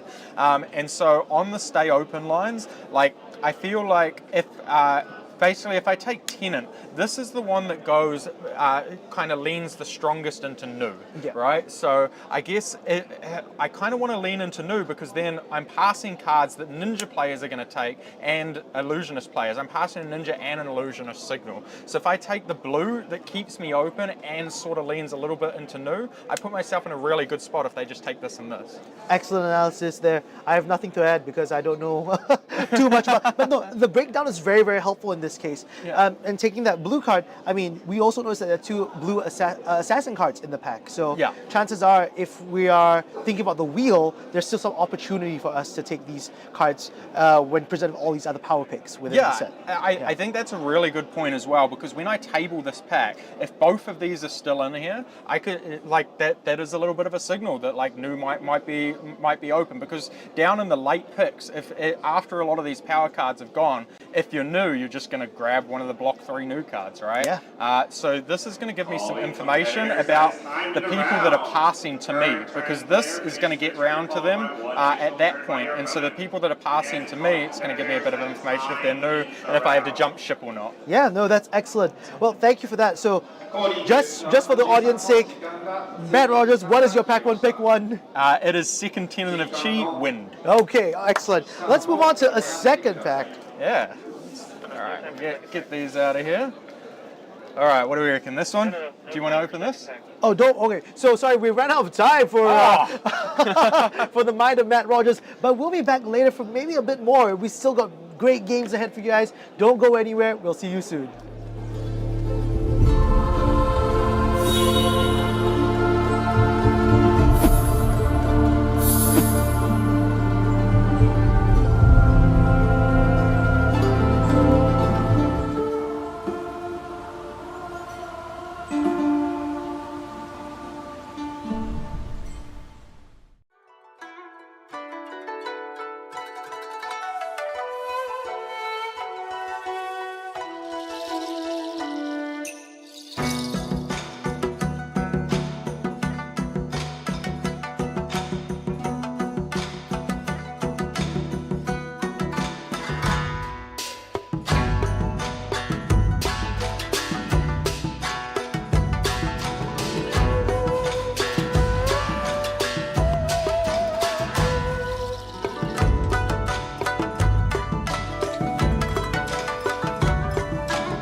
Hello everyone and welcome back. We are almost approaching at the end of round 13. We still have one more game to go today before we call it to the end of the Swiss rounds. So let's just look at the standings real quick in order to understand like who's in contention for that top 8 spot.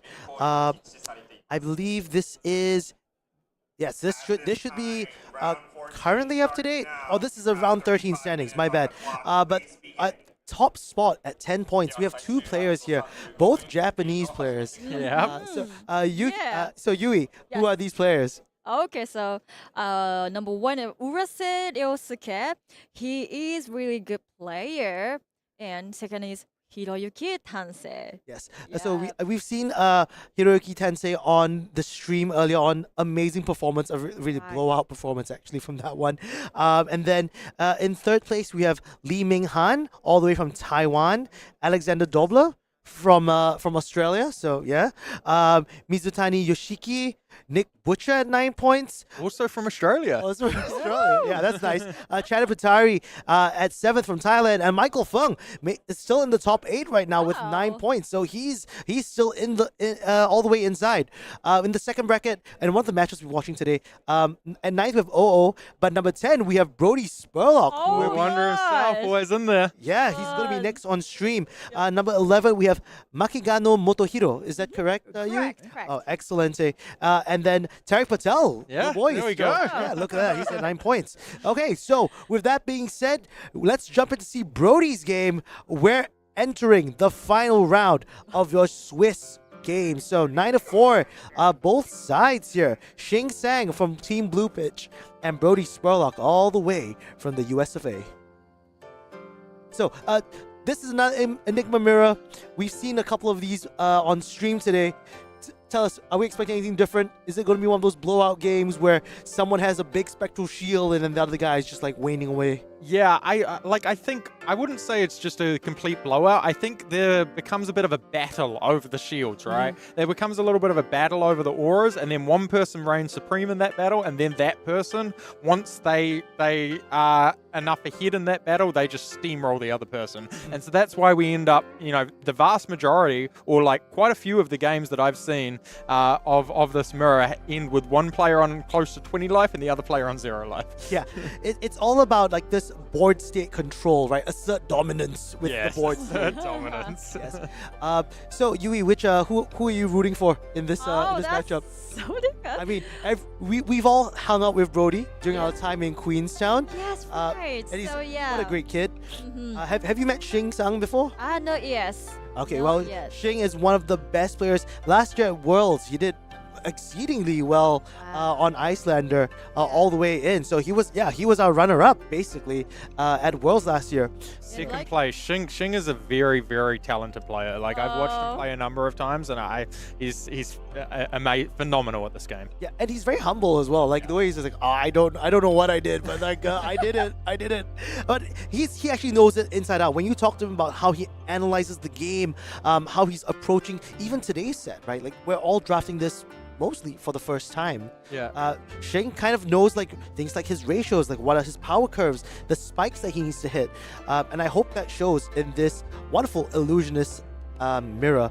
We haven't seen a lot of this since like the Uprising days, so I'm like, pretty excited. I think like both of players is so relaxing now. Yeah, they were so like laughing and talking. So yeah, I think it's really good. Oh yeah, these guys go all the way back. I mean, at the competitive level, you kind of know all the players that you need. It's not just like a friendly competition, right? It's like you're always scouting out, like, oh, this guy. If I meet him at the stage, man, it's gonna be a blood battle. So I think both these players are getting ready. This is potentially a win and in, if I'm not mistaken, for one of these players. Yeah. So very important matchup. It is the final round of Swiss. Let these players get ready, and we'll finally see. Look at Brodie. Oh, there he is. Look at that. My That is goodness. beautiful. Yeah. Hard. That is quite the flex to bring. He just put his equipment face up. I love how he's just laughing about it as well. That is really funny. I actually did that in the call-in as well. My opponent didn't see, but my opponent was busy sorting their equipment out, and I put all mine face up, and then was like, oh, oops, flipped them face down, and luckily he hadn't seen them, but that was funny. Yeah, the thing about it is that I thought some of them could. When I read the Shroud keyword for the first time, I thought it was an optional thing to put it. It's like you must play these face down. I was like, okay, cool. Hear you loud and clear, Chief. But both players having 3 pieces of equipment each. Yeah. Shing, importantly though, not having a chest piece, and that's one of those which can be quite a game changer, right? From what we've seen so far. Yeah. Well, the chess piece is always really, really scary, right? Because if they keep the chess piece right to the end of the game, it's like, oh, do I want to put them to 1? It's like, the amount of value is just massive. So I do think chest is one of the very important pieces to have. Yeah. Brodie played the first turn of Chitai. This is the ability that your next blue attack this turn gets +2, go again. Yeah, and also at the same time chaining it up here with the rising sun, setting moon. Yeah, it's time to transcend. Turn 1 transcend. Yeah. When you can do that on the first turn, honestly, getting that chi advantage, being able to manufacture these spectral shields on demand can be a huge thing, especially because they get that +1 counter and go again. Yeah. Oh my god. Looking at Brodie's hand here, yeah, this is pretty cool. He might transcend twice on turn 1. Wow. Which, as Enigma, it's interesting though. Yeah, he's thinking of what to sync at the moment with that rising sun, setting moon. Thinking of putting away that defense reaction that he's packed in his 30-card list. Yeah, the choice here is quite interesting. Cool thing is he also, after he puts the card back, he gets to shuffle. He can use the other one to shuffle, and then potentially be closer to that card. Ooh. But yeah, the defense react is not what you want in the mirror. It's the mirror is very much about board control, and you don't really the defense react is nice if it protects an aura, but in the early game, you don't really care if they deal you damage. So. That's true. Yes. Brodie's still holding 2 cards in hand, and this says go again. So, also puts Shing in a position where sometimes he can't afford to simply just play this aura, but he's going to do it anyway. So, Brodie attack with Spectral Sealed, and then Channon blocked, and Brodie played a Haze. Hay shelter. No, this is he has the hay shelter on the back foot. This is currently warding for 4. Yeah, so this is coming in for 5. He's threatening to kill the aura. He's like, all right, well, if I can't play a second aura myself turn 1, I'll make sure that you don't get one. No, this is great. Brodie also not using that stir the pot over here to transcend the chi just yet. Oops. It's just some little free information for Shing. That's okay. Yeah, well, because he's drawing the card anyway, it's not a looking at extra cards infraction. It's basically just giving your opponent some free information. Yeah, it's okay. It's the same as dropping your hand. or revealing your equipment at the start of the game. At the start of the game. I mean, this is the win and in. I'm sure tensions are very high for these players. Absolutely. Especially when it comes to these, making a top 8 in Japan is going to be so cool. But Shing, this is a really good card, isn't that, Matt? This is exactly what you want to start the game with.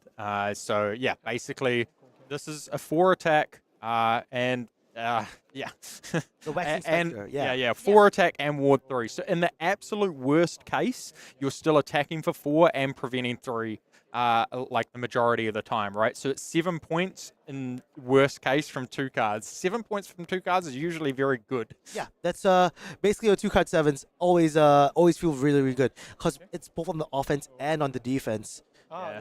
And I mean, if it gets to attack twice, it's 2-card 11. That's actually pretty sick.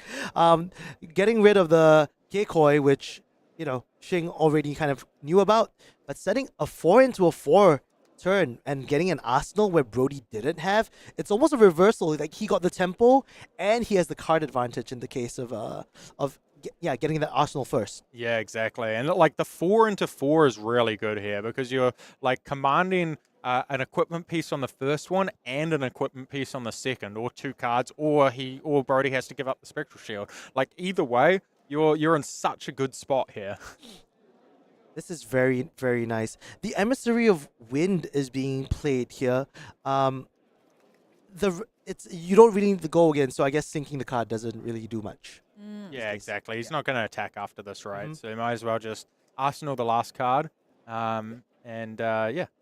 Yeah, the emissaries are so flexible. I think that's what I like about them the most, right? Definitely. You can use them as starters in some cases, like Emissary of the Wind. Sometimes you can filter a better arsenal card with something like Emissary of the Moon. Yeah, these cards, no wonder they're rares. Like they seem pretty powerful in the set. Yeah. Yeah, so he is thinking. So yeah, it'd be interesting. So I guess Brodie's spot here is like he could block for 3 and give up an equipment piece, right? And then he can attack for 2 with go again with the Spectral Shield, and then 7 with the Battlefront, or he can block with the Battlefront and then also an equipment piece, and then set another. Or sort of have the plus spell for the aura to try to kill your opponent's aura. So it's like, do you think that you're going to be able to push more with a 7, or do you think that you need to instant speed? And I think when your opponent has the 3 equipments, the 7, it's kind of hard to get it through, right? Because I mean, Shin can just block with 2 6s, 2 3 blocks for 6, and then 1 equipment piece. Fade the 7 and then go back into his next turn with the 4. So Brodie really wants to try to pressure this. Yeah, and we notice that in Brodie's hand there is an Astral Etchings as well. One of those things that can flash in more +1 counters. Yeah, that's sometimes a very sneaky way of like pushing through and destroying like big wards that they can't account for. Because ward just pops regardless of how much damage you take. Yeah, exactly. So yeah, this is the plan here. Oh, actually, does Brodie have? Is that? Can't quite make out the card there, but if that might be the Majestic. That when it attacks, reveals the top card of your opponent's deck, and if it's a blue, it attacks for 5. Oh, attuned to the cosmic vibrations. Yeah, that might be a tune. I can't quite make out his hand, but if it's a tune, that's very good because in this mirror, the vast majority of cards are blue. Like this. Wow. In reactions, I'll play this. So yeah, playing. Okay, the spillover. Yeah. It was not a tune. Okay. So we're just on the pump and try to instant speed. You can resolve. Yeah. So it's 5, right? Yes. So pumping it all the way to 5 now. Shin here, he played out the Waning Vengeance just in order. Wow, this is a huge one coming in from Brodie. 6 attack. 6 attack on a tiny little Spectral Shield, but this Spectral Shield, as we've seen in previous games, can get out of control very fast. Oh yeah. You now play like Protect the King in order to make an entire slew of like block 4 cards. Yeah, 6. Block 4 cards, 6 every single turn. Yeah. So no, Shin was at least able to protect the big aura now. But he's in a spot where like Brodie's gonna probably quite easily be able to stop the 4 and the 1, right? Because he's already got the Uphold Tradition flipped up. Yes. Yeah. So he's gonna be able to protect that big Spectral Shield, which comes in for 6 damage next turn without even pitching anything. Wow. And go again. That is very interesting. Probably says to give up 2 cards here to protect that 1 Spectral Shield. Just because this has go again. And that next Spectral Shield, it still costs 1 less. Yeah. So he's able to swing that for free. Yeah. This is sort of what I was talking about how games aren't a steamroll. Like this game is really close, right? Like they're going to constantly be backwards and forwards, just trying to get each other's auras, and then at some point, one player will just niggle a little bit ahead, and then kind of go from there. No, absolutely. I think it's so interesting what's happening in this board state. It's kind of like wrestling, right? They're jostling for position. Yeah, Everyone's just like throwing cards on the table as much as possible. And when someone finally gets to break free of that, in this case, Brodie is really packing a lot of heat with these go again cards. 6 into 4. If you can sustain this every single turn, man, this game is he's going to be in the driver's seat. Yeah, this is definitely best case. Having the Wax Inspector to follow up on the 6 is like, this puts Brodie's position pretty good. So he was able to cover it, still with a card in hand, so he's going to be able to threaten them. Yeah. So this is really just both players figuring out how much can I push. I need to still put pressure every single turn. If not, someone's just going to overwhelm me. You don't want to lose an action point just laying a ward and then saying pass. Yeah.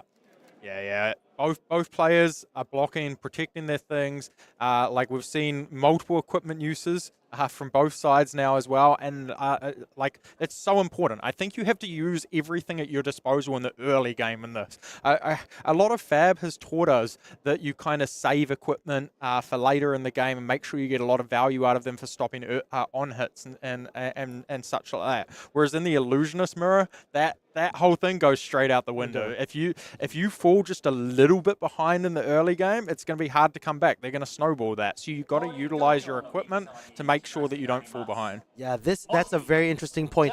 In terms of like how much ward Brodie has on the table, however, even in the worst case scenario, he's still being able to buffer for 4 here. Blocking with a Vengeful Apparition blue, and then still playing a Vengeful blue. He's building up this board as fast as he can. Oh, and Shin's like, well, I've got the arm piece as well. That's what Brodie was worried about. This arm piece is huge there. Yeah. Turns this into a 5, which means that Brodie has to give up one of the better equipments, one of the better auras. If you ask me, I pass, then no. Yeah. It's resolved. Yeah. Okay. So now, with only 1 card left for Brodie, he's gonna get rid of. That's a big one to get rid of, right? Because that swings for 4 every single turn and had a big ward on it. Yeah, that is huge. 2 damage over.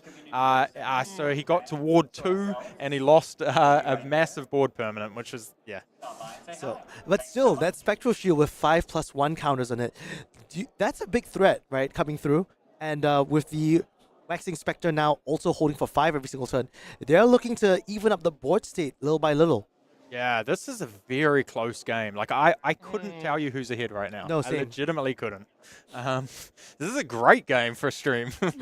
I'm glad. I mean, to be fair, this is the final round already. So, we're watching some of the best players who are trying to make their way into the top 8. And they're showing their mettle here on stage. Yeah, absolutely. Okay, this Spectral Shield also coming for 1. Brodie has a card in hand, but we're not sure if that's an instant card or if it has a potential to block. Either way, he might have to give up one of the ward cards this turn. That's likely to be the Waning Vengeance, so you could probably make another Spectral Shield out of it. Yeah, I mean, Brodie does have to really consider, like, if he doesn't block this, right, and then Shing's got the Transcend card that gives +1, something like that. He could blow up both auras. And this is not a bad one to end up on. Solitary Companion here in blue. This is if it leaves play and then no auras on board, you get to make 1 Spectral Shield as well. So there's some rebate on this. Yeah. So Shin is protecting his auras here. So he opted to not attack with the Spectral Shield because it didn't have go again, and just play an aura instead to ward up a little bit more, get a little bit more defense to kind of protect his big aura. Because the most important thing right now is do not lose that 5 attack. Yeah. That 5 attack is what's going to keep pressuring Brodie. This Spectral Shield almost feels like a Phantasm attack, and that Bastion in hand is not able to pop it. It's very rare we can see auras swing in for 6. That's 2 for 6 Phantasm numbers. I mean, this Spectral Shield has gotten so much value over the course of the game. It's just like... That's an illusionist mirror, man. Like, it just feels, it feels like there's so much onboard presence that once you are able to snowball it, right, it's worth so much more than the cards you initially used to make it. Like, I think like that is so difficult to change the life each other. Yeah, it's very hard for them to take actual health away from each other. This becomes a game of attrition. Both cards that you're playing, and sometimes when you're blocking from hand, you're also losing resources that you're going to need for the later parts of the game. Yeah, this is much more a game of chess, where you're like battling to take each other's pieces. The life totals are irrelevant. They'll matter later on. They only matter the last bits, but right now everyone wants to like create their own little domain here, spread their influence across the board, and then crush their opponent's side of the field. I think chess, what a great analogy there. Having to block for 5 here, for 6 here on Brodie's side. Okay. I have an inkling both of these players would be very good chess players. I think so too. I think so too. Just this Spectral Shield currently does not have go again. No, so this is just one. Brodie doesn't have any blue in pitch, so if he gives up the ward 1, he doesn't get a Spectral Shield out of it. So it might just be worth still blocking with it. I kind of like block here, attack for 6, and then just arsenal a Transcend card. Ooh, yeah, that would be very spicy. Yeah. But it also depends how he blocks. It could still be worth pitching the Transcend card to attack for 3, depending on how the blocks go. Like if Shin just blocks with 2 block 3s, you're a little bit less incentivized to attack for 3 because there's a good chance he just has a 3rd block 3 and he can just give you 1 card, in which case you'd rather have the Transcend card. But if he blocks with like... a 2 and a 3 or something and loses a Spectral Shield, then you're a lot more incentivized to attack for 3, I think. So he Brodie attacking with Spectral Sealed. It's a 6. Yeah. It's 6. Plus 5+1 counters on this bad boy. Yeah, it is a big Spectral Shield. Only an illusionist can you swing for 6 and use nothing, like no resources whatsoever. Yeah, a little bit unfair, I think. I mean, Shin gets to attack with a 5 power every turn, but he also has to pay for it. Yeah. Like, Brodie could do it without losing cards. Yeah, this is a very tough spot. We noticed a couple of 2 blocks in Shin's hand, and that Battlefront Bastion, usually we think of it as a block 3, but when you have to block with multiple cards, it's back to a block 2. Yeah, exactly. So this is going to provide a really interesting decision point for Brodie, I think, after this block is like whether he expects his opponent to have a block 3, or whether he thinks he can take advantage of that, or whether he just arsenals the Transcend card. Then what? Then this. Yeah, Shin has a lot to think about here because we're spotting 2 blocks as well as the fact that he might have to use his Haze Shelter as protection rather than offense. Yeah, I really like the Haze Shelter here because it hides what else he's got. You know, like Shin's not giving away that he has 2 blocks in hand, right? So... Oh, so he blocked all... Yep. Okay. All 6 of that's blocked. And then Brodie says, no, if you've got 2 blocks, I'm going to punish you for it. Yeah, that's a perfect position to be in. You want to try to get rid of, but finally the 3 block shows its face with. Yeah, I mean, it's a 2 block, but it's basically a 3 block. 3 blocks, good stuff. Now coming in again for another 5 go again. Shin having to play a bit face up now with only 1 resource floating and something in the arsenal, right? So yeah, so I think it's advantage Brodie now. I think Brodie got a little bit ahead from that spot. This last turn cycle has been in Brodie's favor, and so yeah, I think the game is slightly advantage Brodie.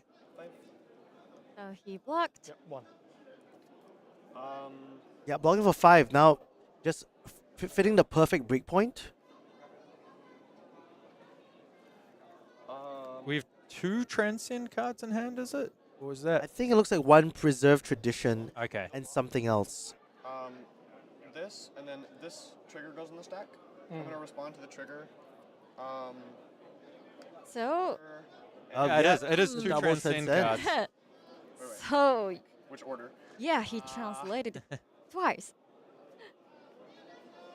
So what it looks like Brodie's doing here is he's casting as two transcend cards, which is going to allow them to both transcend and then go back into his hand. He's going to be able to put, a powerful card on the bottom and then shuffle his deck, and so shuffle it back into the deck, get the two cheese back, and then also pitch, use Enigma's ability to create a spectral shield, and then the vengeance that's just died is going to see the blue and pitch, and it's going to create another spectral shield. Wow, that's actually really, really strong.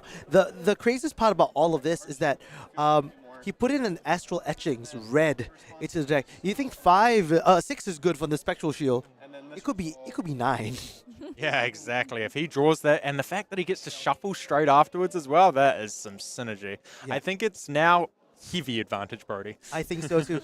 He has two go again attacks on the board with a 6 spectral shield and a 2 spectral shield, and he can always end off with a 3 just from that solitary companion.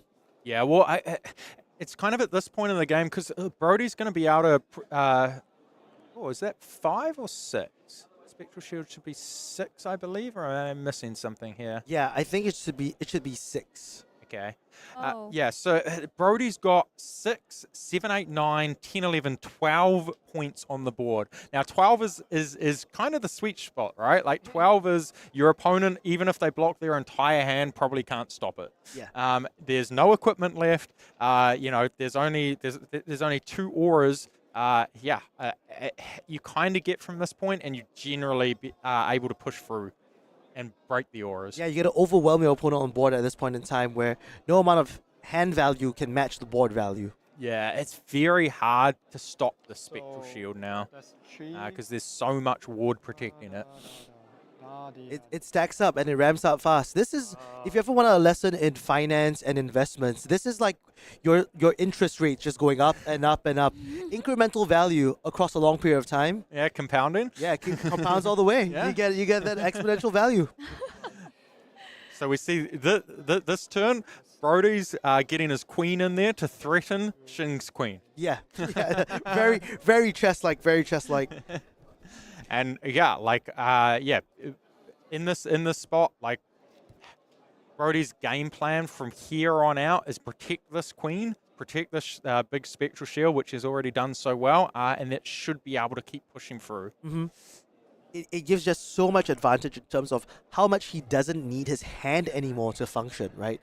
Once you have a big ward piece and you're constantly pressuring your opponent who's losing cards, well, then suddenly you have enough 4 cards to play, develop more of a board, and nothing else matters. Like no one can hit through you in this mirror matchup. Yeah, so I like this a lot.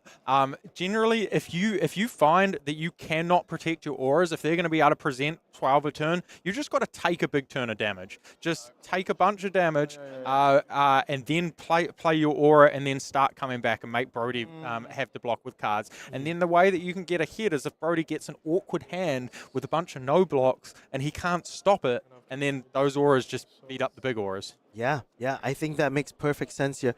It's another 2 go again, pitching the other inner chi that we saw earlier on, and he'll still be able to finish this up with just a solid 3. So the life totals have shifted, Yui. Yes.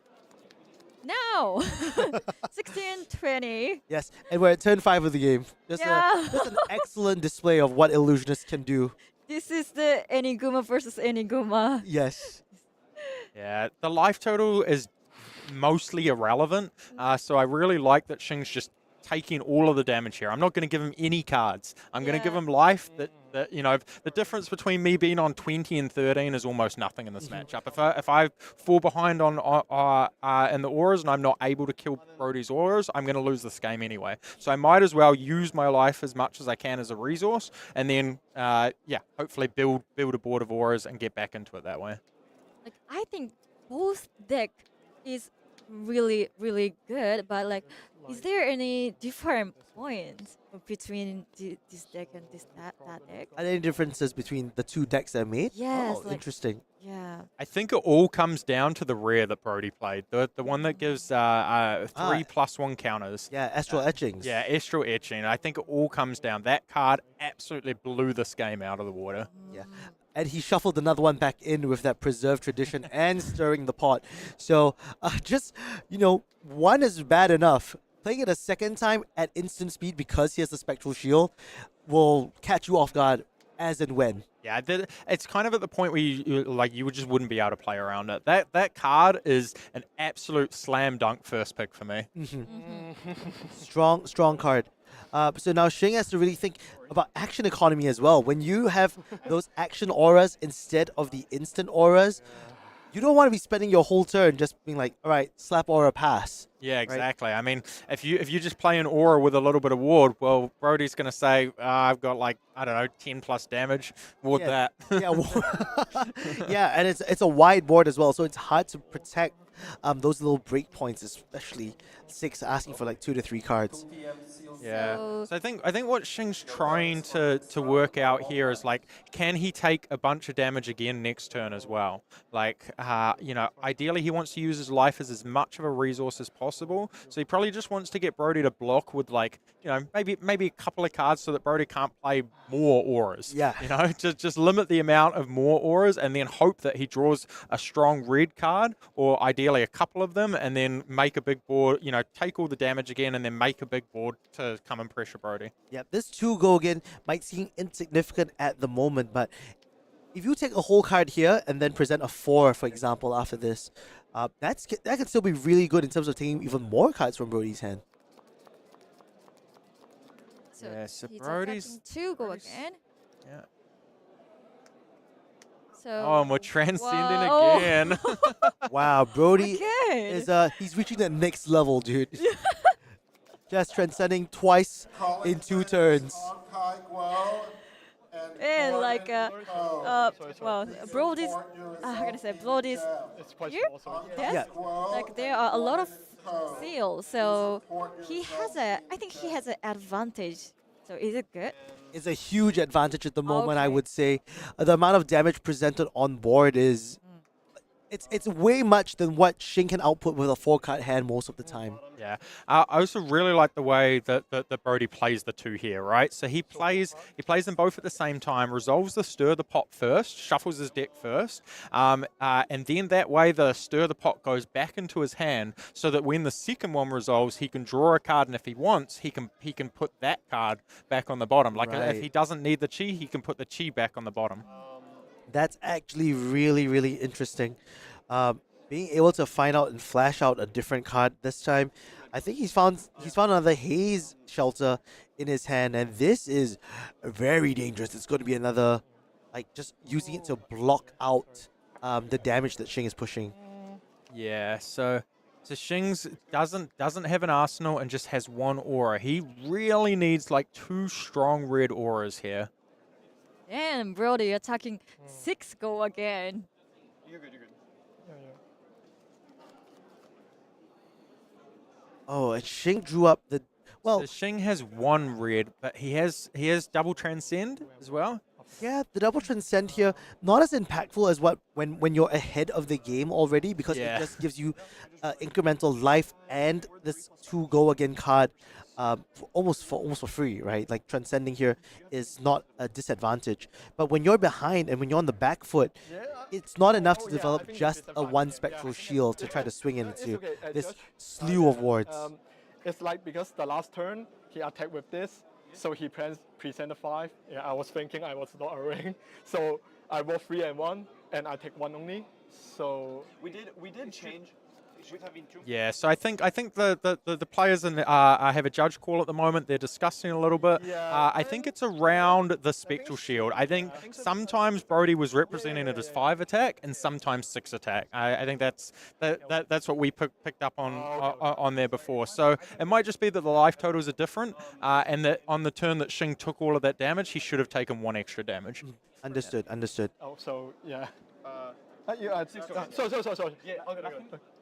This is on. This on it, yeah. Can we get, are we able to get 1 minute? Yes, thank you. Okay, so we're back to Brodie swinging him for 6 again with his queen. Just letting that go away and trying to take more damage as a result. That means he's got to use this 4-card hand. There's only 3 wards on the table at the moment, but one of them is a heavy hitter.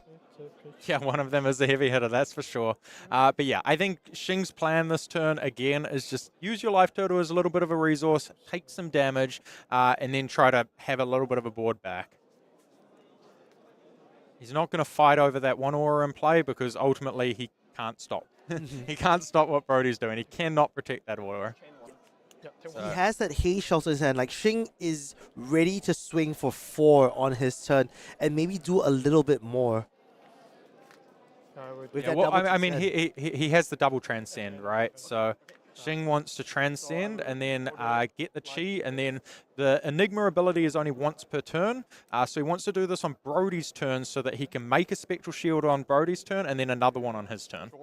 That's actually really, really fun to have. Get it back to the deck. And it'll allow him to do a lot of funky things on the next turn. He'll have 2 Spectral Shields with 2+1 counters. Or a +1 counter on each of them.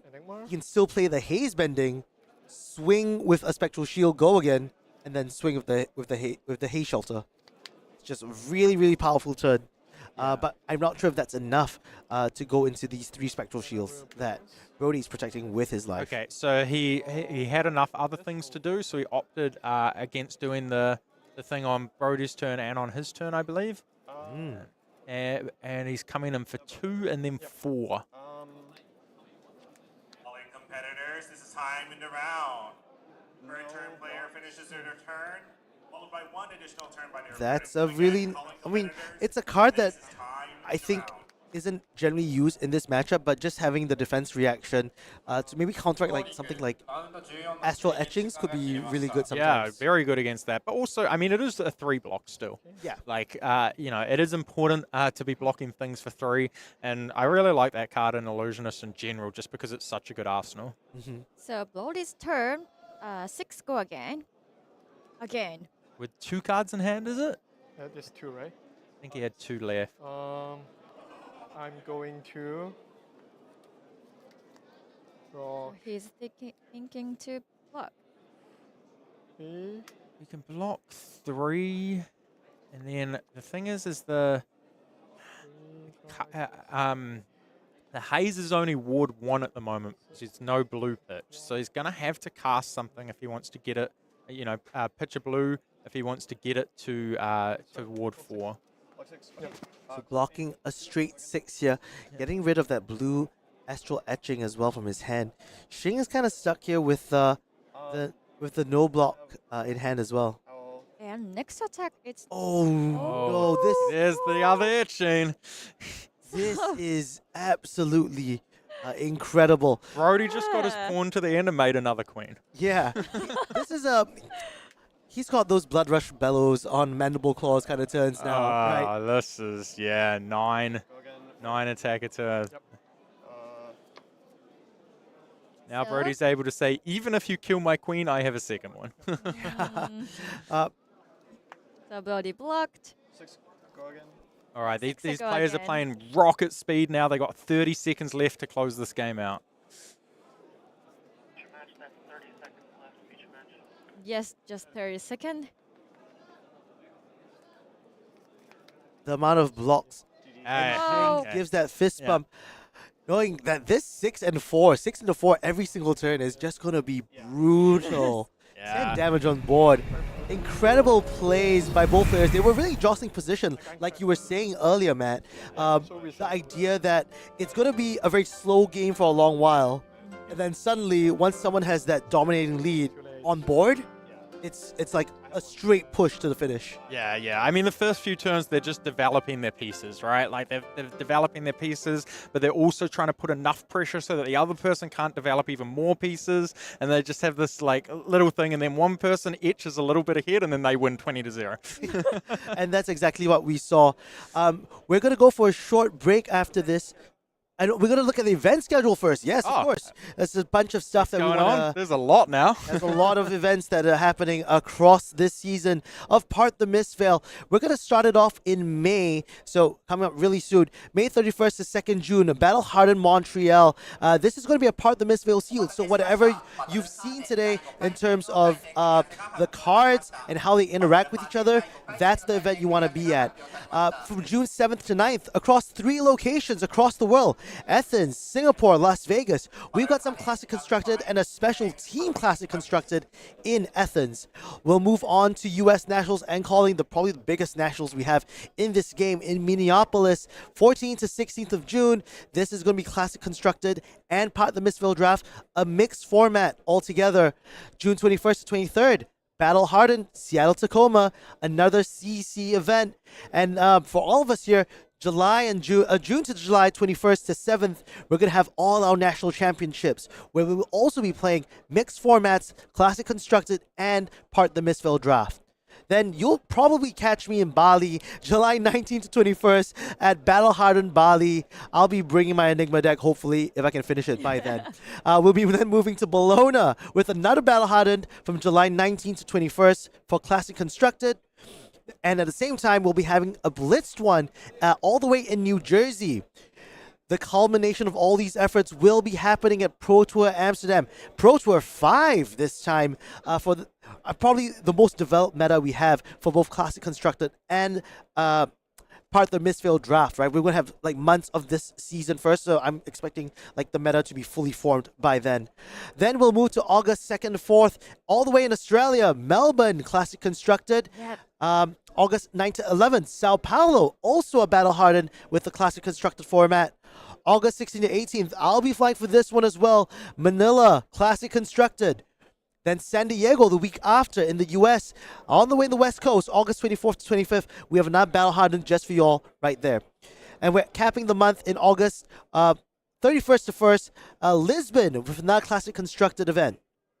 Lastly, you guys enjoyed this world premiere. You've seen all the action. We've did about the walking tours. It's been a blast. September 6th to 8th in Tampa Bay, Florida.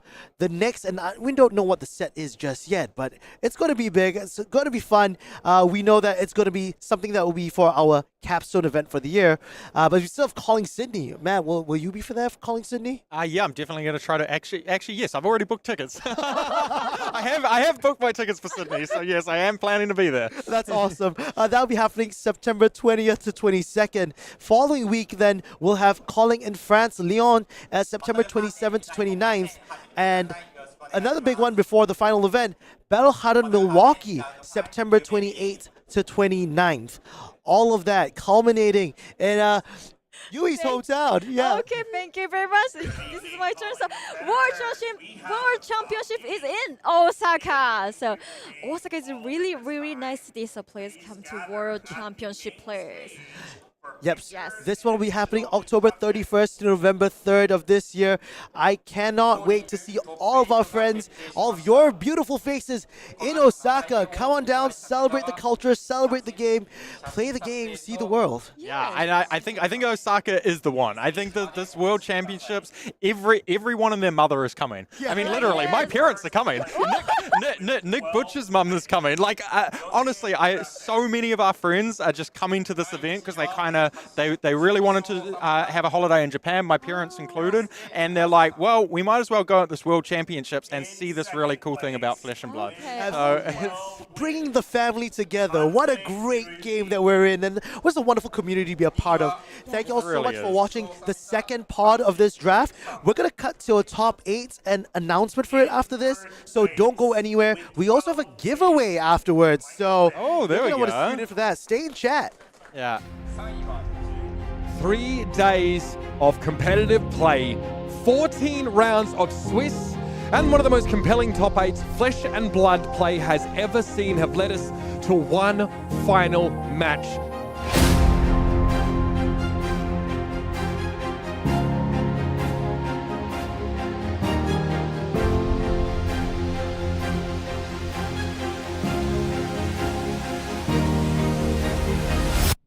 There's a spilled blood in Maximilian Klein's hand. Are you kidding me?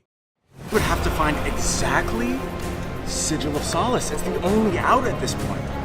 What a call out. Sigil of Solace to keep him in the game. Here's the sink. Off the top. You can't be serious! You cannot be serious! 5 is offered here, block 3. What's the last card? What's the last card in Max's hand? It's Sigil of Solace. Game 3. Maximilian reaches. It has to be in the swing. What else can it be? He's got one that's... It has to be an attack reaction. He's hesitating on it. You don't hesitate if you have it.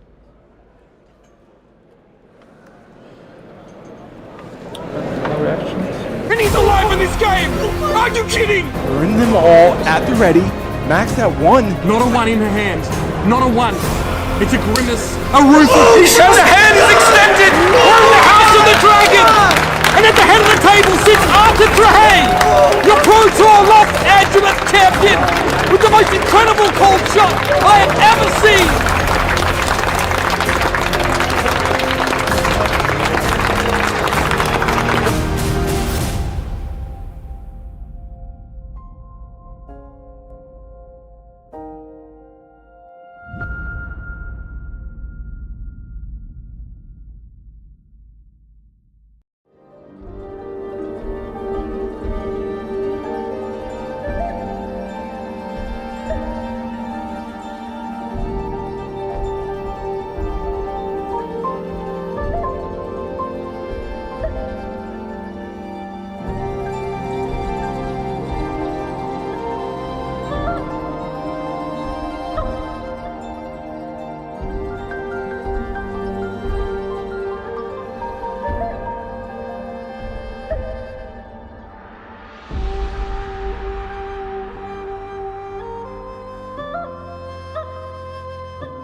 Hello, everyone, and welcome back to Calling Tokyo.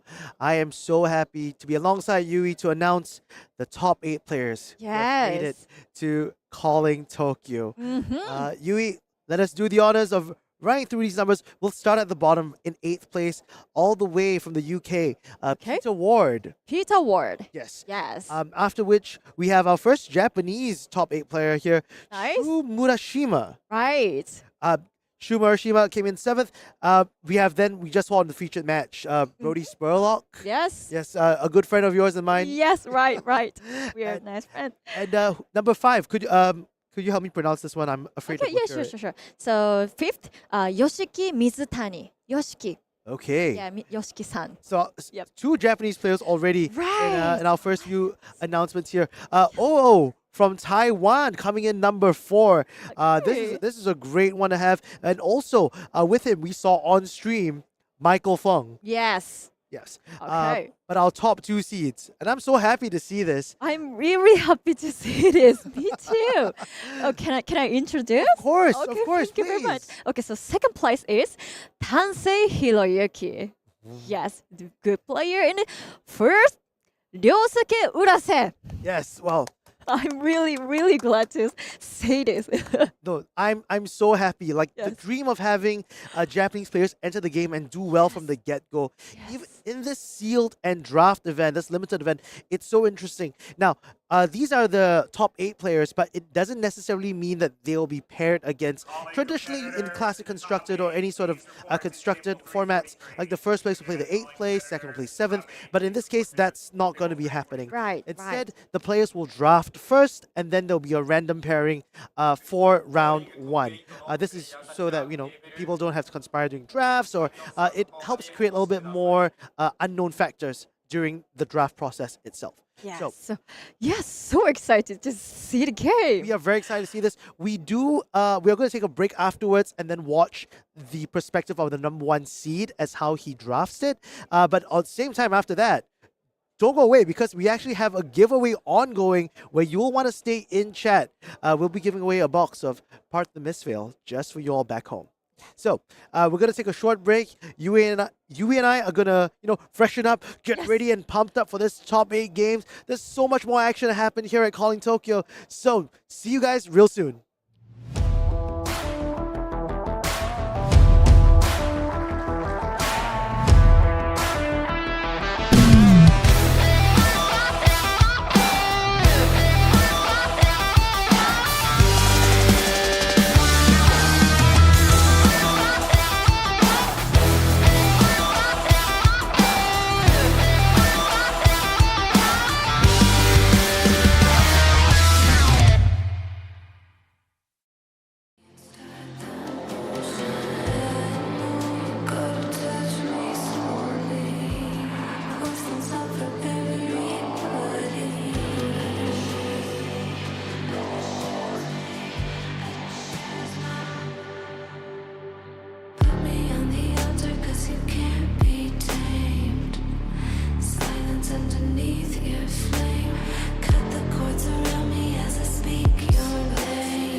Hello, everyone, and welcome. We are now about to approach the top 8 of the Calling Tokyo and world premiere for part the Mistveil. We're gonna jump into a bit of like the standings. We now know the seedings and the matchups that are gonna happen across this event. So it's very interesting. We see this is almost like a Japan against the world sort of narrative going on here. Goodness, so interesting. It's very exciting. Yui, every single bracket here has one Japanese player playing against someone who's visiting Japan. Yes, I really would like to see the Japanese flag moving up the ranks. So please win. Well, a lot of interesting pairings here. We'll start from the bottom here with OO from Taiwan playing up against Shu Murashima. That's our 4th and 7th seed. Still, the players will get to decide who goes first based on standings, depending on the pairing. So, we'll move on into Yoshiki Mizutani versus Brodie Spurlock. So Japanese player here playing up against Kid Wonderbread himself, Brodie Spurlock. After that, in 2nd seed, Tansei Hiroyuki going up against UK's Peter Ward. Do you know Peter personally, Matt? Not on a personal level, but I do know of him. Yep. Yep. He's quite a well-known name in terms of gaming, and he's shown his medal countless times. And of course, very good player. Very good player in his own right. And our top seed, Ryosuke Urase. Ryosuke Urase. Thank you for teaching me new things every day, Yui. I'm so glad that you're here. Up against Michael Feng, who we saw on stream today. He was very excited on X today, talking a little bit about how he wanted people to send him energy in order to like make it a top 8. So like Spirit Bomb thing. Spirit Bomb thing. He was like, send me energy, and very well deserving 3rd seed here, but going up against number 1, it's going to be a real challenge. This is going to be a really, really fun bracket for us to kind of analyze, simply because at the end of the day, we could have an all-Japanese finals. Yeah, we absolutely could. Like, this is the thing. It's like, literally it is Japan versus the world, right? So, like, the whole thing will be like, how many Japanese in the top 4? How many in the finals? I mean, 1st and 2nd seed are both Japanese players, right? So they've dominated this entire tournament. If they can keep going, yeah. That's gonna be so excellent to watch. We'll be watching Ryosuke's POV afterwards as we review their draft. It's still ongoing, so we're gonna collect that footage, bring it all to you guys. Matt is here because he's gonna have his analytical brain pick to pieces bit by bit every single draft step along the way. Now, interestingly enough, you'll notice that the 1st and 3rd seeds are playing each other. Yes, they will still get to decide based on standing. So Ryosuke, Tansei, Yoshiki, and OO here will be the ones to decide who goes 1st or 2nd. And they'll be playing for quite a big prize pool today here in Calling Tokyo. 5th to 8th, $750 USD, a gold foil legendary black envelope. Everyone loves those. If you've seen gold foils, you love those things. These are the legendary gold foils, so inside could be very spicy things. And a PTI as well, so the next time they want to go to an event, they can cash that in and get themselves an entry. Yeah, cash that in for Osaka Worlds this year, you know? Exactly. I mean, I think that's what's on everybody's mind. Yeah. There's so many cool things. Then we have 3rd to 4th place at $1,200 US, a gold foil legendary as well, and that PTI. The runner-up of this event, I mean, getting to the runner-up is still a huge deal. $2.4K US, that gold foil and that PTI, but everyone's eyeing that 1st place, right? Who doesn't want to be champion of the 1st calling in Japan? $5,000 US on the line, a gold foil extended balance of justice. You've probably graded a bunch of these in your time. I mean, I've graded literally this one. This one that is being given out that was graded by PCG New Zealand. So, yes, we have graded a few Balance of Justices. I'm so excited to see this in the hands of someone new this year. We're going to crown someone who, I think except for Brodie, who's been like a calling champion as well, just coming off Phuket.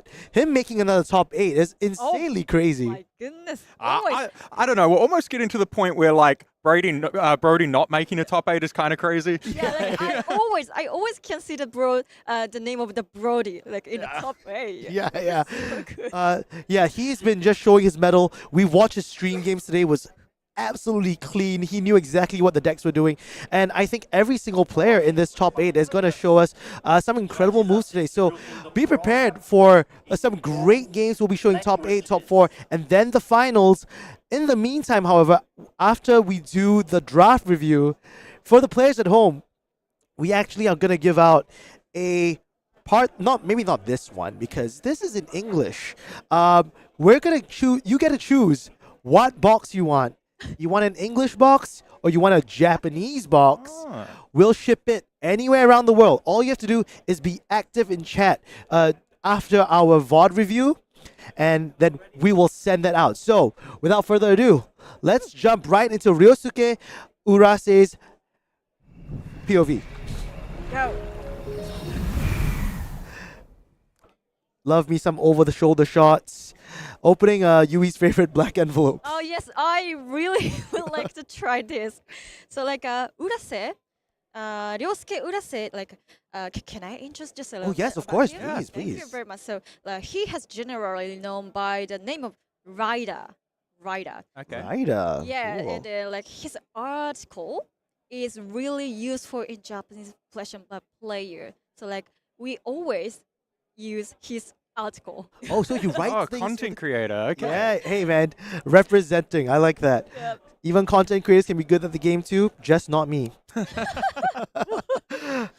Okay, so let's see this. Let's look at this pack. It's a very blue heavy pack. It is a very blue heavy pack. Another quite a weak pack as well. Like I don't see any sort of big red cards here. Like the only red in the entire pack is a Zen. Yeah, this companion of the claw, and it's a 2-coster as well. Yeah, I think it's one of the worst reds. Like to be honest, like the card just doesn't play very well in Zen because it's a 2-cost. You really want 1-cost into weapon into tiger. Yeah, but this Strides of Reprisal seems like a pretty good card. Yeah, I'm a big fan of just picking equipment early, even if they're class equipment, especially in a weak pack like this. Equipment is so high right now. It's really, really hard to get for. And I heard that Strides of Reprisal is such an enabler in terms of Zen gameplay, right? The fact that you can block and still get a 5th card in your hand, that could be a starter, it could be a combo piece. Like that Crouching Tiger just does so much. Wow, this pack is loaded. Oh, here we go. Okay.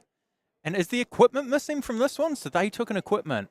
I think so too. I don't. All the. no, the equipment is there. Okay. Aqua Seeing Shell. Okay. Yeah. Well, the reds in this pack seem quite powerful, both in the Assassin and the Ninja class. Is there any reason to be looking at this untamed and going like, hey, maybe it's time to send that signal down? Yeah, well, there's just good signals for all 3 classes. So I think you definitely take a class card. I think there's no point in just taking a generic and staying open when there's such powerful cards. So we've opted to take probably the most powerful class card. Like it's between that and Illusionist. It is really close. The Illusionist one is we saw what Brodie did with that card. It is ridiculous. Yeah. So you're not too worried about the fact that you're picking 2 different class cards in your first few packs, right? You just want to pick strong cards in order to build around it later on and waiting for the signals? Yeah, I think so. I think like having to give up one pick is not the end of the world. You just want to make sure that you are getting the best cards. Okay, so we got a bit of a signal for Assassin. The issue is that you take one Assassin card, the next person is probably going to take the other one. So you're passing somebody straight into potentially Assassin as well, which isn't too bad because you're the one passing to them. You can sort of give them an Assassin card and then push them straight out. Yeah, this is also very interesting because we also just passed a Venomous Bite on the previous pack, taking the Double Trouble over it. So are we priced in to just take this Venomous Bite first? If not, we're setting 2 open a signal? Yeah, I mean, I think that the Venomous Bite is just the best card in the pack, I think. Also, of note, Ninja. I think there was 1 Ninja in that pack, so we know that somebody's taken Ninja in the first 2 picks. Yeah. So one of the people passing to us is Ninja, which is even bigger reason to just ignore that leg piece that we took and just kind of go all in. Okay. On Assassin. Really, really liking that so far. So So he's already having those power picks, right? Like Venomous Bite and the Double Trouble already. What are we looking in this pack for? Yeah, just another good sort of solid red new card, ideally, to be honest, and just good signals that that other people haven't taken assassin cards. So we can see that the 2 assassin commons are still in this pack. Some packs do have 3, so there's potential that somebody's taken 1, but it's more likely that they haven't, right? And then so it looks like from this pack that people have taken equipment. And Mystic / generic and rare. So I think we're in a really good spot to just take another super solid assassin card. All right. I'm really liking this draft from Ryosuke so far.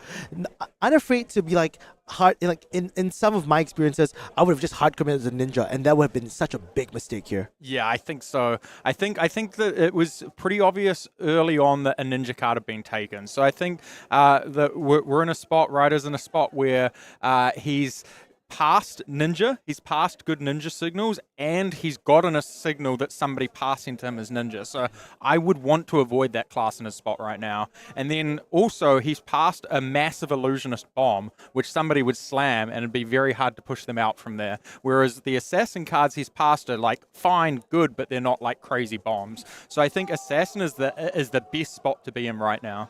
All right, and opting here to take that nimble strike instead. Yeah, well, Nimble Strike's a fantastic card. I mean, Nimbleism is exactly what you want in new. And if you can get Nimble Strikes with Nimbleisms, 1 for 5 go again is about a hugely good rate. This is very equivalent to something like searching for scrap, right? When you were in the outsiders meta. Exactly. Yeah. Okay, so I realized he also took the Nimble Strike over something like Induce, what's that called? Induce Intimacy. Would you rate it higher as well?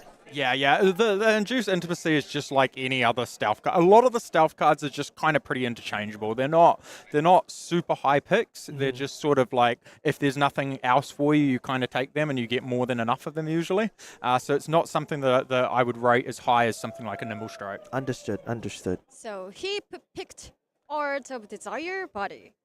So this is a stealth. When this hero banishes the top card of their deck, whenever this banishes a red card, draw a card and gain 1. Yeah, I mean, it's a rare slot card as well. So taking it actually really does quite a fair bit in terms of power level. Yeah, so this is the first pack that we've seen that doesn't have 2 assassin commons in it, 2 assassin class commons in it. Oh. So somebody at the table is assassin. We're probably not going to be a 1 of 1, but I think we're in an all right spot to be a 1 of 2. We did pass some softish signals early, so it's possible that somebody there is assassin and somebody passing to us, maybe in the sort of 4 people passing to us is assassin there as well. So I think at worst case we're going to be 1 of 3. And that's not a bad position to be in, because when we look at this pack, I mean, we have 2 blue assassin attacks and still the Induced Intimacy blue as an attack reaction. So opting to take the Bonds of Attraction here. Yeah, so again, 2 assassin class commons in the pack, and then an assassin rare as well. That's cool. So yeah, he picked the Bonds of Attraction. Oh, Yeah, he's nervous. He's like, knees weak, arms are heavy. Okay, so this is the pack that he took the boots from. This is the pack that he took the thing. So Strides, yeah. So somebody has not taken an assassin, assassin common, class common from that pack at any point around the table. Which is really good for him. Amazing, because there wasn't 3 in that opening pack, and there was still the yellow one and the one that he took there. And right here we have 2 right back and from the following pack. So this is a really good spot for Ryosuke, and he's going to be taking up that pick to pieces, which you like so much. Oh, I love pick to pieces. Good. Yeah, I think he's played this draft seat perfectly, and I think he's going to get really rewarded. I think now you're at this point. It's very likely there is only 1 other assassin drafter at the table. That's a fantastic spot to be in. So far, only 1 dead card, and that was his pack 1 pick 1, right? So that's not a terrible position to be in, because the rest of the cards are going to be fed to you, except for this pack. Would you be worried if you saw this? You passed a bomb, and now you're seeing well, he took an assassin card out of that the first time around, right? So just the other assassin player at the table took the other one. Right. So no, I'm not worried. Not at the end of the packs here at all. Okay. I think that's fine. That doesn't cause any concern. Okay. That's an excellent position to be in. I think the players are down to their final card. He's just waving to the camera. It's like, hey, here's we're done. And I think they'll be going to pack review really, really soon. So curving out with a lot of powerful reds. Yeah, so he wants to separate all of the attacks and the attack actions to kind of see what attack reactions to kind of see what he's looking for in the next pack. And also putting aside the cards that he can't use from this pack, he's got like three unusables at the moment, right? 2 ninja and 1 illusionist card. But everything else looks pretty decent, including the gravekeeping. We didn't get to talk about that just now, but gravekeeping by itself, it enables what Nu wants to do, right? Just banish cards from your opponent's discard. Yeah, exactly. Like that is that is pretty much the game plan in every matchup: is banish their blues and then play their blues. So yeah, I guess looking at this so far, we've got a lot of blues, and so we don't really want to pick up too many blues because like we are going to want some transcend blues, right? So like if we pick up non-transcend blues, we're going to end up with a little bit too many, I think, by the end of pack 3. So I think what we're looking for here is basically just red attack reactions. Are we looking for about like 15 blues in total, or do you think less than that? I think 14, 15, somewhere around there is fine. Yeah. Okay. And also, just based off that, my thought is that he's probably going to look for more attack reactions. Now that some of the suite of red cards are there, getting more attack reactions to enable things like double trouble might be helpful because he hasn't found the glove piece like a rousing wave. Yeah.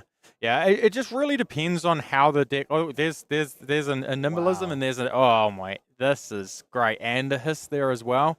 So yeah, this is an interesting pack because if we're correct and there's only one other assassin player at the table, it could even be right for him to take the nimblism here because then the other assassin player takes one of the assassin cards and he gets to table the other one. Yeah, and the nimblism is not coming back around. Yeah, exactly. So it would be a risk to take the nimblism because maybe it's like slightly worse than the other 2 cards, but the payoff is that you would get like you would table one of the other 2 cards. Yeah, if you're right. So if your guess is correct. Yeah, it's a gamble, right? It really loves a little bit of a gamble. So he's not willing to gamble here. Looks like he's really considering this Rainbow Foil Double Trouble. Yeah, I mean, Double Trouble is just like bonkers. It's probably not worth the gamble just because it's Double Trouble. Like that card is one of, if you can forge a deck with like 3 or 4 Double Troubles, like you're gonna be a calling champion. It's kind of how it goes. That's really interesting. Looking at things like Gravekeeping here in red as well, sometimes can enable really sneaky turns, right? You can send the dagger in and send like, oops, actually it's a 1 for 5 at the very end of it. Yeah, I'm interested here to see how much he values equipment because we don't have any yet. Yeah. So equipment on my radar would be very, very high. Like I'd be willing to give up pretty powerful cards for it. So it depends on his read of the table and which how many equipment he thinks he's going to be able to get. Understood. Okay, but this pack so far, I think he's highly considering taking that red Gravekeeping. 1 for 5 is a very good rate for this current format. Yeah, exactly, and the fact that you get to banish a card from their graveyard as well. Like, this if you ever banish like one of the like 3-cost blue cards, it's so amazing. Like this card is effectively like 1 for 10. I don't know, you know what I mean? Like if you get a thing from it. That's a really good key card that you were talking about equipment, and he's putting it right to the front. Oh, wow. 2 pretty strong cards in the pack, though. Yeah, exactly. 2 cards that he's specifically looking for. Like that react is 100% what he's trying to get, and he desperately needs equipment. Yeah. So Is that another Double Trouble as well? Is it yellow Double Trouble? It's a yellow Double Trouble in the back. Again. So yeah, I'd be tempted to take the equipment because yes, the other assassin player will take the attack reaction, but you'll table the Double Trouble potentially. So and the rousing wave enables that Double Trouble so easily most of the time. So the other argument is like potentially taking the attack react because the other assassin player may already have that equipment piece, and then they won't want it, and then you'll table it. Oh, okay. So now he's taking that gamble on making sure there's only one guy who does not have an arm piece already, or at least having the arm piece already. Yeah, exactly. He picked the Venomous White again. He did it? Yeah, he took the Venomous Bite. And now, this is a good spot. He needs more reactions in order to activate these double troubles. Hiss and Venomous Bite tend to be the ones that generate 2 reacts. Just nice for you to go over the top. Pretty good with double trouble. Pretty good with double trouble. That's what we're learning. Yeah, I think it's coming along really good for him. This is exactly what he wanted to see out of this pack. It's just more big red reacts. Very powerful stuff. On the wheel, if you're looking at this pack, because you know it's going to wheel, what are you hoping to come back from this? I mean, like in Utopia Land, the equipment. I mean, just a blue, to be honest. Like, you don't want to use that many picks on blues anymore. So just like kind of any blue is mostly fine. Okay, this is an interesting pack because he hasn't taken any Transcendence cards yet, and this is probably one of the good ones, right? This is a very good Transcend card for him. +1 is what you're looking for in Assassin. Like this, it's how you turn on your own hits, right? Mm-hmm. So it's close because there's a pick the pieces in there as well. And he hasn't picked that many pieces yet, He has right? not picked that many pieces. Wow. He definitely wants them for Illusionist. So, what would I take here? I think you have to take the pick the pieces. I think I'm with him on this. I think that it's just so important to have a few of those. Otherwise, like the good Illusionist decks are just going to be really hard to pick apart. Understood. So we're still at 0 of the Mystic Instants here, but are you thinking that you can pick up like some better ones on the way down? Yeah, I mean there is 24 Mystic cheat cards in a draft pod, right? Yes. And given that most decks only want about 3, it just depends on how many Illusionists are like greedily stealing more, right? So if you think that there's not as many Illusionists in the draft pod, you can kind of be a little bit more greedy and expect to pick some up in pack 3. Mm-hmm. So this Bonds of Memory also coming in. And yeah, based on the picks, I wouldn't say this is a heavy Illusionist pod. Like, there's definitely not 4 Illusionists, right? Like, you can even see here, there's like multiple cards that are really good in Illusionists. So I would kind of be on the same wavelength of him, as that I would be a little bit more greedy on the Transcend cards and expect to be able to get some pack 3. So is this enough, the number of card attack reaction? Is this already enough? Oh, are there enough attack reactions is what you're asking here? I mean, not quite. Is there ever enough attack reactions for Nu? Like, we saw a game where we saw a game where it was like 3 attack reactions and just executed Nick Butcher from 9 health. Yeah, he just killed him. Yeah. And that's what you want to be doing in Nu. So like, obviously there is a point where it's too many, but that point is very, very high. In this case, we still have a lot of blues. Are we taking this one over Mind's Desire Yellow? Yeah, I think so. The yellow ones just aren't really what you want to be doing. Like, he's in a position where there's only one other assassin drafter. His deck is going to be very good, so I wouldn't bother too much with the yellows. The yellows are specifically better in the assassin mirror because they're block 3s that they don't get to banish. But if you don't expect to be playing that many assassin mirrors because there's only one other assassin player in the draft, I wouldn't worry about the yellows. Absolutely. So he picked Bonds of Memory. Yes, Bonds of Memory is a very interesting card here, because in a game where you're getting a lot of same named cards and you're trying to in draft, right? You're synergizing these high priority picks very often, more often than not. Banishing the same name isn't as difficult as we see, but whoa, that looks like a very powerful card hidden in the packs. I mean, that's another Bonds of Memory. It's a fantastic blue. I mean, being able to choose cards in their graveyard, do not underrate that. Like that's what I was saying before. If you manage to pick like one of the 3-cost blues from their graveyard, that's like an extra 5 points that you're going to get in the game. And 6 points for one card. That's the blue. It's like, if this hits, it's huge. That's true. You don't even always need the incidental life gain. Sometimes it's just like, this graveyard card that you used, I want that on my next turn. Yeah. So I think pack 3 is going to be like really prioritizing getting some Transcend cards. Oh, we did it. We took the risk. We took the card and was like, okay, if the other assassin player already has this arm piece, I'm in. And we got paid off. Wow. That was such a sigh of relief, honestly, if you're in Ryosuke's seat right here. Yeah, definitely. He desperately needed that to happen. I think there was a good chance of it as well. I think that was a fantastic draft decision that he did. Yeah. Ooh, and over here, just his pick of the litter, right? Either getting the chakra or passing the mind's desire. Wow, and he even got a mystic. He got the induce intimacy blue on the return as well. Was it? Was that the last pick? That's right. That was the last pick. He's laughing. His deck is very good, I think. Just needs to get some equipment and some transcend cards. That's all we're looking for out of pack 3. Oh. No, it's a hiss. He got a hiss. Oh, he got a hiss? That's okay. I think that's even better sometimes. Yeah, we possibly want like a couple more red attacks, but like only probably like 2. So yeah, the main things is equipment. I would be going into this pack prioritizing equipment over almost anything. He had just 1 equipment.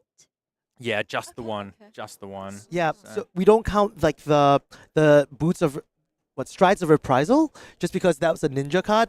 He took it very early on, and like Matt was first pick. Like Matt, you were saying, it's nice to prioritize the equipment, but once he was out of it, he was probably just waiting for the right opportunity. And in this third pack, knowing that there's only one other assassin at the table, he passed a Undertow Stilettos in pack 1. So if there's one more in this wave of the third round, he's probably getting it. Yeah, exactly. So, yeah, I mean, I think all of our attacks are pretty good. I think we're in a really good spot. We've got some decent reactions. You see the 3 red ones there. We could probably use with another 1 or 2, or even more if they're going. But yeah, like I mean, the main thing is transcend cards and equipment. Wow, that's going to be a very, very deep find in this final pack. Because he has a tight chakra as well, so it's not that powerful a pump unless you actually transcend that turn. Yeah, you don't really want to be paying a resource and a whole card just for +2. So you definitely need to use it in conjunction with transcend cards. Otherwise, I think there's a good chance that card doesn't make the cut. And there's another pick the pieces. And this is a red one. You were saying that we also don't mind taking about 1 or 2 additional red attacks, yes? Yeah, exactly. So pick the pieces is kind of perfect here. I think you're happy to open that unless there's an equipment that makes it close. No, the equipment's ninja. So yeah. This is a very fortunate turn of events. The first red pick to pieces that he's had to gather, and there's nothing extremely good else in the pack that he needs to contend with. Yeah, he's not giving up anything to take it. So I think he's pretty happy there. We're in a good enough spot versus Illusionists. We might need another react or 2 for the pick the pieces to make them really, really good. But yeah, basically a good spot for that. Now give us some equipment. Come on. We need some armor. 1 more stilettos. That's all we need. Well, this Kenkoi is right there as well. Yeah. Is that the chest one? That's the chest one. Okay, yeah. So, I mean, at this point in time, we can't afford to always wait out, but this go again, path less traveled is a good one so too. There we go. He's got one of the best transcend cards. So these are like the exact 2 cards that he was hoping to get out of this pack. Like out of these packs, right? I think he would prefer them to be like split up, so he gets one and then the next. But yeah, these are cards that he's looking for. Yeah. So I think prioritizing the Kenkoi here might be useful because this chess piece is probably not coming back. There are going to be people at the table who are also going to be looking for any sort of prevention from armor at this point in time. Yeah, this chess piece is definitely not coming back. I think, I think it's close, but you just need to take the equipment. The equipment is so important. Absolutely agreed there. At least 2. Yeah, at least 2. Okay. I mean, ideally 4, but no, you settle for 3, right? So, here we go. Oh, but he just took a chess piece, so now he's disincentivized to pick up the there's another pick the pieces in there. Good. But this heirloom over there's, here. There's a gain 1. There we go. That's a transcend card. That is a transcend card. Is there any opportunity for the heirloom to come back? I don't think so, right? Probably not. I think that's a little bit of a pipe dream. So yeah, I mean, it's interesting here whether you pick the pieces or whether you take the Transcend card. Personally, I definitely lean the Transcend card. I do think he wants that, but yeah, I guess. Oh, this is so close. See, it's so close. He heard me. He heard me. It's like we're doing fantasy drafting for his own packs. Here's like, come on, show me the money. Yeah, that's a great pickup there to have the Transcend card. So he got an equipment and he got a Transcend card. This pack is going exactly how he wants it to go. Yeah.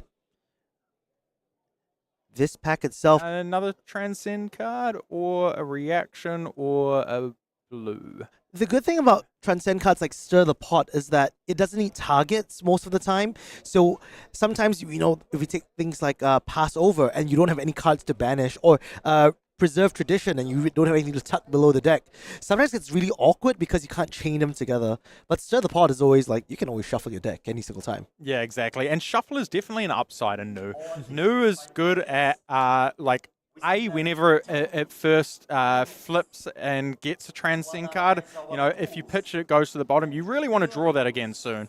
So it is really quite nice and New, and also you're putting cards on the bottom with a few effects as well.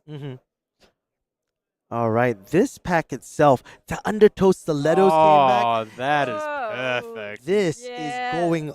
Everything's coming up Ryosuke at this point in time. Absolutely, yeah. You got to be really happy about that.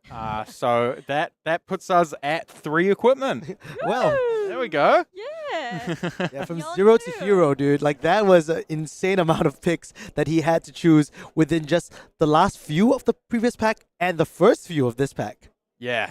So, I mean, he got himself into the right seat, right? Like, he's definitely supposed to be assassin in the seat, and he's getting rewarded. I think this is a lesson in reading the signals and knowing when to commit and when not to commit. Yeah, 100%. Okay, this pack itself, there's a Nimblism Blue. There's also another Transcend card that isn't bad. Another one of those which says you can play it anytime you want. Gaining 1 health is always available. Yeah, I quite like the gain 1 health. I think in the late game it can be really nice, and oftentimes it can be exactly what you need to kind of navigate to the spot where you can activate the hero ability. But at the same time, he has all of the pick the pieces, and he really does want another react to make sure that he can destroy the illusionist. So I do think that this pick is super close, and I understand why he takes the react here. Yep. So that's a Venomous Bite Yellow in this case. Still very powerful because it looks like a straight 0 for 2 by itself, but the fact that it makes a Fang Strike, it's like, oh yeah, that additional +1 almost makes it like a red. Yeah, I mean, you don't really care that much if your extra pumps are red or yellow at this point. You just want to be able to cast 2 on the pick the pieces. Is this Gorgon's Gaze any good in this deck? I don't think so. I think I'm just going to prefer Hiss. Hiss gives go again. It's a pump. It's what you want. You don't want to jump through hoops. Like, you just you want consistency. Take exactly what you want. Right, yeah. right. +2 is what you're looking for. So, there's another one. What a pickup though. The funny thing about this blue 5 is, like, in draft, if I'm new, I pass it quite often, even though it's one of the best blues, because I want them to be in my opponent's deck. It's easier for me to play this from my opponent's deck than it is for mine. Yeah, for free. So I absolutely agree with this pick, and I think he's identified the same thing. It's like he is even though it's one of the best blues, he's passing it because it's better in their deck than it is in his. And it kind of makes sense. If you know that there's only 2 assassins at the table, you having the defense react could actually be huge in the later parts of the game, right? Yeah, well, I mean, that is the way to beat the other assassin for sure. Like, yeah, and they're probably not going to expect it too much in the mirror as well. Yeah. When it comes to like 3-3-2 distributions, I'm always worried when I'm the 2 that the other deck is just as strong as I am or slightly better. Yeah. So, yeah, it can be a huge blowout in the mirror.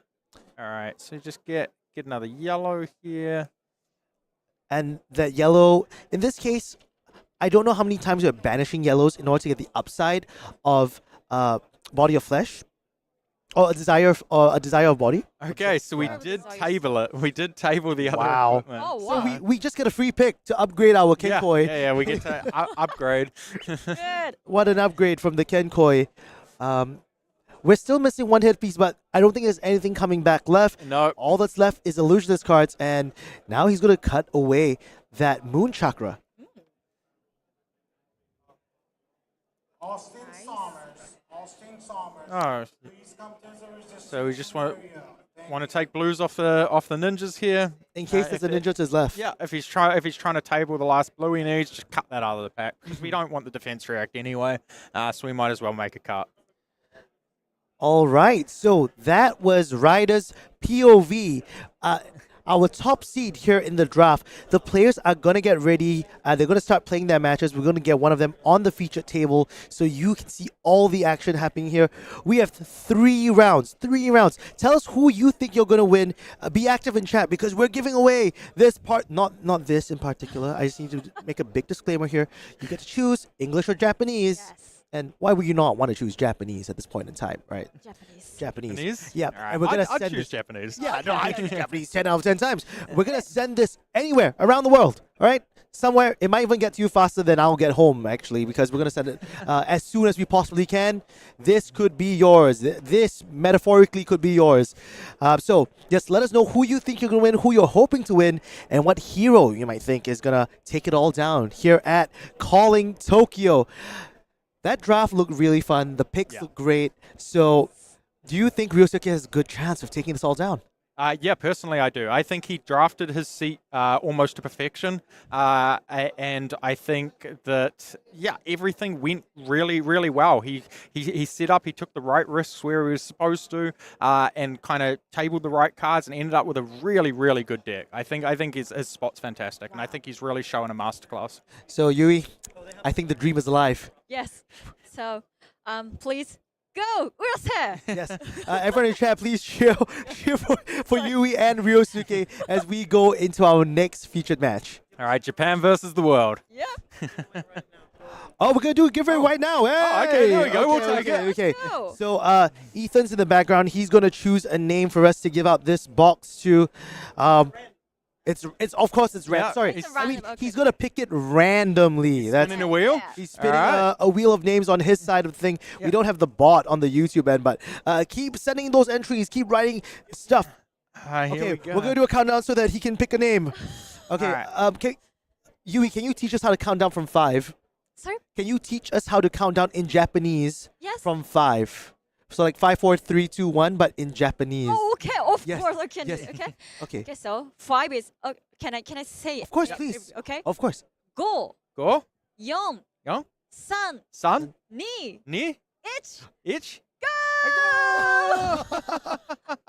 Oh, here we go. New and Enigma. There you go. All right, Visionary ID. Really like New and Enigma. Okay, well, that's what a lot of us like here as well. I'm personally a big Enigma guy. Yeah. And Yui here is all about that new life. Matt Rogers, which is your favorite hero of this set so far?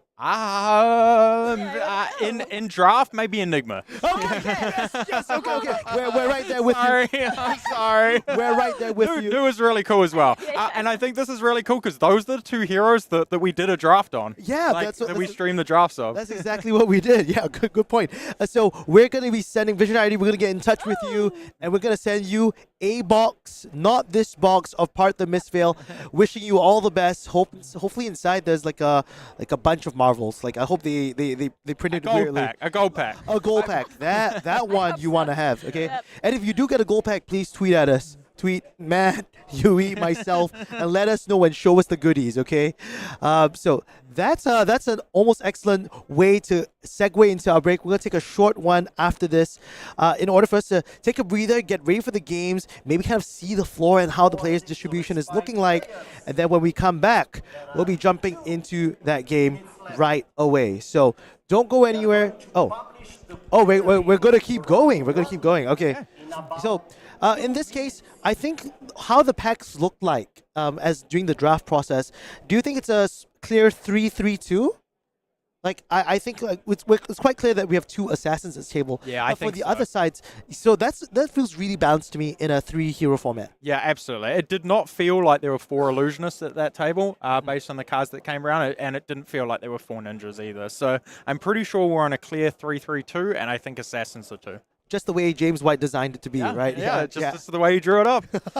So this always reminds me of the time when we did Uprising Draft back in the day, because it was also 3 heroes. We had an illusionist and a ninja in that one as well. Yep. Just that this time instead of Icelander, we're going to have new. Okay, cool. So yes, now I've got it all clear. We're going to take a quick break, and when we come back, it's straight into the featured match. So don't go anywhere.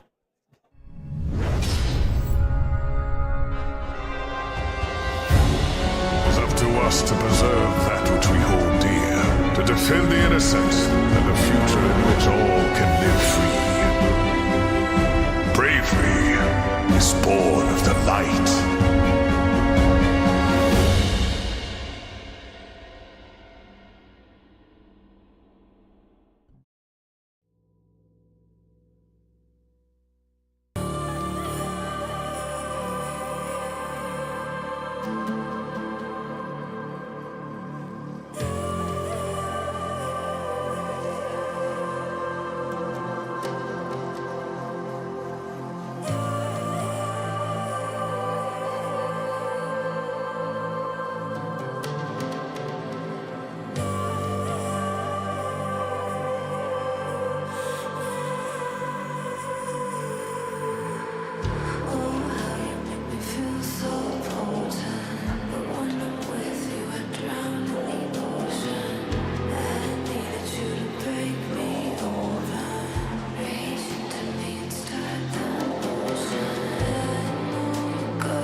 We are back to the calling top 8.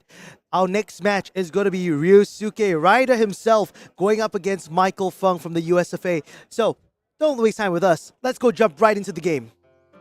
All right, this is going to be Ryder on new versus Michael Feng, who told us he was going to play Enigma. I mean, he kind of said he was going to force it the whole day. Played nothing but Enigma this entire weekend. And I think spotting a bit of a running nose as well, so don't mind that.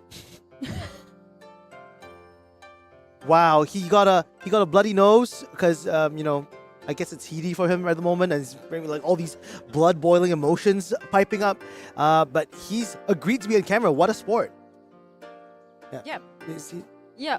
They do call it flesh and blood. Of course. Okay. Ethan with the greatest jokes. Yeah, this is a real.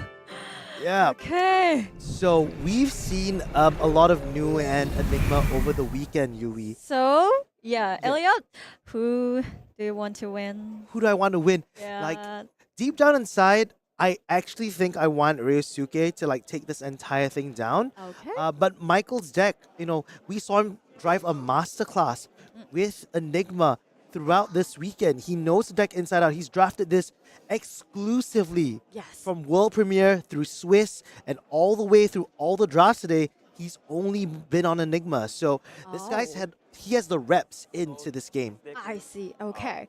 So I really want to know, who do you think has advantage currently between new and Enigma?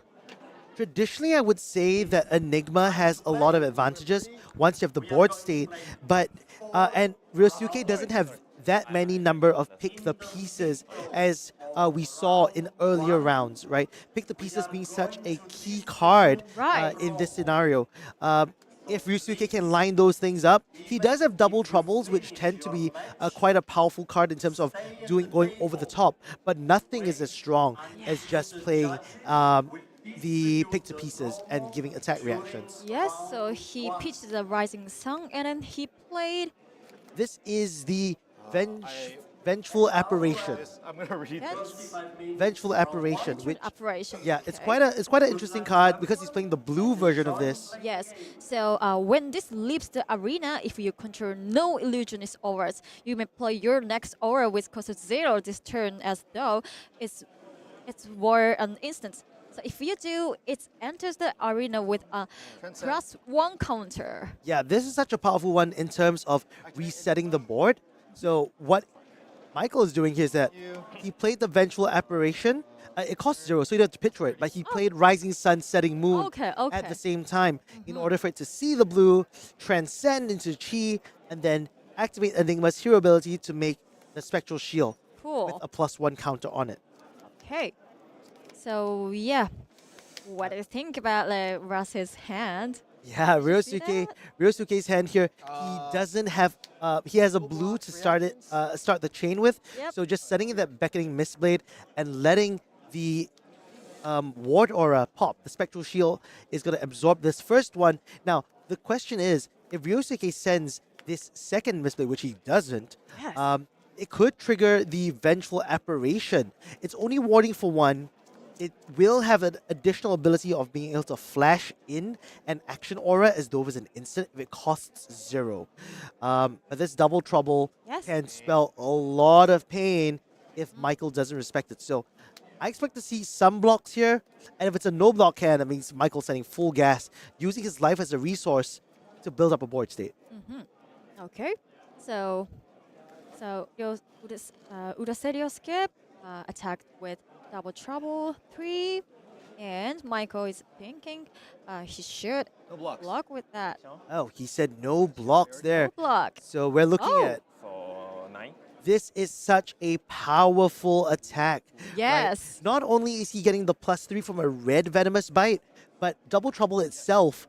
Once you've punched it in with the Fang strike and with the double trouble's extra effect of a +2, that's 5 + 4. You're coming for 9 damage, triggering away the Vengeful Apparition. Yes, and he took. And wow, blanking out 2 more Vengeful Apparitions on the top. This solitary companion is being flashed in, and that's actually huge. Yes. Wow. Michael Feng here. doing work with the deck. And yes, he sacrificed 8 life, but it's very likely that he's going to be able to develop a board and hopefully develop a board with this current life loss deficit. Dude, I'm so nervous. I think I know these cards, but I just want to make sure. Yeah. Yeah, this is really significant. Yes. Yeah, remember that Michael kept a full hand here. And Yes. starting with that droplet, that we know for sure if he's starting this way, he's going to have some sort of way of giving it go again, likely from path less traveled. Yes. So he's attacking with a droplet. This is if you played another blue card this turn, this get +2. This is a 2. Yeah, it's a 2 base, but once he plays that blue to maybe transcend here, the droplet itself becomes almost like an on-hit red. And like these stories tell themselves. It's almost telegraph at this point in time when you're holding a full grip and doing this. But for go again and transcending and getting that chi is going to be very, very strong. Nice. Ryosuke here, I don't think he can afford to block out any of this damage because there's ward on the table, so he needs to go up and beyond to kind of close Michael out. Okay. At 4 go again, Michael is now deciding he has that one chi in his hand and still 2 more cards. Yes. And he has a bit Close out the combat chain. Interesting to see what he wants to do with this inner chi now that he's transcended. Right. Now, the spectral companion over here. Oh, we have a glimpse of his hand. Okay, so in his hand, there is a Battlefront Bastion, which is pretty nice. Activating Enigma here to get one of those free. This is going to be free attack, by the way, too. 2 go again. 2 go again. Thanks, Michael, for announcing it for me. Thank you. He's a nice guy, Yeah. You're a good friend. Good friend. So taking that 2 block from the armor itself. Most of the time, the illusionist players don't have that many on-hit effects. So just using this equipment early on not just preserves lives, but kind of tells Michael, hey, when I'm ready to pop off and use these as reactions, I've gotten the full value out of these battle-worn equipment.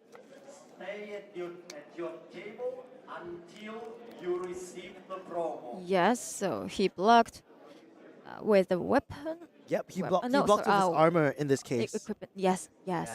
But also, I think Michael has to think to himself, is it worth it to swing the 3 with the solitary companion, or is it better to just send this 6? Because I think he has a blue in his hand, as well as the Battlefront Bastion. Oh, yes. And Battlefront Bastion, I mean, 6 is better than 3. You've heard it here first, math-wise.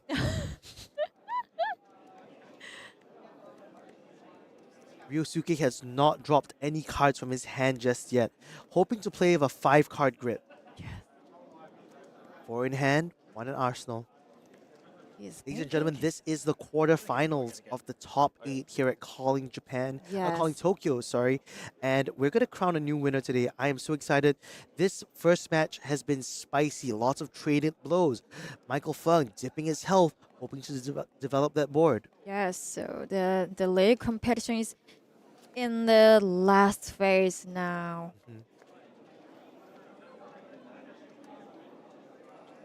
Every player is fighting hard to win, so Michael pitched it.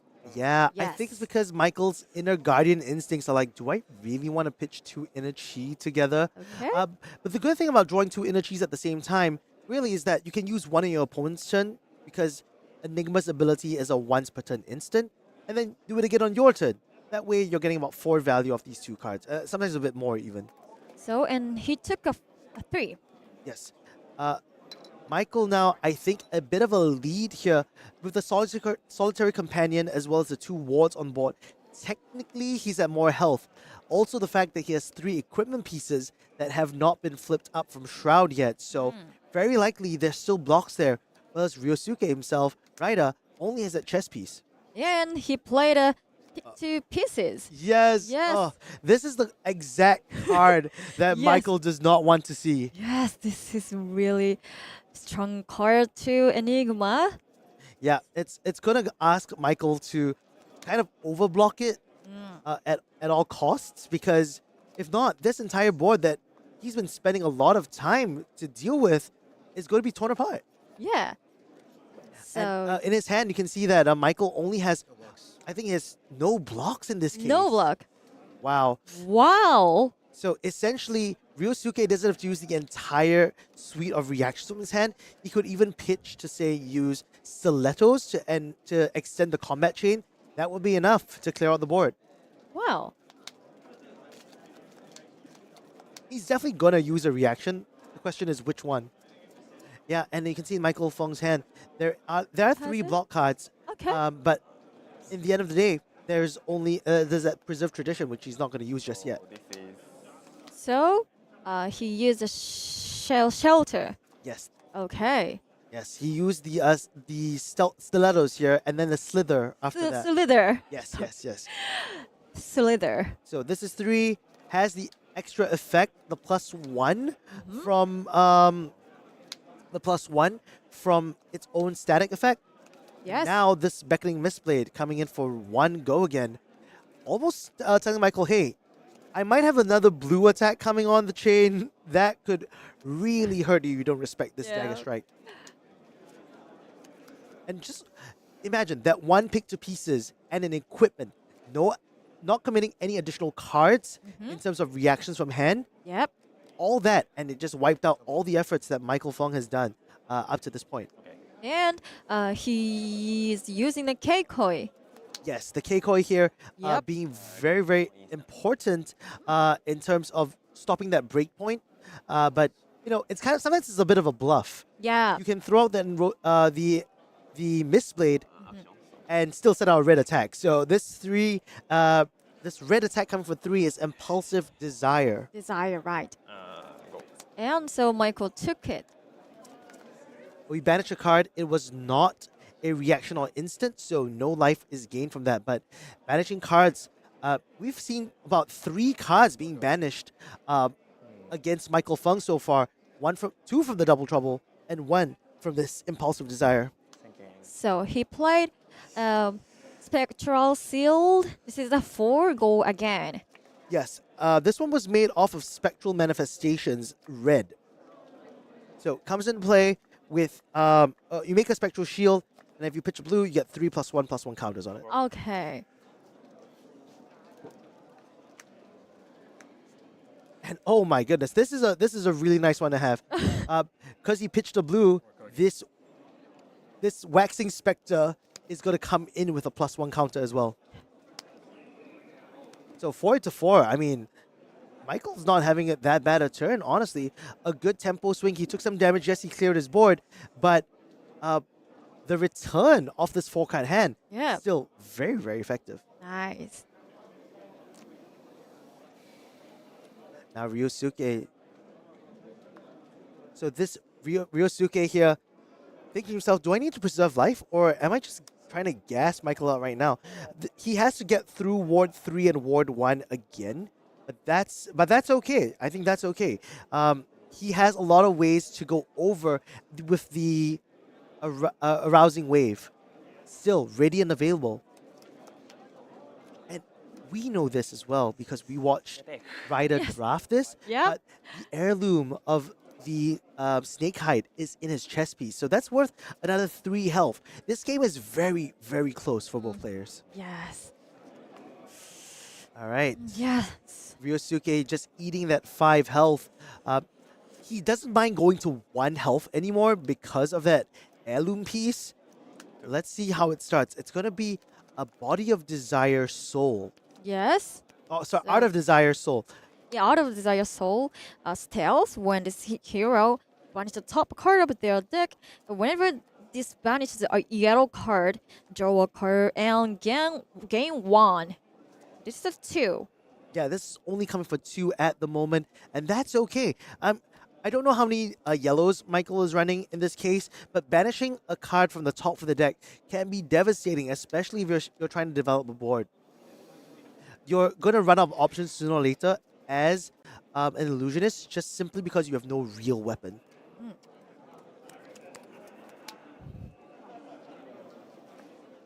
All right, Michael's still thinking about the blocks. He could give up the Waxing Spectre, which is Ward 3, but why would you? I mean, these +1 counters are just so potent at going wide. And when you can swing 4/4 just off of one card, I think that's very powerful. Yeah. How much do you think will he block? In this case, I think he might just try to block, depending. Well, he pitched the droplet first so that he could get more options, and this headpiece is going to give him a free block 1 without losing a card, well, technically speaking. So, yeah. Say that again? We'll do. Sorry. All right. This is this look for Michael. I think we need to change his Discord profile picture to this one. I'm gonna suggest it to him during the break. Yeah. So a tough decision from Michael Feng here. And with a 4, well, Ryosuke is holding 3 cards in hand and 1 in arsenal. Yes. If anything were to happen, let's say Michael says no blocks here, Ryosuke is more than capable of pumping this up by about, what, 6 to 9. Right? And it could spell disaster for Michael's entire game here. Yes. So, he's thinking, but yeah, stop to use the Aquasting Shell? No? He will.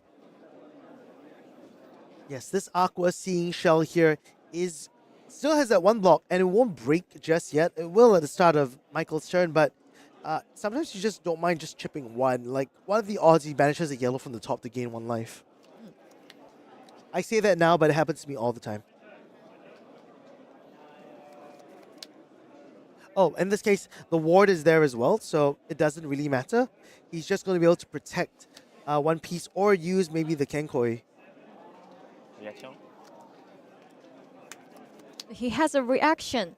Wow. He has a hiss. Yeah, this hiss is actually pretty potent because it kind of signals that he's going to get go again on this. With 2 floating and 2 cards in hand. Wow, it's wow. It's a really potent turn. Yes, it's so big turn. Yeah. Not only did Michael have to give up his board state thinking that, hey, maybe I'll just like remove these cards from my field and then play something else on my next turn, Ryosuke has the option now of putting actual damage to Michael's life points. Thinking.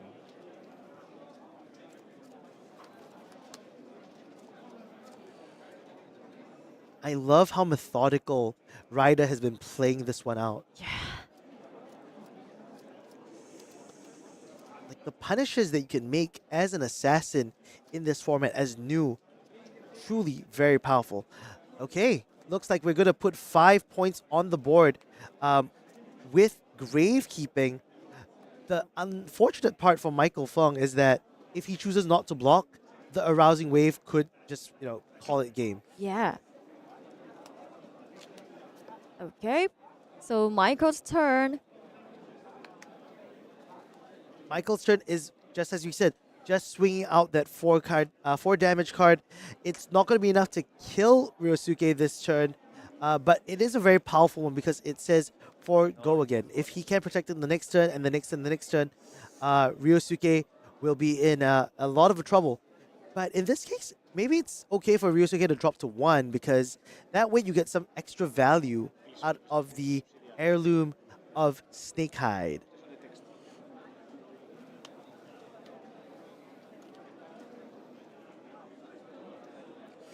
Big decision here for Ryosuke. Yes, going down to 1, and he's going to flip up that heirloom of a snake hide at the start of his turn. I know Matt Rogers would have loved to see in this one the fact that we finally see an heirloom being flipped up at 1 health. He's playing on a razor's edge right now. Yeah. This hand is going to be potent, ladies and gentlemen. It looks like he's at 1 health, but he's actually at 3 on this turn.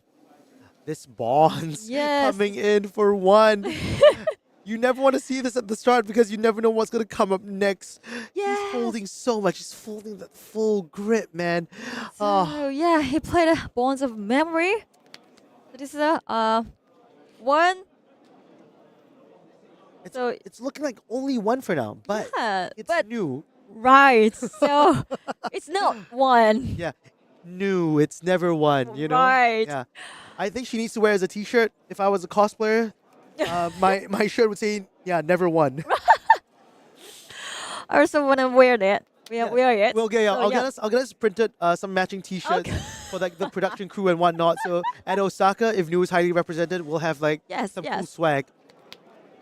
We have to make it. Yeah, we have to make it. This one is also very potent because, like, no matter what happens, if Michael says no blocks, he's still losing a very powerful wing, Waxing Spectre this turn.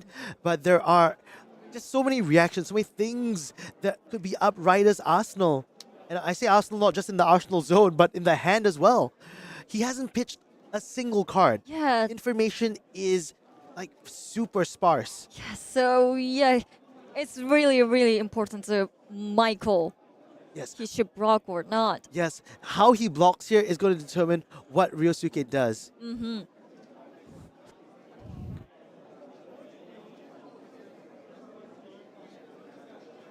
Yeah. His hand is actually looking pretty spicy, but it doesn't have any of the go again enablers. Meaning he could swing with the Waxing Spectre, but then it would just be playing another aura and then calling it a day. This is there's no go again on this for now, but he's playing this to gain 1 health first, making that inner chi, pitching and then using chakra here because he transcended. Chakra. So pumping this by 4 points. Yes. And that also means that very likely he'll be dealing damage to that Spectre. Nope, sorry. Even more stuff is coming his way. A Venomous Bite Yellow. Yes. Pushing it all the way to 8. Making a Fang Strike. Possibly pushing this to 9. Wow. It's a... And still with 1 floating left. Yeah, it's a total of 1 plus 4 plus 3. 1 plus 4 plus 3 is 8. It's 8. I cannot do math. But 8 damage is still very, very strong. You're Yes. pushing through a block 3, you're pushing through a ward 3, and chipping 2 ahead. So... This is the most important turn. Yeah, the problem with this as well is that not only will the ward be destroyed, but Michael's turn, he's going to just have to play an action attack card. Yes. An action aura card, and that's the turn. He's got to pass from there. So? There are no blue instants in Michael's exile at the moment, I believe. But he's going to banish this too to gain 1 health. That's going to be so sick. Just the fact that he can banish 2 of the same name. Oh, wow. Banishing this, banishing that. Yep. Look at Ryosuke, man, gaining 1 additional health. He's getting 2 additional health because I think what was banished from the top as well is the Vengeful. So they saw all the 3 cards. And they chained twice. Yeah, so each time. Right, so his life is now 4 now. Yeah, and Michael having to only develop the board and giving Ryosuke another 5-card hand. Oh, wow. Dude, we saw Ryosuke at 1 health earlier on. And now he's at 4-4 with a battle-worn armor. He's cashed in that heirloom and now spiking up at health once again. Yes, so he's thinking. I actually think Ryder is in such a commanding position here because he has all the tools at his disposal, whereas Michael is now fearing for his life. These wards might not always be able to protect him just because reactions can come left, right, and center. So what is he going to pitch? What's he going to play? Yeah, what do you think his hand? Well, his hand's showing some pretty strong potential here. Okay. Now that there are no real powerful wards on the board, stuff like the Mistveil, the Beckoning Mistveil, is going to be asking for a lot of cards along the way. So he played the weapon, and then Michael was blocked. That's right. So in this case, there are a couple of ways that we could have played this hand, but Ryosuke here opting to do the poke, prod sort of strategy and probably ending this off with either the card in Arsenal or that Bonds of Memory from hand again. Yeah, so then he played with Miss Blade again. Yeah. This is a 1. Oh, okay. Not using this transcend this turn, just giving it a -1 at this point in Okay. time. So, but still, it's as good as trading 1 for 1. So it's as good as a block card. So I think we take those most of the time. He also And- has an arsenal. He also has an arsenal. So here are a few lines that we could think of, right? If there's an attack in arsenal, we can send the bonds of memory here Yep. for 1, play the hiss, give it go again, Yes. and then play the attack from arsenal. Okay. Oh, but instead we're going for that nimble strike here. Okay, so this is attacking for 4. Yep. 4, no go again on this one. No go again. No go again on this one. Because he's not banishing a nimbleism from his discard pile for his graveyard into the banish zone. Ooh. Michael only holding 2 cards in his hand. Is he going to give up the Spectre in this case? Yes. Like Ryosuke's hand is still like shaking now, so like I can't understand his mind. Yeah. Wow. There's just a lot of things that need to be done for Ryosuke here. He has a lot of options. The arousing wave is still there and could be used to kind of like pump things up, but he's playing this very patiently. No blocks. No reaction. So no blocks, no reactions. In this case, Ryosuke not being able to fully utilize the hold hand here, but that's okay. He's going to arsenal a card that he hopefully use in the next round. Michael holding onto 2 cards in hand, 1 in arsenal. Let's see if he can provide some sort of counter attack here. So he played Spectral Sealed. This is attacking for 2 and go again. Yep. This is the point in time where you're looking at that heirloom of Snakehide and saying, thank goodness I have this flipped up and still at 4 health. Effectively, he can use that now on this turn, and if he survives it, it still has 1 more block on the next one. Instead of it going for 2, he's used the Uphold Tradition to come for 3. He can try to play this whole Protect the Queen sort of build here. Oh, and of course, a Wounding Blow yellow. Not a card that it threatens lethal, yes, but it's also just a 1-card block from Ryder himself. So Ryder had to only give up 1 card this turn. That Battle Ward, man, really putting the work, giving him 1 additional block next turn.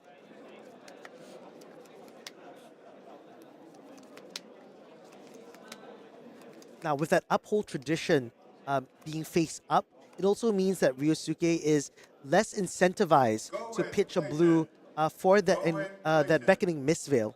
Yes. So We know that the previous turn there was a hiss as well. Wow. So this is an Art of Desire body. yes. So yeah, when this hero banishes the top card of their deck, whenever this banishes a red card, draw a card at game 1. So Michael blocked. Michael did block that one. He's going to pump it by 2 in this case, which is enough to go over Yes. the 2 wards that are being presented. Michael is probably going to lose these wards unless he can flash something. So attacking for 5, and he took 1. Banishing a chi, well, that chi is actually pretty crucial here Yes. because it is representing 1 additional health each turn.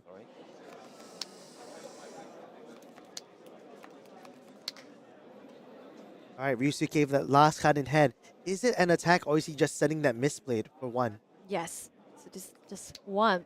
No matter what happens, if he says no blocks here, that that arousing wave could just end the game. So I think Michael has to respect this and give a card regardless. Mm-hmm. I just was correcting my life. Sorry. Okay.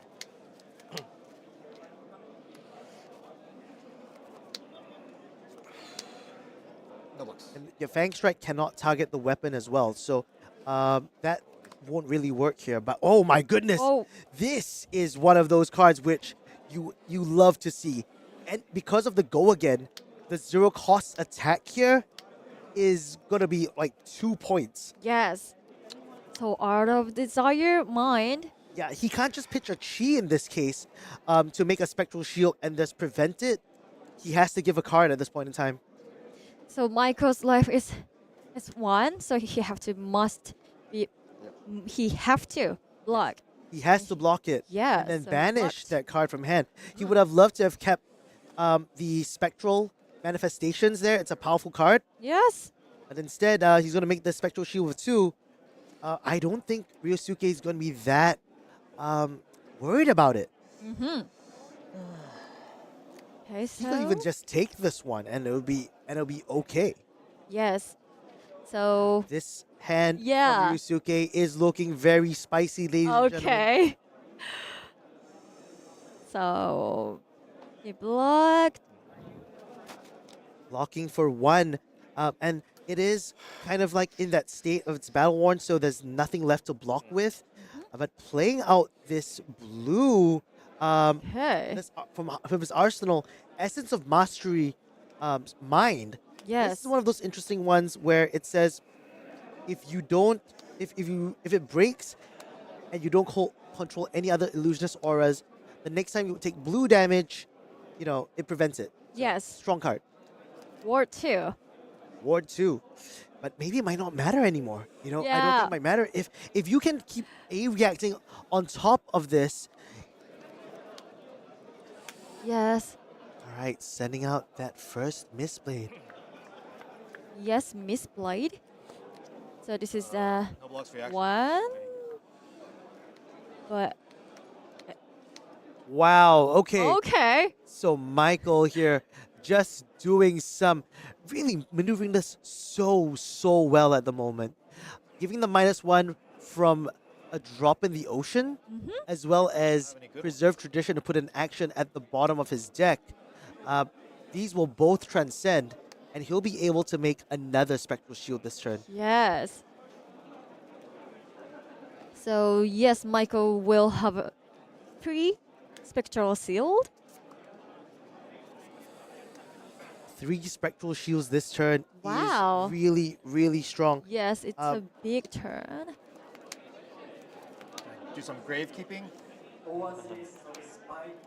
Yeah, he's thinking. So he pitched, and again, so he misplayed a play again. So getting rid of that first Spectral Shield, and now a Bonds of Memory.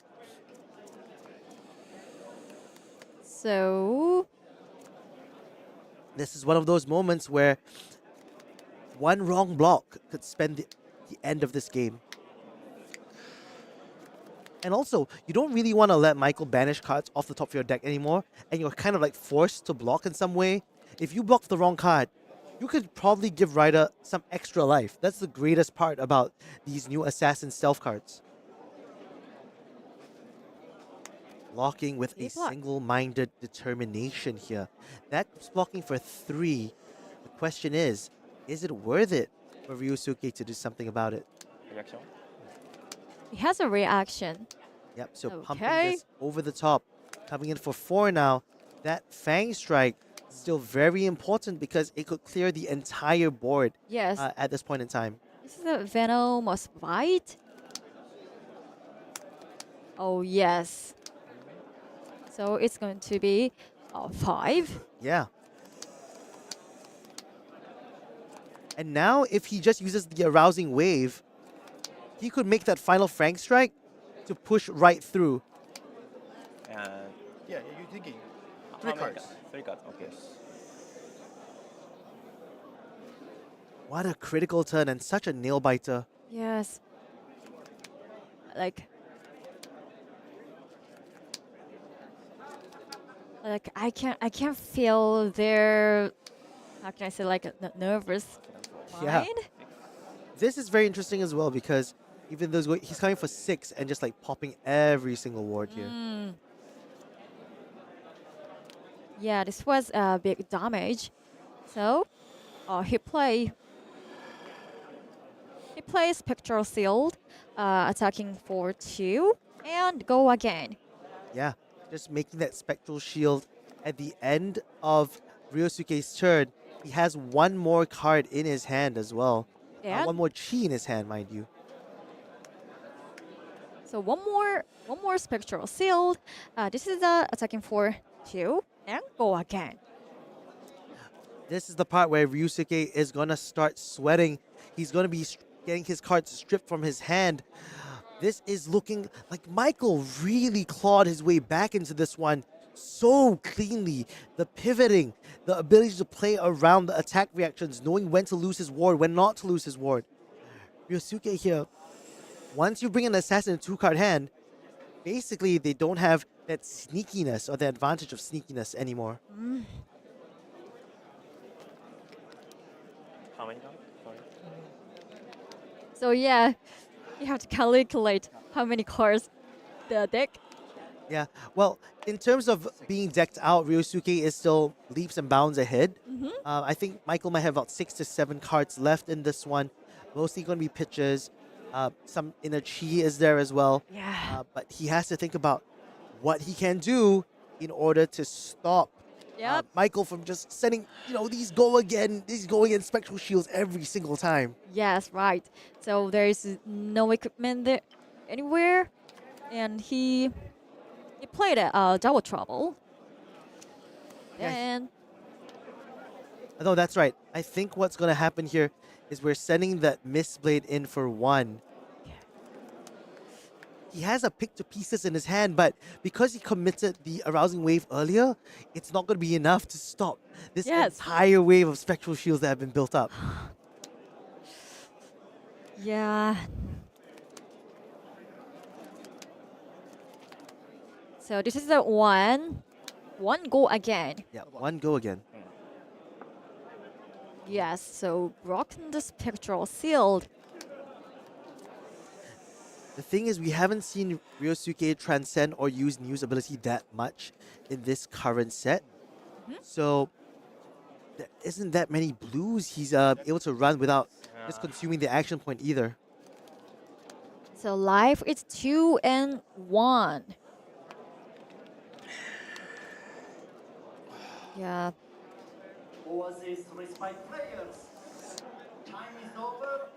Yeah, he's really thinking. This is a very tough spot to be in. Right. He knows that if he plays this attack action, even as a 3, it can be blocked. And that is one of the best cards for him to be able to block out. It's a yellow. Okay, so he made spectral sealed. This is the part of the Enigma endgame that's so fun, is that you just get to keep using that energy over and over again. Right. Every turn, just making 2 value, 2 value, 2 value. Yep. Well, sorry, it's 3 value because 1 health and 2 attack most of the time is just really, really strong. And there's no choice but for Ryosuke to just consistently be blocking these cards. He can't take any more damage. Yeah. So spectral sealed, 2 go again, and he blocked, and again. Okay, block. This is where the swarm happens. It's going to be Inner Chi City for the rest of this match. Michael Feng getting the cards that he needs. Yeah. And Ryosuke with only 1 card. Right. So there are 3 spectral sealed in the Michael side. So banishing one of the chi cards here, that's not too bad. But Michael still has a whole array of them. Right. Ooh. And you can play stuff like a spectral manifestation, and it will have counters on it. But you don't have a weapon. You don't have the Cosmo, one of the coolest weapons we've had in Illusionist in a while. Wow. So he's making some board. He's trying his best in order to make some shields. I think he played the Vengeful Apparition, but then mistakenly put it aside. But this is coming for 2 go again. Oh yes. Okay. Yeah, he played it out and then put it in the discard. But we fixed that now. So this is a 2 go again. As long as Michael has cards in hand, it's going to be an onslaught of 2-2-2-2. This reminds me of old Prism gameplay. Yeah. So instead of 1-1-1-1, we're in 2-2-2-2 territory now. That is a big one. That is very difficult. Yeah. So 2 attacking for 2 and go again. And 2 go again. Again. block with the card. And 2 go again. And there we go. That is game. Michael Feng, a masterclass. Those Enigma games really paying off the entire way. Yes. Michael Feng moves up the bracket, taking down the #1 seed here in Japan. Yeah.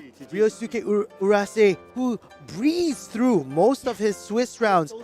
Now, Michael Feng coming back with vengeance. Everyone sending him those hearts from home, the magical energy over on Twitter to Michael Feng, and he's blasted through his quarterfinals, moving up to the semis. Big congratulations to him. The Enigma games. Yes. He was talking to you on the interview panel, right? Right. So yeah, I'm really looking forward to talking with him. Yeah. Okay. We'll try to see if we have time to talk to Michael. He said we heard a little bit of the discourse that he had over comms, and he said he was very nervous going to the match. Okay. Obviously, he didn't get a choice of going first or second, even though he was 3rd seed. Normally in Classic Constructed, if you're in our first to 4th, you're very comfortable because your first game you get to choose whether you're first or you go first or second. But just because it's random pairings, he was 3rd and still didn't get that agency to choose if he was going first or second. Right. Yeah. So, but Urase is also really like a good moving. Yeah. Yes. I he think did. Ryosuke did a lot of the good moves. Just that it was very neck to neck. It could have been anyone's game, but that's how the cards fall sometimes. Michael Feng showing us just how to play that Enigma at the highest level. I mean, even on the first weekend of this new set. Right. I'm so happy to see these players showing a lot of understanding about deck concepts. They're understanding a lot about when to give up ward, when to put pressure, even the fact that how many margins can you give in terms of taking damage, using that life as a resource, and then coming back with a fuller force. So big congratulations to him. We still have our semifinals and our finals game to go. Yep. So let's look at the brackets and see where we're at the moment.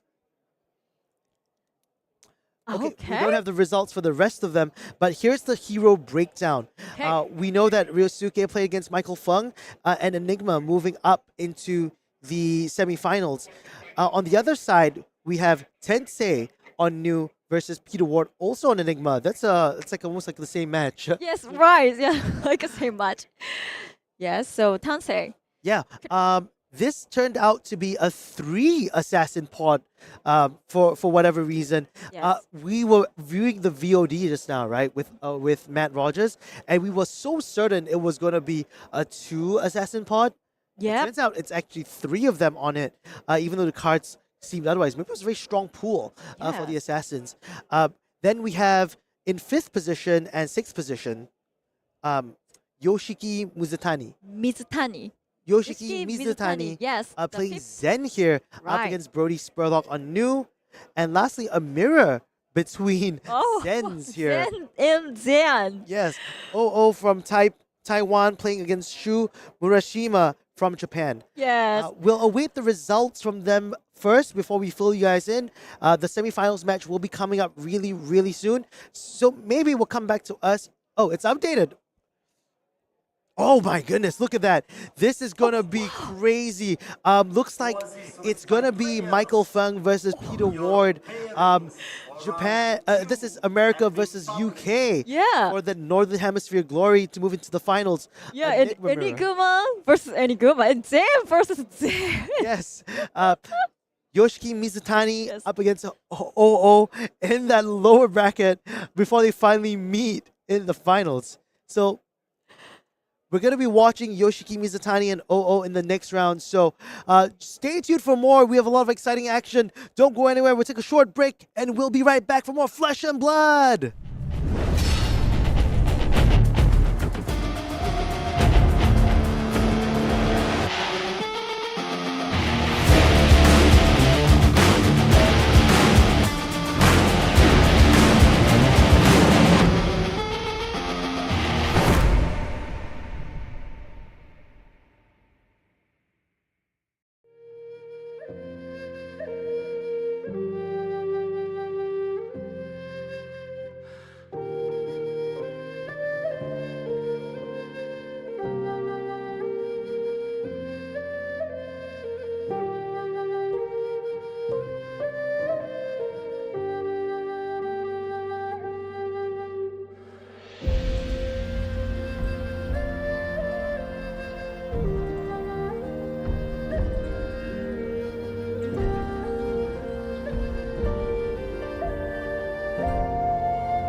Welcome back, ladies and gentlemen. We are approaching our semifinals bracket here at Calling Tokyo. Dude, the games have been insane. None other than Matt Rogers himself joining us in the booth. How have you been enjoying it? You were watching it from the stands. Yeah. Like I was watching it in person. I was completely glued to that game. Multiple times, people came up to me and tried to ask me a question. I was like, not now. After the game. Like I was like, honestly, that was intense. That was really, really cool. That was a real nail biter. I mean, the fact that he went down to Ryosuke went down to 1, flipped into the heirloom, and then went up in health to 4. Yeah. And it was like just up and down the whole way. I thought that was amazing. We have our next match lined up as well for us. This is going to be a Zen Mirror with OO versus Yoshiki Mizutani. I think you've been shared with some stories about Yoshiki. Yeah, I've been told a few stories. So he is a famous card player from Aichi. Okay. And what he's very famous for is wearing a really cool dog mask when he plays games or when he turns up to the table. Whoa. Like he turns up to the table in this full-on dog mask. This is very pro wrestling style kind of thing, right? Where you wear the mask and it's like your persona's on. This is game face for him. Yeah. Oh, that's no. So He's made a big name for himself with it. His nickname amongst friends is Big Blunker, which I'm told translates basically to Mad Dog.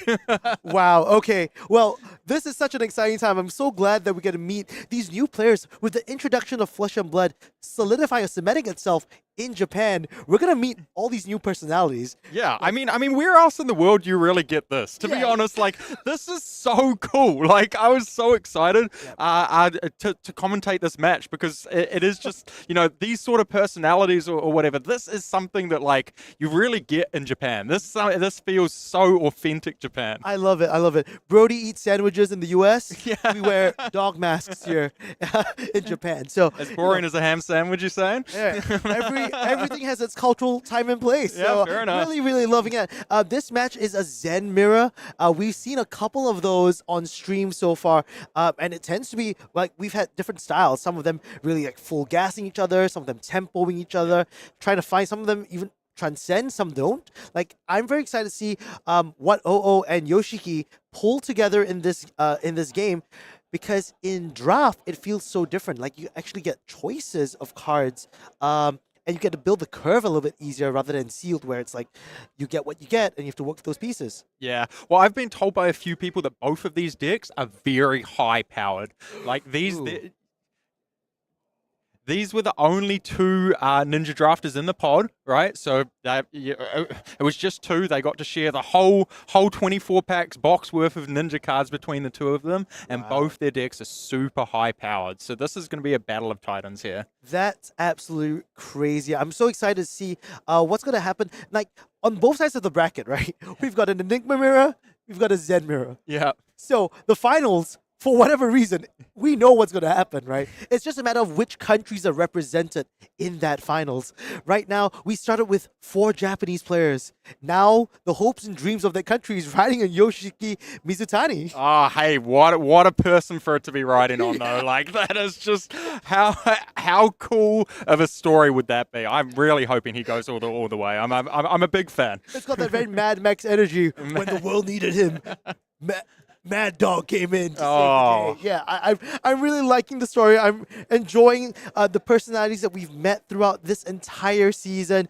Michael Feng in that match as well. I have to say, do you see the emotions running through his face throughout the entire game? Yeah, I mean that man was playing with his whole life on the line there. Like honestly, but it makes for incredible gameplay. Like Michael played that game masterfully. And both players did, and it was just such a great game. But like he said to me after the game, he said like I went into this so stressed, like all the first turns of the game, my emotions was all over the place. I assumed that my nose had like completely bled like down at that point, and I was looking like an idiot on camera, like I was a mess. And he just had to muster up and bring it all together and find a way to win. That's excellent. Well, these games have been showing up really nice out here in Japan. We have a lot of surprises for our viewers, so stay tuned throughout the entire broadcast. You never know when we might drop a little something special for people. Oh, we should definitely do that a few times. We should definitely do that. I mean,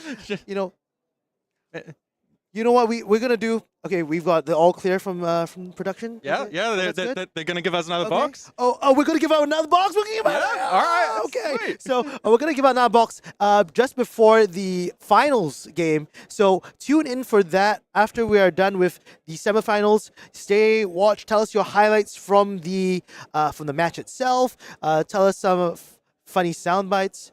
Be active in chat, and that's all you need to be in this game in order to qualify for A box. I need to qualify this. A box, not this box. A box of Japanese product, a Japanese booster box. Because this one is my booster box that I'm bringing home. What? No? Okay. Oh, sorry. I've got to leave this one here. Production policy. But we do have lots of packs that we are hoping to open up later on. Let's just open it. Yeah, come on. Let's just open them. Yeah, that's what people want to see. People want to see packs. I like packs. We haven't opened some in a while. I think I'm due this time. You opened a cold foil legendary. Like I feel like you know what? The gods that may be. Please give Mr. Matt Rogers a good karma. You put a lot into the world, you get it back out, man. Like. Okay, I'm just gonna go to the back. I got an Art of Desire Mind. This is a nice rainbow foil. Is there any? Nope. It's just an Emissary of Tides and a Tide Chakra. Good cards. Good cards for draft though. So. All right, let's see what I got. Let's see what we can get here. All right, come on. Marvel baby. There's a tiger. Oh, there's no Marvel Crouching Tigers, right? There is no Marvel, and we got a Venomous Bite. Foil Venomous Bite and a couple of rares on that one. So okay, a little bit of a miss. But that hey, was a nice just one. Means we have to open a lot more packs. Exactly. Speaking of opening packs, let's go to the players who opened and drafted them over to the feature table. Let's go. Ah, there he is. Oh, yeah, Mad Dog. Okay, you know what? From now onwards, I want Mad Dog at all my events. Yeah, 100%. Oh, this is great. Are you going to play the whole game in that suit? He has to right now. I just feel like this feels so cool. This is just... It's like watching a wrestling promo. Oh, no, he's like... Okay. Oh, the judge was just talking to him, was like, okay, maybe don't play it for the whole match. I'm so glad he turned up in it, though. Yeah, here all the way from Taiwan. I've met him and his wife at many events across the world. They're consistently traveling for these events, and a good play in his own right. This is one of his big accolades, making the top 8 here in Japan. So hoping to see if he can put Taiwan once again on the map. Taiwan just blowing up the past few years. Yeah, I mean, OOs is just a very strong and methodical player. I think it's anybody's game at this point. Like, he could go all the way. He has a very strong deck. He drafted well, and it's going to be a little dogfight to get there, but, you know. Well, if there's a dogfight, Yoshiki is up to that challenge. Big Blanca here sending in these flex claws to start off the game. Wow. And playing with that speed. You know, one thing I noticed about these players who are really good at the game, they're blazing through these things. I know. It's incredible the speed that some of these games go. So, just starting with the flex claws, moving into the Kakara, and then saying, hey, it's time to Arsenal pass. You wouldn't know that that these guys have been playing with these cards for like just 2 days. Sometimes we watch so many games that I felt like we've had this set for a bit. Yeah, but you just kind of forget. Yeah, it's fresh. Pre-release is next week. Are you going to play some of those? Oh, for sure. I can't wait to open more packs. The only interesting thing I would say about these two decks at the moment is that they're both on very low equipment counts. Oh, yes. Okay. Only one equipment each. Yeah. And in this case, playing the Harmony of the Hunt to start it, pitching that blue, making a Crouching Tiger to hand, and coming in for a 3 go again. Yeah, so this is pretty ideal turn 1, really, where you just kind of want to make sure you go a little bit wide. You need to keep the momentum. So that's what's most important in these Zen mirrors, is that you're presenting at least 10 damage, or at least sort of 8 damage in an arsenal. If you can't present 10, that's kind of the minimum spot that you want to start the game off in. That's very interesting. The common philosophy of this is that if you're going second in the game, that's the advantage of getting the tempo, correct? Yes. Yeah. So basically, first gets an extra arsenal, and sometimes they get to sneak through a little bit of damage on turn 1, but second gets the full tempo, because first, if they want to attack you back, they can't block and they have to take some damage. Ooh, this is a very interesting one. using a starter like Biting Breeze is usually a very good starter, but he's using this just as a 0 for 3 go again. Maybe there's another Tiger, if with the Crouching Tiger in hand, it could be kind of useful in terms of pairing it with something else. So just playing it for 0. Yeah. Well, you definitely just want to play that out and get that out of the game, because if you leave it in your hand, you only draw 3 cards. Yeah, no, absolutely, absolutely. But it's a bit of a feint here, which I kind of enjoy, right? The fact that you play that Crouching Tiger and it's like, I still have one more card. Yeah. You never know what's going to happen. Yeah, exactly. Okay, so putting the pressure back of like 6. 6 damage with a pretty relevant on-hit sometimes, right? Blanche would turn off things like Aspect of Tiger. Yeah. Just because it's looking for cards with similar colors on the chain. Yeah, so it's not like huge against Ninja, but it does, as you say, there are cards like that it turns off. There are a few. Or the cards that say, like, if you pitch the blue, then make a Crouching Tiger in hand, for example. Yes, like exactly. Those will be turned off as well. But this is a great one to start with. I mean, everyone loves a bit of Flex Claws. It has a relevant on-hit.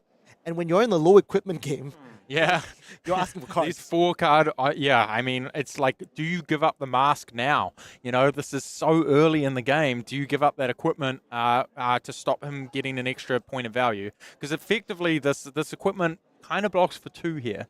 Ooh, and I think Yoshiki finding himself in a bit of a weird spot here. He's found what I think is 3 Transcend cards in hand and 1 in Arsenal. Oh, really? Yeah. Okay. I think that's a Stir the Pot in the Arsenal. We see a Preserved Tradition, a Journey Less Traveled, and a Drop in the Ocean. Oh, so none of them are the one that draws a card and puts one back? So No. You can't even put any of the things back? Okay, this is interesting then. Yeah, this is a no-filter sort of hand. Well, you can filter it, because if you Transcend on your opponent's turn, you can use Zen's ability on your opponent's turn and then go and use it again on your turn. So then you've got multiple combo cards to Wow. attack with. Okay, yeah. See, we're learning something new every day here in the stream. Yeah, it could be really powerful depending on his deck, depending on what he has. The combo cards, he might be able to string together a pretty powerful turn with all these blues. Wow. Okay. And also because you have Stir the Pot in the Arsenal, you could just shuffle the deck after that, so like the chi doesn't get clumped up together in one hand, right? Yeah.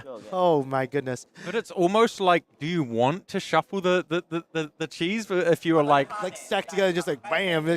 Yeah, like you could just do the same thing later on, right? Like you could just do chi combo, search for a combo on your turn, and then on my turn search for another combo and just combo it again. Okay, that sounds pretty disgusting. I like that. I like that train of thought. Yeah. So because he can't block with any of the cards in his hand, he has a starter in his hand. I think it's the Breed. Oh, there's a combo cards, Breed Anger. Yeah. He needs to find ways in order to keep setting it off. Yeah, so one of the cheese in his hand is the Nigga 1 attack here, which I think is a good thing to play right now, right? And then you can just flip it with the other one. So yeah, exactly. Yep, Stir the Pot and then Nig 1. So we are transcending. We are transcending, and I think Ho is going to be really surprised when he sees more transcending happening in his hand. Okay, what combos do we have to search though? That's a tricky one. That's a tricky one. And even ending it with a 4 from the Emissary of Wind at the end of the day. This Emissary of Wind, 0 for 4. Matt, this is a crazy turn, right? This is perfection. This is exactly what you want to do as a ninja. Play a 4 attack 1 cost into the weapon, into a tiger, into a 4 attack 0 cost. That is like the premium hand in ninja. Yeah, that was like a what? A 3 card 11?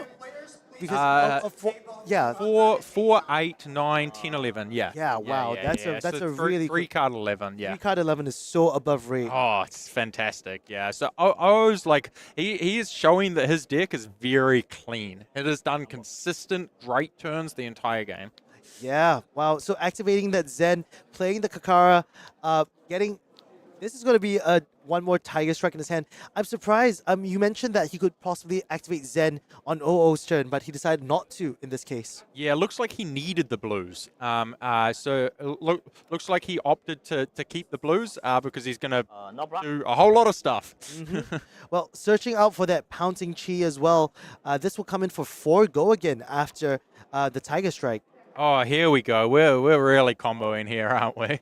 Yeah. Oh man. So this breed anger coming in for 4 go again, making another crouching tiger in hand. Oh, in the banish zone. So it's consistent above right versus full combo craziness.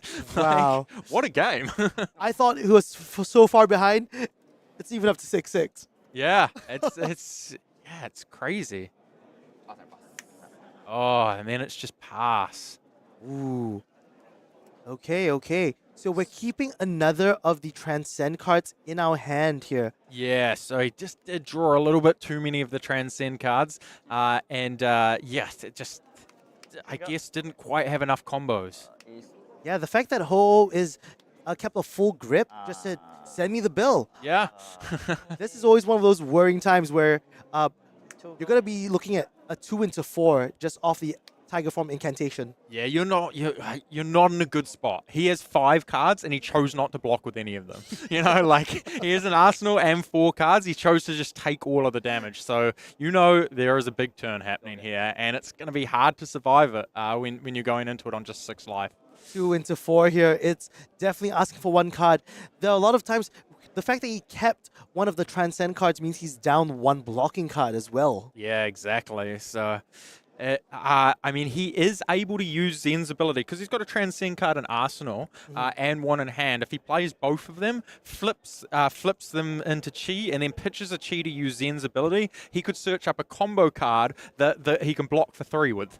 That's he an excellent can point. play defensive ninja combo, but it's not really what you want to be doing in the mirror. But he just might have to. If you look at the picture of Zen, especially adult Zen, it's like that's the perfect idea. It's like comboing can be a defensive thing. Yeah. That's so cool. He's transcended it. Oh, well, when you've transcended, the options are limitless. Oh, wise words from Mr. Matt Rogers here. 4 go again, and this time I think Yoshiki really having to decide how many block 3s can he afford to throw at the relentless amount of aggression that Ho has shown this game. Yeah, well, the issue is that he just probably can't have that many block 3s when he has 2 Transcend cards. Ooh, blocking of a pretty premium card here. That's Maul, Okay. one of the Majestics in Zen that pumps up a Crouching Tiger with +3 by itself. Oh, here we go. This is my spoiler card, the weakest link. This is a card. This is a card. Yeah. 100%. Oh, what a powerful hit here. And the funny thing is, if this hits, he gets to take one of those Transcend cards because they have base, they don't have a base toughness. Oh, looks like... but you can't block anyway, so... You can't block it anyway, and as a result, doing Taiwan proud, moving all the way into the finals. We know one of our finalists. It's going to be Taiwan against either the US or the UK in our finals. Unfortunately, knocking out Bad Dog Yoshiki Mizutani, but I don't think this is the last that we'll see of him. Oh, absolutely not. But yeah, I mean, OO just showing that he drafted an incredibly consistent, streamlined deck there. Every single turn he did was above right, and like the deck just performed. Yeah, it was really just a good deck concept that came together. The cards drew up right as well. Very unfortunate for Yoshiki in the terms of like trying to utilize that 3 no block hand. Yeah, that's what really hurt him there. Yeah, that's where he stumbled and lost out on like a whole card at least of value. And as a result, we'll not see Japan being crowned a winner at Calling Tokyo, but that's okay. We're still going to crown a new person to be our new champion here in Flesh and Blood. And speaking of which, you can be a champion too, because we have a bunch of different events. Matt, please take us through this. Okay, so we got a lot going on. So 31st of May through to the 2nd of June, we got Battle Hardened Montreal. And then in June 7th to 9th, we've got triple Battle Hardens that weekend. So Athens, Singapore, and Las Vegas are all having battle hardens. Athens being Team Classic Constructed, which I'm really jealous of. I would love to play Team Classic Constructed. Likewise. And Singapore and Vegas being normal Classic Constructed. So 14th to 16th of June, we have the US National Championships. And obviously there's a call in there as well. That's Minneapolis, and that's Classic Constructed plus Mistveil Draft. So what we got going on here? So I think that will be our biggest nationals in the world for now. Hey, just maybe a year or two away from Japan taking that, but 21st to 23rd of June, we got Seattle, battle hardened, and then 21st to the 7th of June, July is national championships all around the world. Yeah.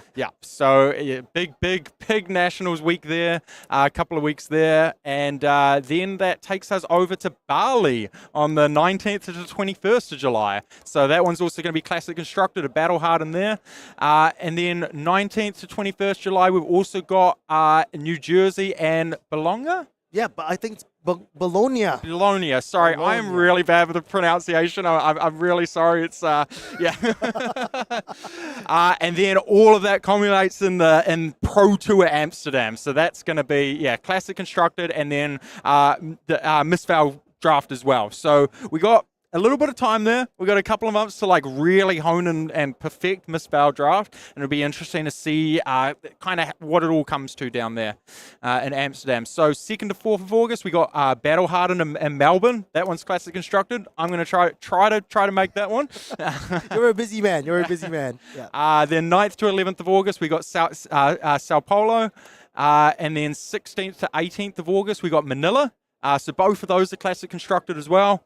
And then more in August, we got San Diego for another Battle Hardened Classic Constructed. That Manila one was also a calling as well, right? Yes, so that's kind of the extra prestige there. Yeah. So it was going to be good.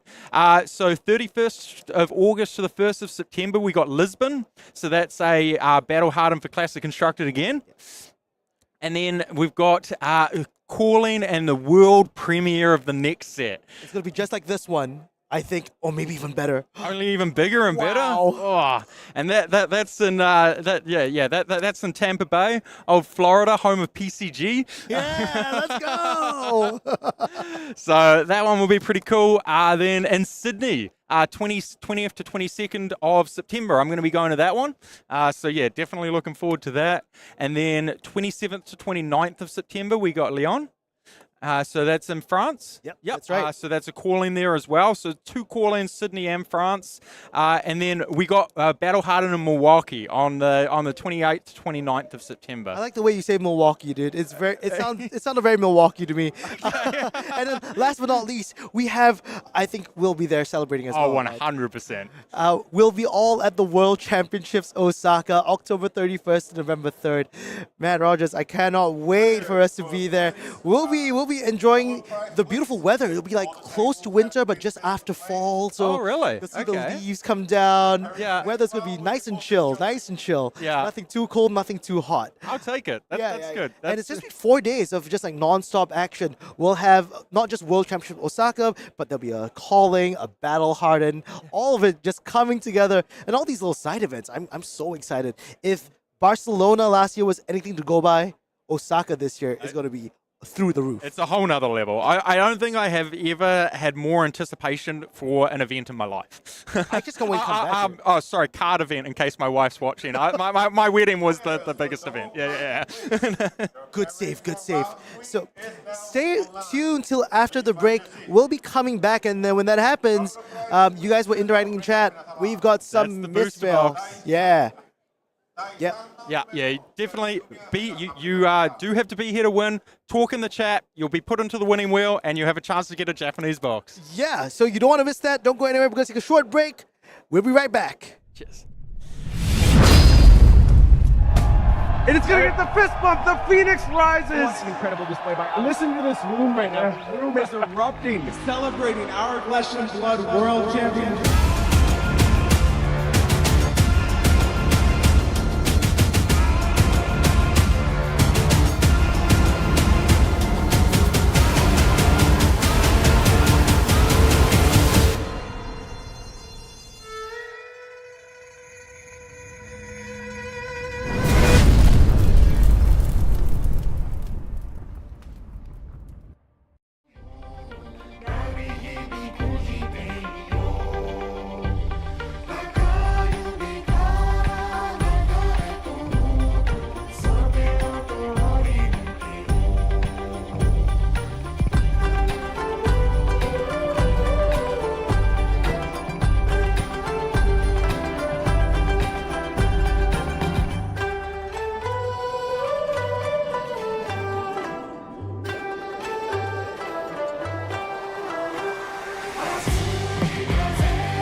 The trio are back for the finals just in time.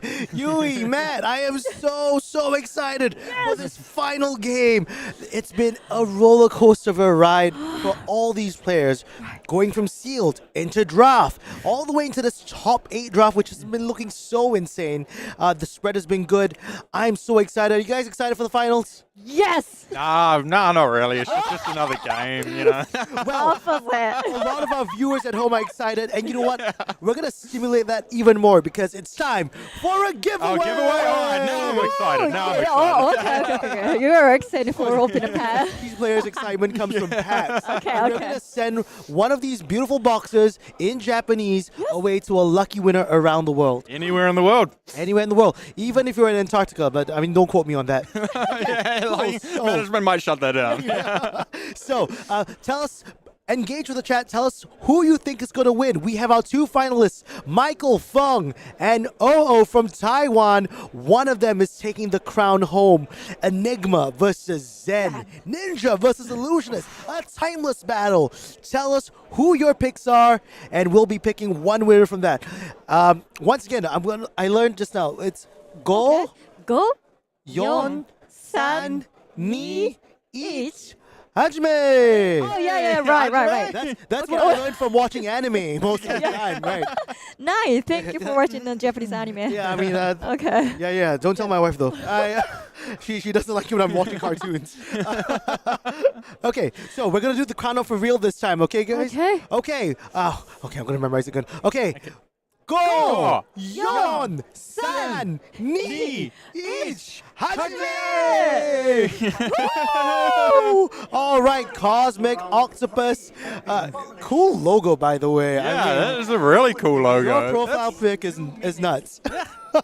Respect. We're gonna get in touch with you, Mr. Cosmic Octopus, or you look like a Mister from that picture. So forgive me if I'm wrong, but we're gonna send you one of these beautiful boxes. There we go. Japanese if you want it. I mean, you can choose English, but don't. Yeah, you can't choose English, but as an EV guy myself, please choose a Japanese. I've been opening Japanese cards all weekend, and they're really cool. Yeah, they're really, really good. So we'll be sending those to you. The players are getting ready to go into the match. Let me just check a little bit how much more time we have, because if not, I'm just hoping to open more packs. Every time I hold this box, right, you know what? Wait, Manson's not even there. Let's just do it. We should open packs. I don't need a production manager to tell me what I can do. Okay. Oh, thank you very much. Let's go. Packs. Opening packs. I like opening packs. And what's this one? You didn't even look. Oh, it's cracked bubble. I don't want to look at it. All right, what do we get? Okay, so just in time. I'm so glad we opened this. Okay, quick. I've got a Cosmic Awakening. All right, a nice, beautiful M here. Okay, and rubbish for me. I'm just gonna be honest. The Bones of Attraction and Bones of Attraction. Moon Chakra. Okay, and all the rare foil. How about the foil? Foil Kiss. Yes. Okay. Wait, is there a cold foil behind? Oh, yes! You got a cold foil. Wow, Yay, so cool. the Aqualabs. Okay, and we won't see the Aqualabs in this next match because we know OO's equipment is not there. Yeah. But let's jump into the match with our Zen versus Enigma finals. OO from Taiwan versus Michael Feng from the United States. 3rd and 4th seeds, my friends. Wow. I was not. Oh, well, this graphic is wrong. Okay, there we go. There we I was confused. Zen versus Enigma. Okay. Just a timeless battle. Illusionists and ninjas have had a rivalry for the longest time. Yeah, I think this is just perfect for the finals, to be honest. I think this is going to be a really good game. The Zen deck is very, very strong. This deck, I've talked to more people now. I've seen more of it.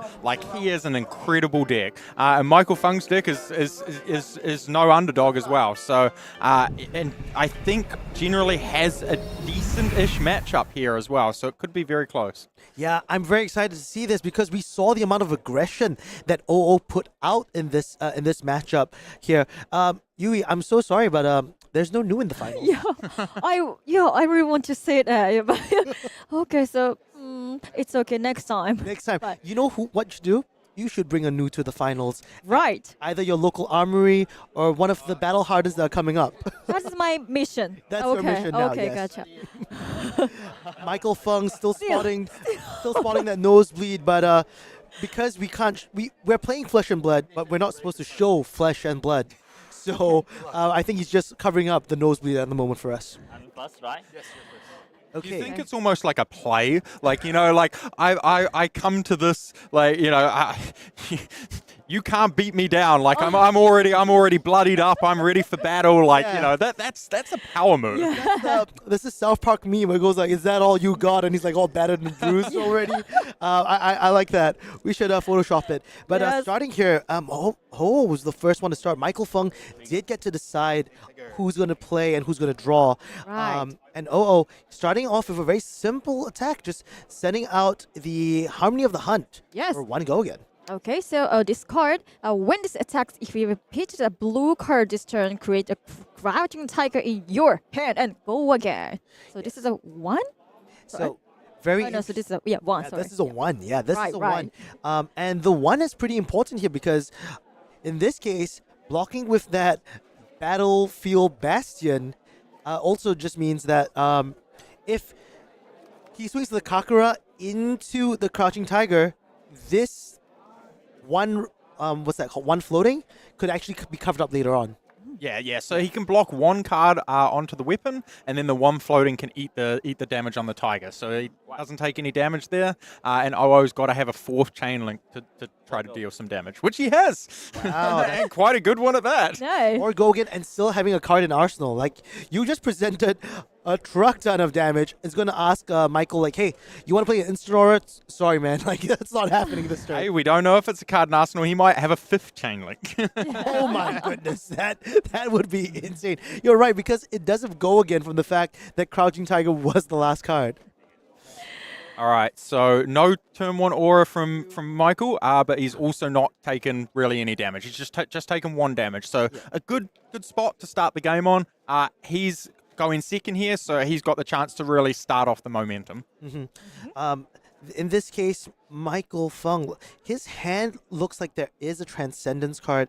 Not sure if he wants to get that Chi running early, but no, instead opting to use the Battlefield Bastion on the offense for 5, and perhaps playing a blue kind of indicates what he's going to do with that Mystic Instant. Yeah, I think this is the perfect way to transcend. Is that you come in for 5, and then you can transcend, and then you can still make a Spectral Shield as well, and Arsenal. So, yeah. And I think what he has, the Transcend card here, is actually Journey Less Traveled. So when you have that, you can give this card go again.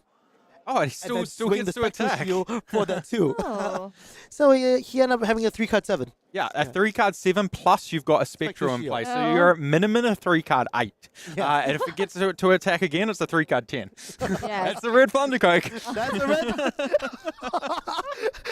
I always love Flesh and Blood players. They will always find the value and then benchmark it back to the classes that they know and love. That's a red Thunderquake. Oh, man. Every class is the same class once you've played enough Flesh and Blood. So, yeah, this 5 attack, Ho has to really decide for himself, is it worth just eating up this 5 and then full gas with a 5-card hand? OO has just 1 equipment, like arms. Yes, just the arm piece in this case. So getting that go again, transcending at the same time. If you're Ho-Oh at this moment, Matt, are you now just priced in to just say, well, no blocks for everything? Yeah, most likely. Like, the damage isn't super important early. What's important is making sure that you don't leave yourself in a position where you don't have enough attacks to kind of get rid of some auras. Like, if you block with some cards now, and then Michael plays another aura like he did with the Vengeful Apparition there, and then because you blocked with a card, you don't have enough damage to threaten to try to kill it, you can find yourself in a really tough spot. Absolutely. That's such a great point here. Michael also spotting 3 Shroud equipment. We know exactly what it is because we've watched the matches before, but nonetheless, he has to respect the kind of damage prevention that Michael Feng can give just from hand cards alone. Yeah, the top eight's quite interesting in that it's open deckless. Like that kind of takes away the tricksiness of the shroud here, right? Both players know the equipment they're playing against. That's interesting. So playing the Tiger form incantation straight up into an Untamed. So we're gonna have a juicy Tiger afterwards. Yeah, this is exactly how you want to start things off. This is This is a 5-card hand, right? So it's gonna be some damage. Yeah. So already having that Crouching Tiger in hand from the first incantation. But if we see his hand, he has a lot more gas to throw out here. Harmony of the Hunt, etc. Yeah, it looks like he's got another red 1 cost. So yeah, pretty perfect to just extend the chain and really threaten those auras. It doesn't help that Michael has a bunch of 2 blocks as well. So when it comes to these big break points of 4, and big tigers that come for 4 or 5, you don't necessarily want to be in the spot where you're like, oh, okay, I need to give 3 cards just to protect an aura. Yeah, so I really like this from Michael.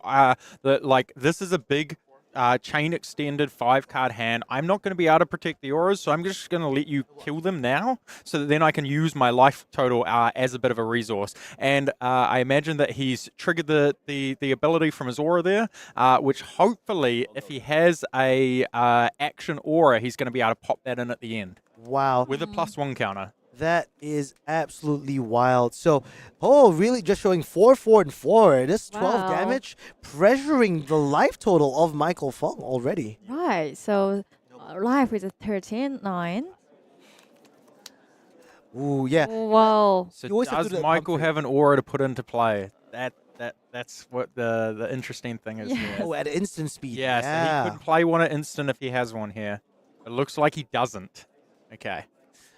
He's got a 4-card hand. I imagine that he's got some pressure here, and he really just wants to get the life total, OO's life down a little bit before he turns offensive and really tries to carry the last couple of auras through.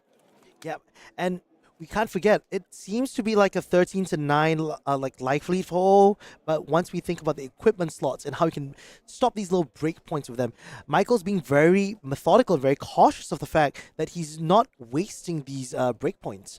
Yeah, I mean, Michael's still got 4 cards for this turn, right? So it is 13-9, but Michael's, it's kind of Michael's on the buzzer here, on the button, right? So I would say that this game is ever so slightly advantage Michael, but it's very close, and it'll really depend on the hand here. It does look like he's got a lot of blues, so if he can't, if he doesn't have a red aura or something to really ramp up some pressure and be attacking for a decent amount of damage, I think the advantage could swing back to OO. Importantly, it really depends on whether he can transcend this turn, because it's a full blue hand and he has a drop in the water, but if you can't attack with anything, you can't use a drop in the water. Yeah, exactly. There has to be an attack for you to -1. That's the only thing with those cards that can be awkward, and especially in this spot right now when you have 4 cards, because transcending is what you want to do. So we might see Michael play another blue attack, and then see if OO blocks it, and then after that, then he'll neg 1. That's very, very interesting. This is the finals, ladies and gentlemen, of Calling Tokyo. One of these players is going to be your new champion here in Japan. Right. You mean your Zen champion or your Enigma champion? There's going to be no new champions here. I should have seen that one coming, honestly. Okay. Okay, so yeah, he made a Spectral Sealed. Yes. And this is the 4-2 and go again. Oh, okay. That's right. Open. There we go. So arm piece there for the 3 shield. That attacks for free. Showing off the first piece here and then sending it all the way into a tidal surge. That's a... I thought Oh, supposed to be the aggressive deck. Yeah, this is a big attack. Right. This is yeah. I mean, I saw his hand. I saw that his hand was full of 4 blues. I was like, oh, like what are is he going to be able to make something strong out of these blues? Well, he managed to. Yeah, This is a pretty good way. This is 10 damage off of 4 cards in Illusionist. You're right. Off of blues. You're right. So yeah, this is the title sword. If you played another blue card this turn, so this get +2. So this is attacking for 7. Ooh. Oh, having to block here early on. A very strong indicator of, like, he might not have that full gas or utilize the wounding blow to its full extent. Yeah. So it'll be interesting to see here if Michael's just going to let the Spectral Shield die and then just play like another kind of red aura or something on his turn and start again. Or whether he fights over it. Starting with the Kakara here, it's still very elusive. You're not showing any cards what you could do in the breakpoints, whether you are able to make a Crouching Tiger. The 2 is usually, for most decks, like you can generally want to eat it because it has no on-hits, no actual on-hits. What it does do is set up your Crouching Tigers to be a little bit more potent this turn. Yeah, well, this one has on-hit kill your Spectral Shield. That is a 3-power attacking aura, so that's a good enough on-hit for me. That's true. He has 2 wards on the field with both the Uphold Tradition as well as the Spectral Shield. So this is asking Michael, how important is it? And I think it's pretty important for you to protect your Spectral Shield. I feel like Michael's probably going to block this one, and he's just deciding whether like he gives a card, like a 3-block card, or he just like gives the arm piece and maybe another piece of equipment. Giving 2 pieces of equipment here could be pretty huge if he wants to keep a 4-card hand. Ho-Oh here only playing two cards in hand and 1 in arsenal, but we've seen some magic happen with these Zen decks, right? They are able to do quite a lot of damage, even with 3-card hands. Like you can do 3-card 9, 3-card 8. It's still pretty good as far as the math is concerned.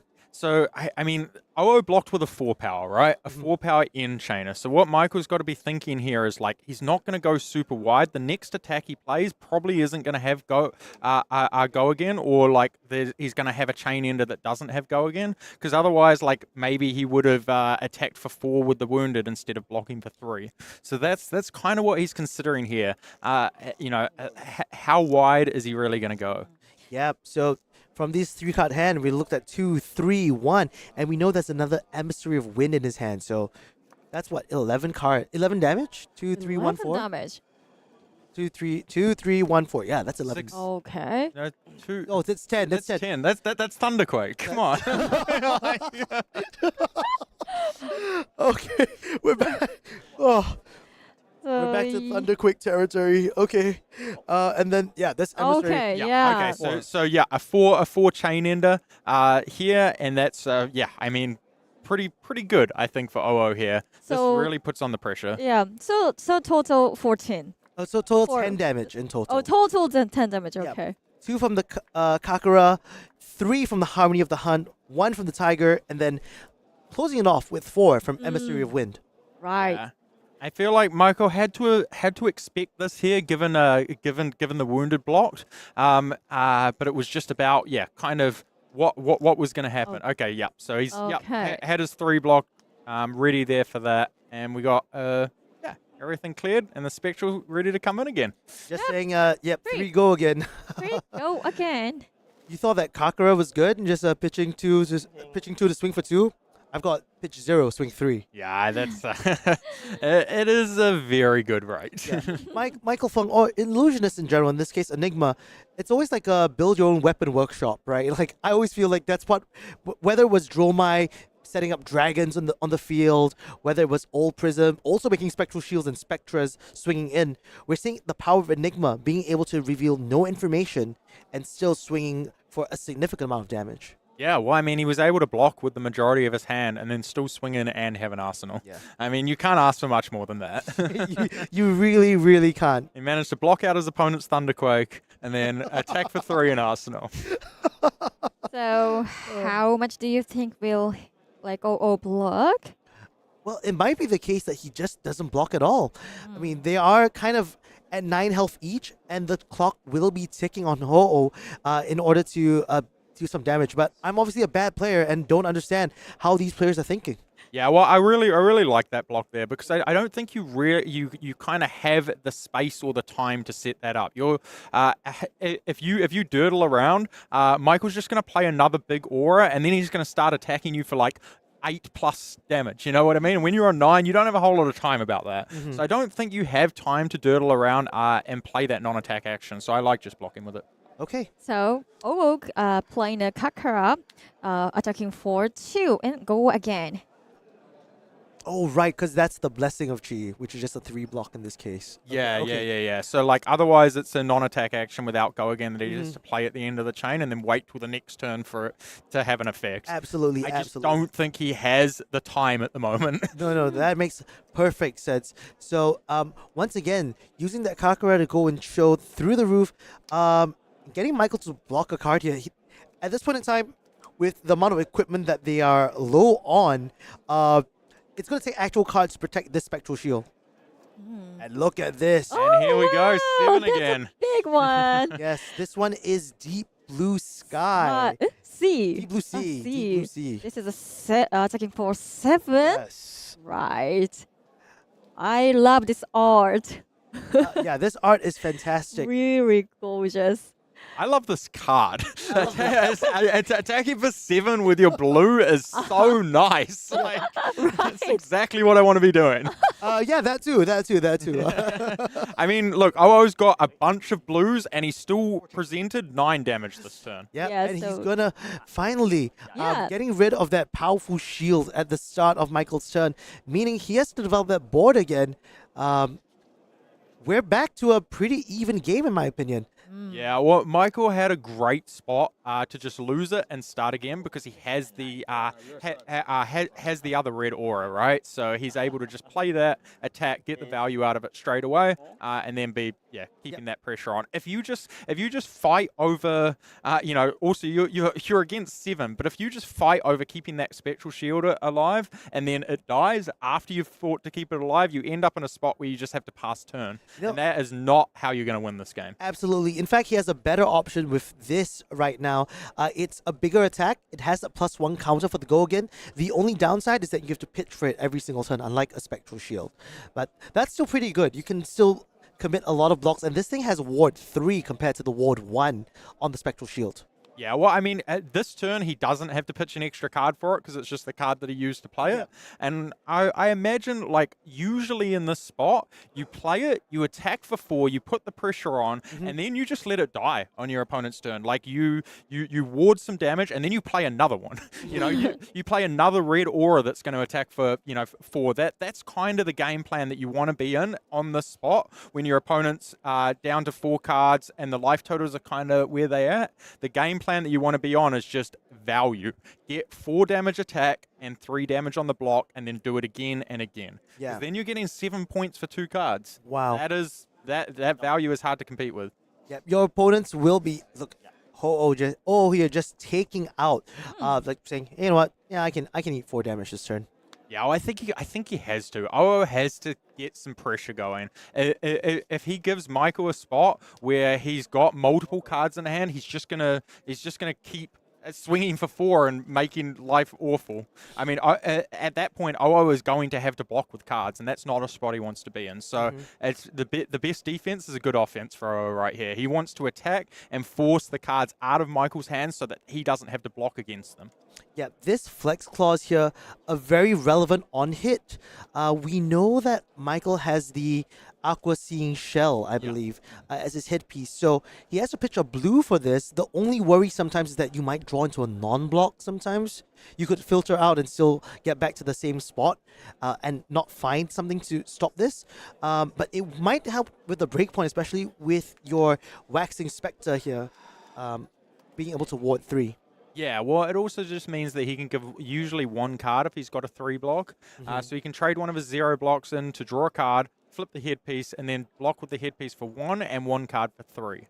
Yeah. Which is a pretty good spot to be able to keep this aura in play and then just keep attacking with it. But Owo's got a really good line here. So, he is going to present Thunderquake, 3-card turn. I'm so excited for this. Everything in my life is now going to be benchmarked to Thunderquake Red. It wasn't already? Oh, you weren't doing fab right. I started this game playing Prism. my entire existence is, can I play 2 Spectras this turn? Okay, so OO is playing, just played a Flex Cloud. So this is attacking for 4 and go again. And Michael is checking a graveyard. And he's giving it go again and transcending twice this turn. Twice. Good. So these spots are always very interesting because giving the go again to an attack that already has go again is just a free target. And not only that, now he gets the choice of whether he needs to use that chi or sink that chi down in order to find an actual block card. Yeah, well, because he's got the other blue coming back to his hand, he might not need another blue, so he might just be able to sink that chi to the bottom and then block with some cards and do it all again. Yeah. But right now, I think he has a 2 block and a 3 block in his hand. So a precarious turn, if Ho-Oh presents more damage, he needs to decide, do I want to take the gamble of putting this chi at the bottom, or is it better for me to maybe make a Spectral Shield? Because sometimes it's worth 1 as well. Yeah, Michael's really got to be thinking is like, all right, is he going to attack with the weapon and then play another kind of chain ender? And if it's a 4, how bad is that for me? You know, like if he goes attack with the weapon and then play a 4 power, which is like probably a reasonably likely spot at this point, you know, what do I do against that? And how does my hand line up against that? Now, we know that OO's got a 6 power to follow this up again, follow this up with, but it'll be interesting to see if Michael just lets the aura die, which is generally the spot. Okay, yeah.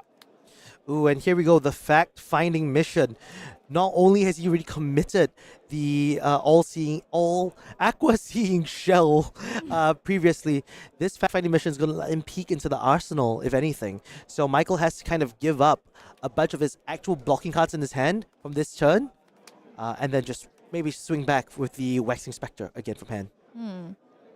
Yeah, so this presents lethal, right? So this is telling Michael, you have to give me a card. So, yeah, it'll be interesting to see what he gives up and then what does that leave him with. And Ho here is in such a good spot because he's going to get an Arsenal card as well as part of the process. Setting up an even bigger turn when Michael is on the back foot. So, OO just played a fact-finding mission. Is attacking for 6. So he blocked. Yeah. I mean, Michael has plenty of life resource here to give. So I think it's, a good spot. Oh, cool. We get to see the Arsenal too. Thank you. Michael. You're so generous. I think maybe Michael would have wanted to have used the path well-traveled onto the droplet if possible, because that would have been on rate as a 0 for 4. Yeah. But this isn't bad either. I mean, we're looking at a 4 go against Spectral Shield. Yes. I mean, this is exactly what he wants to do, right? Like, he just wants to attack for 4. And this one's just so good because it doesn't cost any resources, which means after he attacks for 4, after he attacks this turn and gets OO to a low life turn, next turn, he could block with his entire hand. If he draws block cards, he could block with his entire hand, just protect the queen, keep the Spectral Shield in play, and then on his turn, he doesn't even need a pitch card. He can present lethal damage by just pushing the Spectral Shield forward again. This is such a good spot. Michael Feng really showing us a masterclass in both defending and keeping pressure on his opponents. He's not giving OO that much time to breathe or that much space in order to just go full gas every single turn. Yeah, I think that's really what I've noticed divides a lot of the illusionist players this weekend is people like the really good illusionist players, the people that have really understood this class straight out of the gate. They're constantly keeping pressure on their opponent. Whereas I have seen a lot of other illusionist players just trying to build a big board of auras and block you out and just keep the auras in play because that's value forever. But I think the optimal strategy with Enigma is to just constantly keep pressure. Let them kill your auras. Just play another one, attack for 4 again, put them in the same spot again every turn, and then if they don't have exactly enough, Yeah, you can run them over with these beautiful little talismans in the set.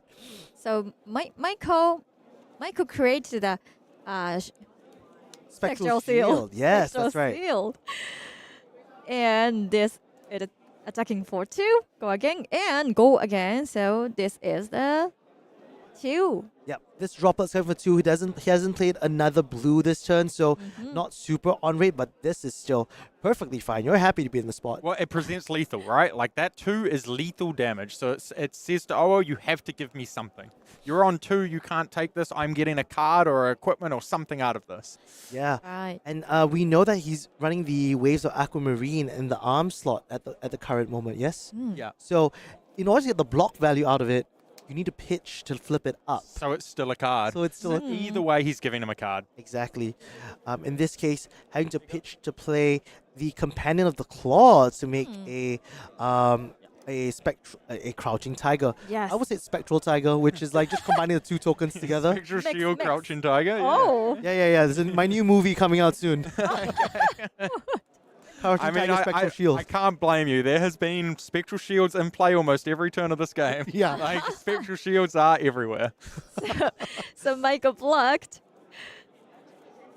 So I think he has the Neg one in hand as well. So it's whether he is like keen to just give up the 1-drop Spectral Shield or whether he's going to cast that along with another blue to flip it. I don't think he has another instant speed blue, so I think he's just giving up one of the shields here.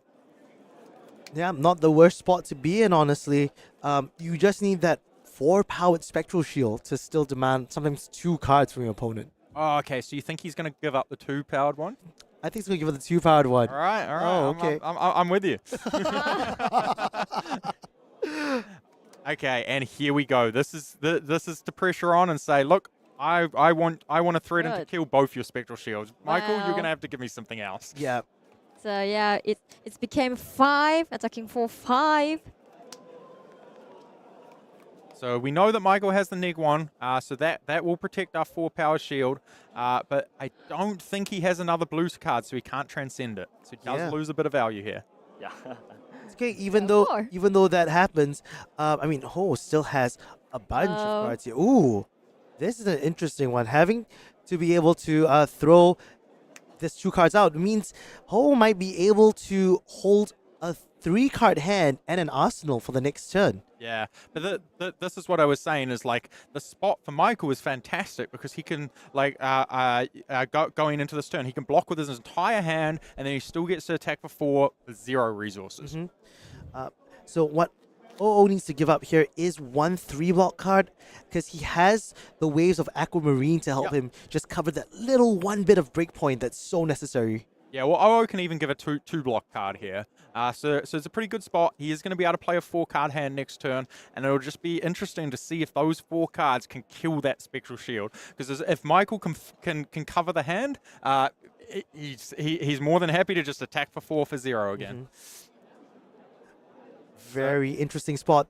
These 2 players showing why they're at the final table at the moment. It's pretty much neck and neck, if you ask me. It is very neck and neck. Like, it's really going to depend on Michael's next 4 cards here. If he can't block efficiently, he is going to lose that Spectral Shield and then be in a little bit of a spot. And it's not like he can just take the damage and not block with cards and then play something else to attack because he's only on 3. Yeah, that time is over, right? Yeah. He has Ward 1 and he's on 3. So I'm sure that OO is going to be able to present at least a red Thunderquake's worth of damage out of those 4 cards. And then, Michael's really going to be wanting to draw a bunch of block 3s. I know what I'm getting you for Christmas, Matt. I'm getting you a poster. Yeah. All right, so yeah.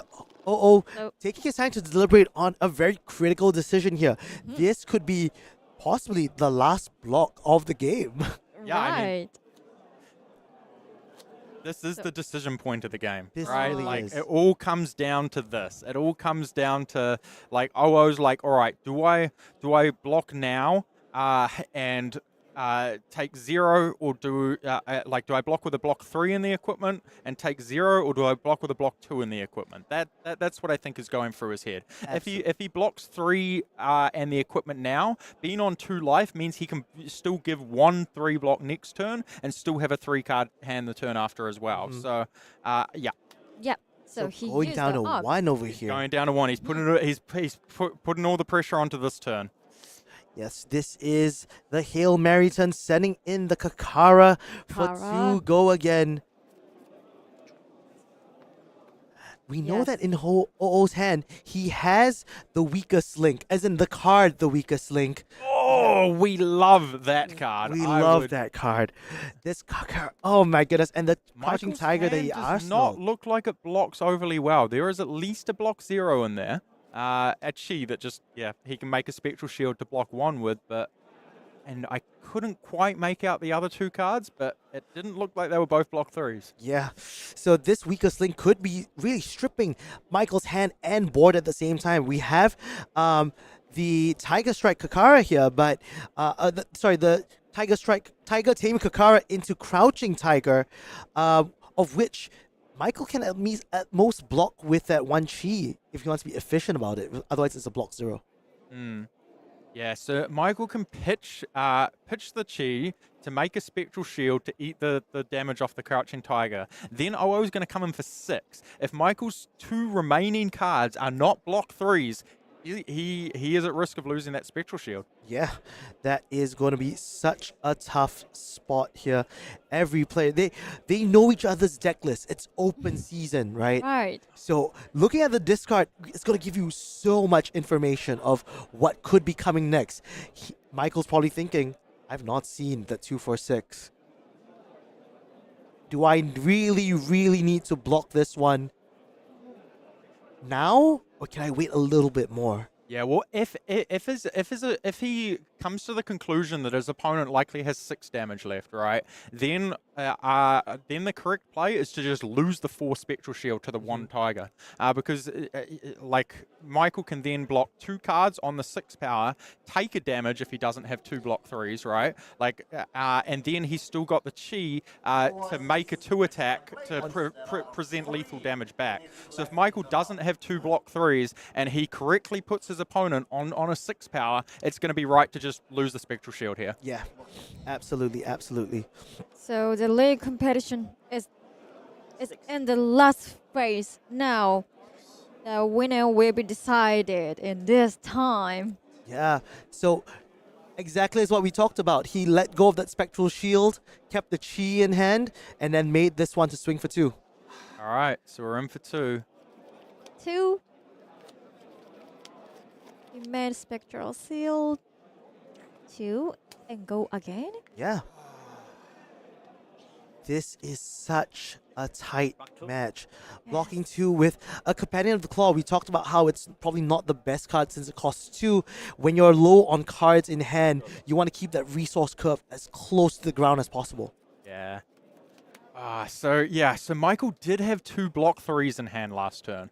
So he could have gone with the line. And this was what was so hard for him to figure out, is like, if my opponent presents 7 damage, that line's going to be very wrong. If my opponent presents 6 damage, that line's going to be right. So it's just like, you know the deck list, you know the cards, and it really comes down to these crucial decision points. It's like, what do you think he has? And trying to read that correctly, it's a poker game, right? It is.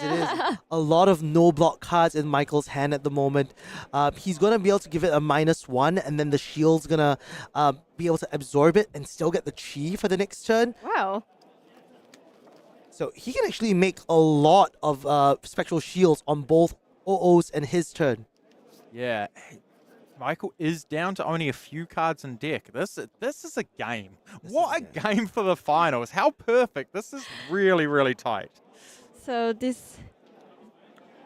weapon became a 1. It became a 1, and now One. sending in 4. Okay. 4. So if Michael has a 3 block, he's still on 3 life. So even a 2 block's fine here. And he has to make a Spectral Shield this turn as well. Yeah, well, he ideally wants to attack with that Spectral Shield, right? So I think this is a pretty good spot for Michael. If he has a ward. Okay. Yeah. So take 1 damage, go down to 2 life. Arsling this card. Oh, sorry. Okay. So making these 2 Spectral Shields here. Yep. So on his opponent's turn, make a Spectral Shield attack. 2. So present lethal damage. Checking the arsenal. There's one card in his hand. It's a block. And then, so Michael had a bunch of block zeros in hand. Yeah. So he had to play the ward just to block the damage. He's still going to be back on a lot of these block zero cards because the cheese are stacking up. When you're only at a couple of cards left, you're going to keep seeing this, and they're only worth about 1 block damage each turn. Yeah. Oh, this is so tight. With 3 cards left in deck, 1 versus 2. You're both with a bunch of blue cards. Was this the turn that Michael's going to be drawing the Battlefront thing that can prevent the next damage? Yeah, it is. Okay, cool. So he's got the yellow one of that. That's a great spot for this because he gets to just block for 2 and prevent the next damage. Mm-hmm. So he blocked. And what a nail biter. I'm literally on the edge of my seat I'm here. on the edge of my seat. Both these players so deserving to be in this finals. It's been a masterclass, an absolute masterclass. And what a grindy game. yes. So he played a misplayed.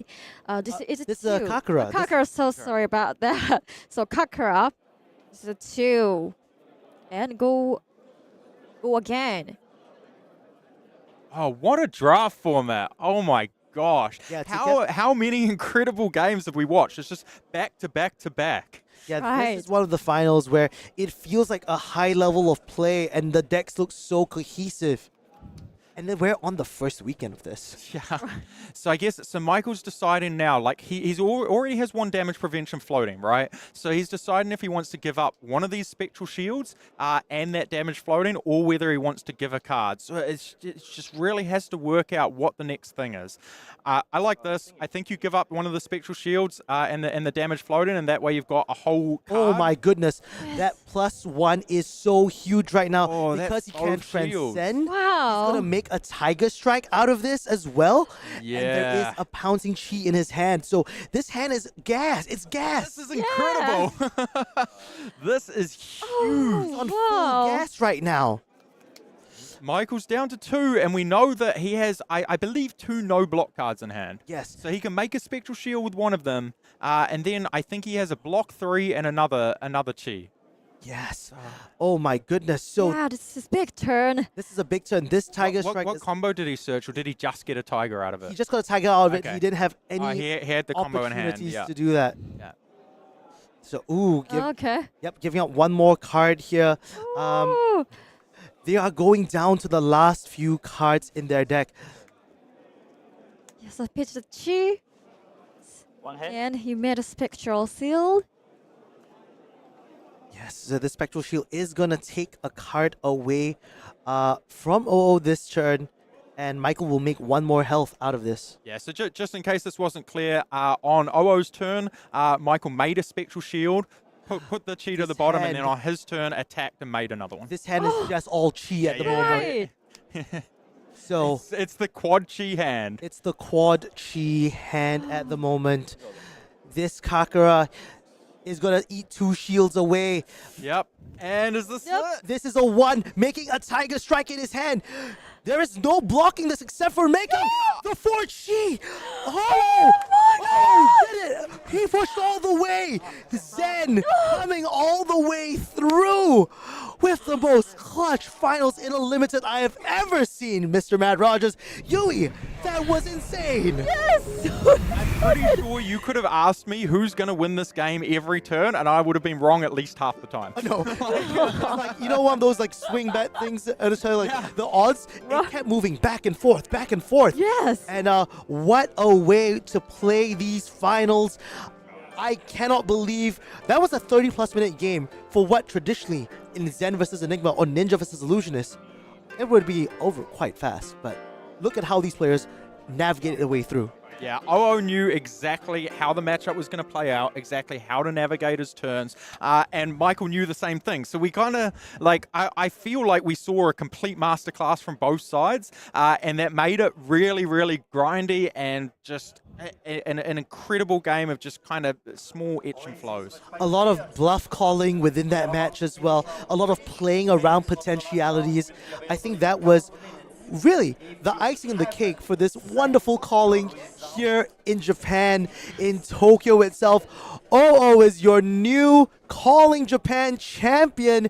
We're going to get him on an interview in a bit, of course. There'll be an award ceremony to give him his prize, walking away with $5,000 as well as that coal foil balance, that gold foil balance of justice.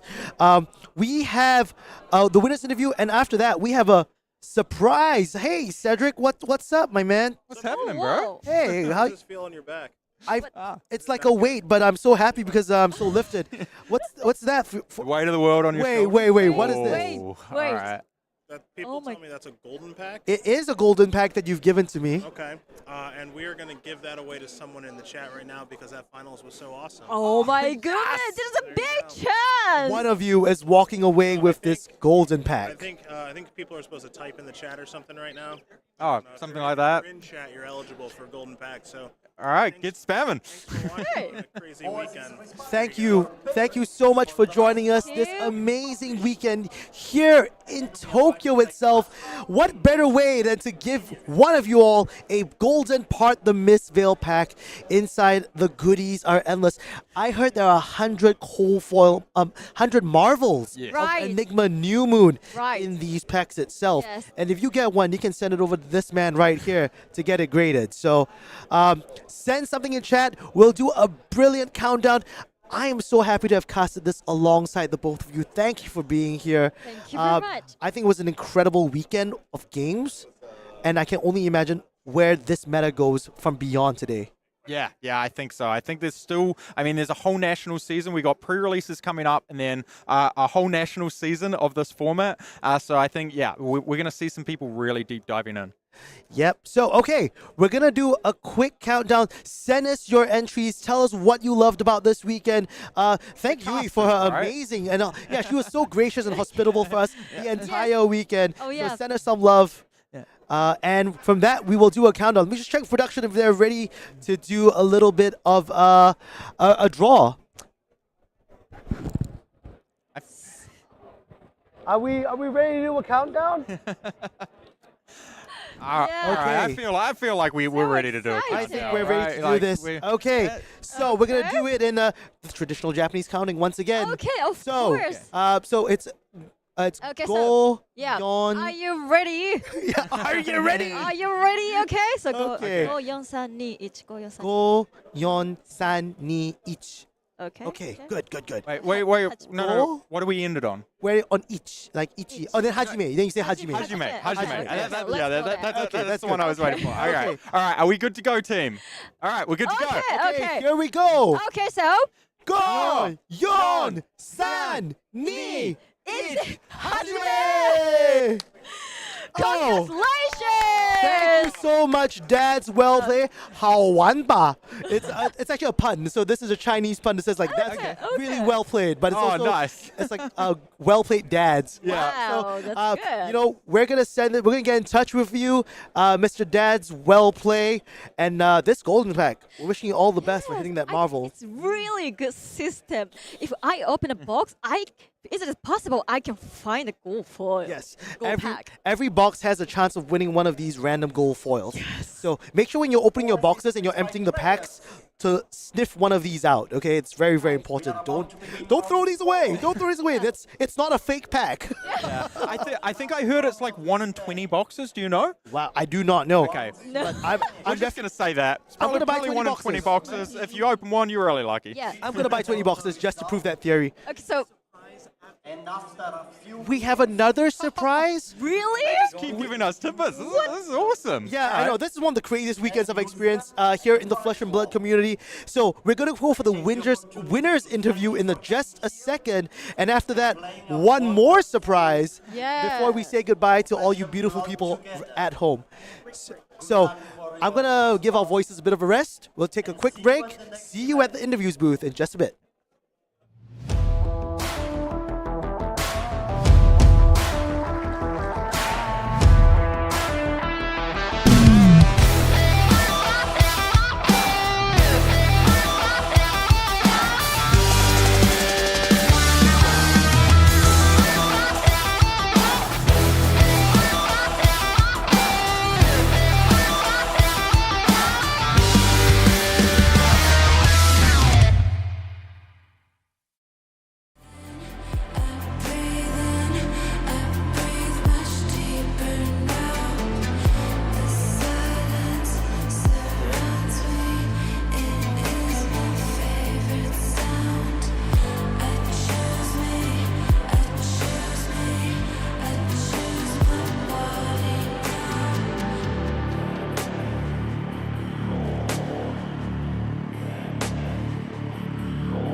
Ladies and gentlemen, boys and girls, we have a new calling champion here in Tokyo. Oh, it's been a long time coming. You've been very accomplished. Congratulations on your win. So we're just going to ask you a few simple questions. How does it make you feel? 现在就觉得怎么样？觉得很惊喜。amazing. Yeah, okay, well, thanks. I didn't have to interpret that one.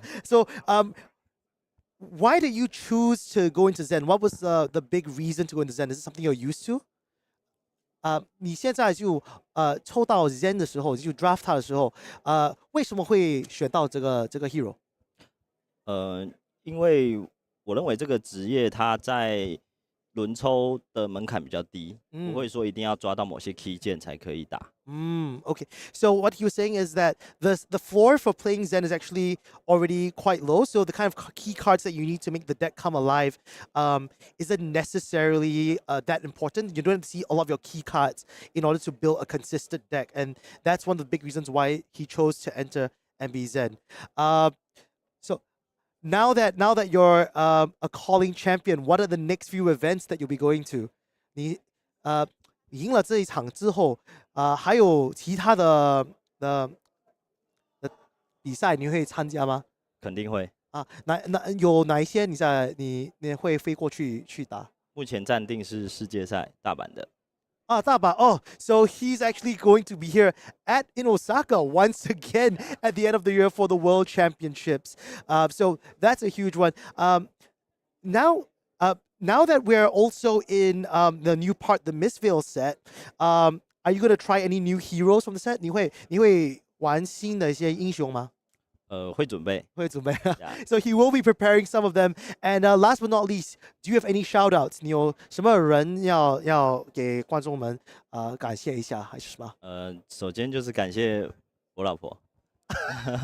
He's thanking his wife, who's off camera at the moment. Yeah. Yes, I saw her collecting like one of the prize wall ticket frames this morning. She came early. 她今天早上是来给那个 ticket 买那个uncut cold foil. Yeah. So we're gonna show the audience your trophy over here for the calling. You can open it. I'm so scared that I'll drop this thing, man. Like, dude, I don't deserve it. This is the gold foil Balance of Justice. It's graded at 9.5. Wow, they hooked you up with a good one. And also the trophy that we are giving we give all calling champions. This one is, what a beauty. The first one out of Japan. You deserve this, my friend. 真的是恭喜你得到这个冠军。 Thank you. 谢谢。Okay, so we are going to close off the stream after this, but we have one more big surprise for everyone at home. So we're going to take a short break. I promise you, a really short break. And then when we're back, you're in for a treat. So don't go anywhere. And it's gonna get the fist bump. The Phoenix rises. What an incredible display by. Listen to this room right now. The room is erupting, celebrating our Flesh and Blood World Championship.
Welcome back, everyone. As promised, we have a little bit of surprise for you before we close out this stream. I'm going to invite the head of organized play.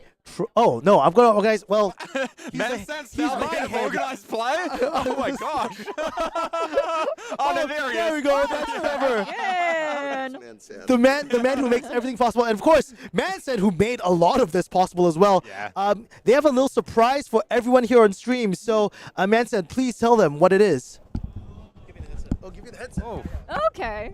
This is surprise. I don't even know what this is, right? Like, this is a surprise to us. So. All right, everybody. This was a surprise to me as well, but it's time to spill the beans. And the beans are that each of you has done such a fantastic job this weekend that you get to open. You do have to open it. Open a gold pack. Oh and my you goodness. open a gold pack. Really? And Yui, Me? you open a Japanese gold pack. Oh my goodness. And I will also open a gold pack. Okay. Thank you. Thank you, All right, head of organized all play. This thanks is to really Trevor. cool. Yeah, That is thank thanks you, to Trevor. Trevor. Oh, wow. Here you All right. go. Okay. Oh, my wow. goodness. So we're going to open this on live stream for everyone. Manson's opening is here first as well, right? Manson has to open his You first. have to go first. Come on, you made all of this happen. None of us would be sitting here without your efforts. So. The man, the myth, the legend. All right. Notoriously terrible at opening these. And like safely, right? Yeah. Oh. Yeah, we need like scissors.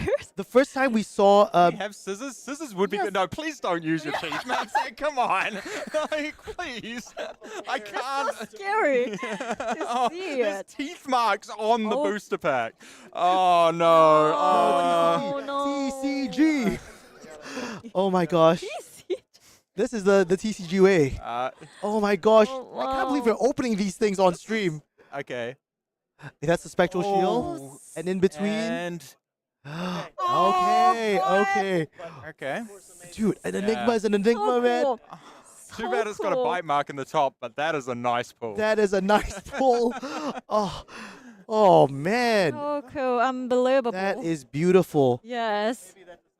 It does not focus, it's but probably not going to focus. Yeah, you can follow him on X and Twitter. He'll probably post a picture of it. Picture of it. They do look stunning, though. I do. Ladies, open this pack and we can present for everyone.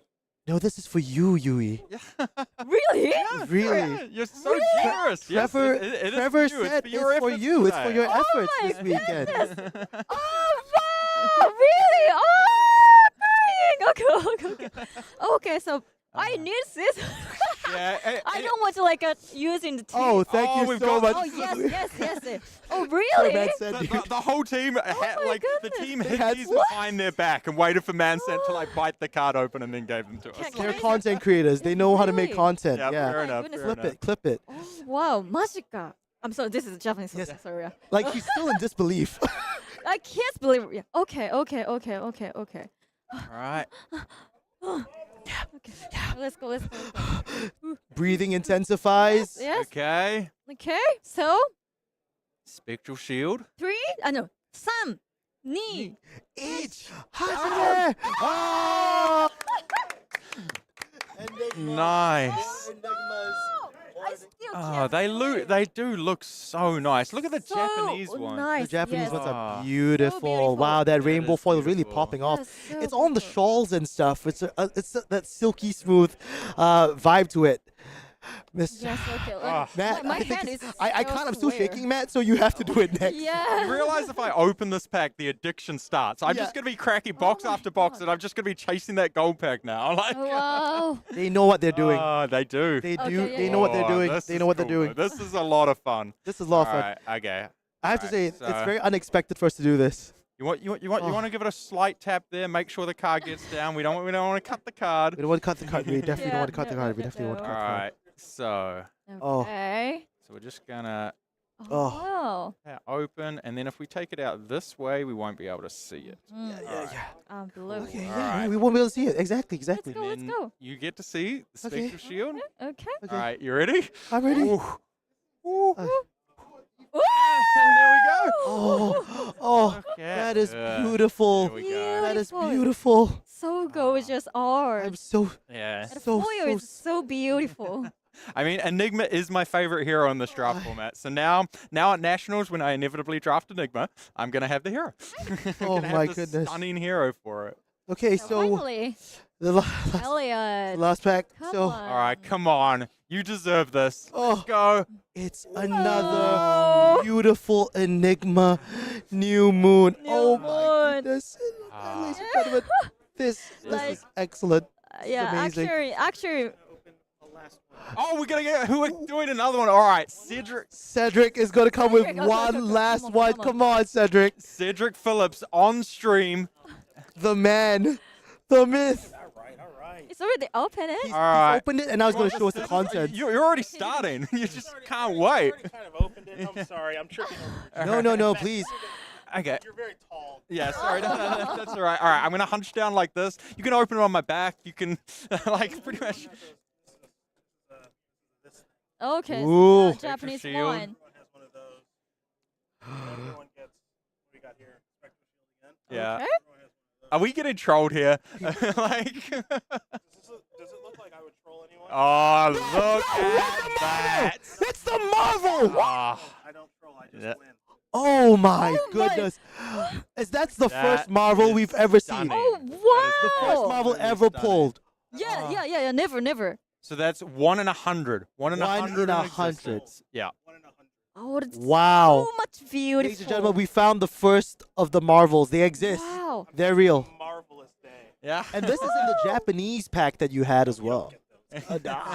And we only had to run a massive event that sold out for hundreds and hundreds of people and open like 1,000 booster boxes to find it. That is insane. Ladies and gentlemen, I'm out of breath. Just the fact that we opened these very, very luxurious packs. Things that in my wildest dreams I would not have touched. But you all stayed here with us all the way. We're very grateful for that. On behalf of Yui, Matt, and myself, thank you so much for being here. We will see you. The next one is at US Nationals. That's the official Fab broadcast. So tune in for that one as well. It's going to be the biggest Nationals this year from what we've understood. So you don't want to miss the broadcast for that one. But yes, from everyone in LSS, everyone from Giraffool who were the tournament organizers, and on behalf of everyone who worked behind the scenes, thank you. Thank you for being here. We'll see you in the next one. Good night. Good night. Thank you. Oh.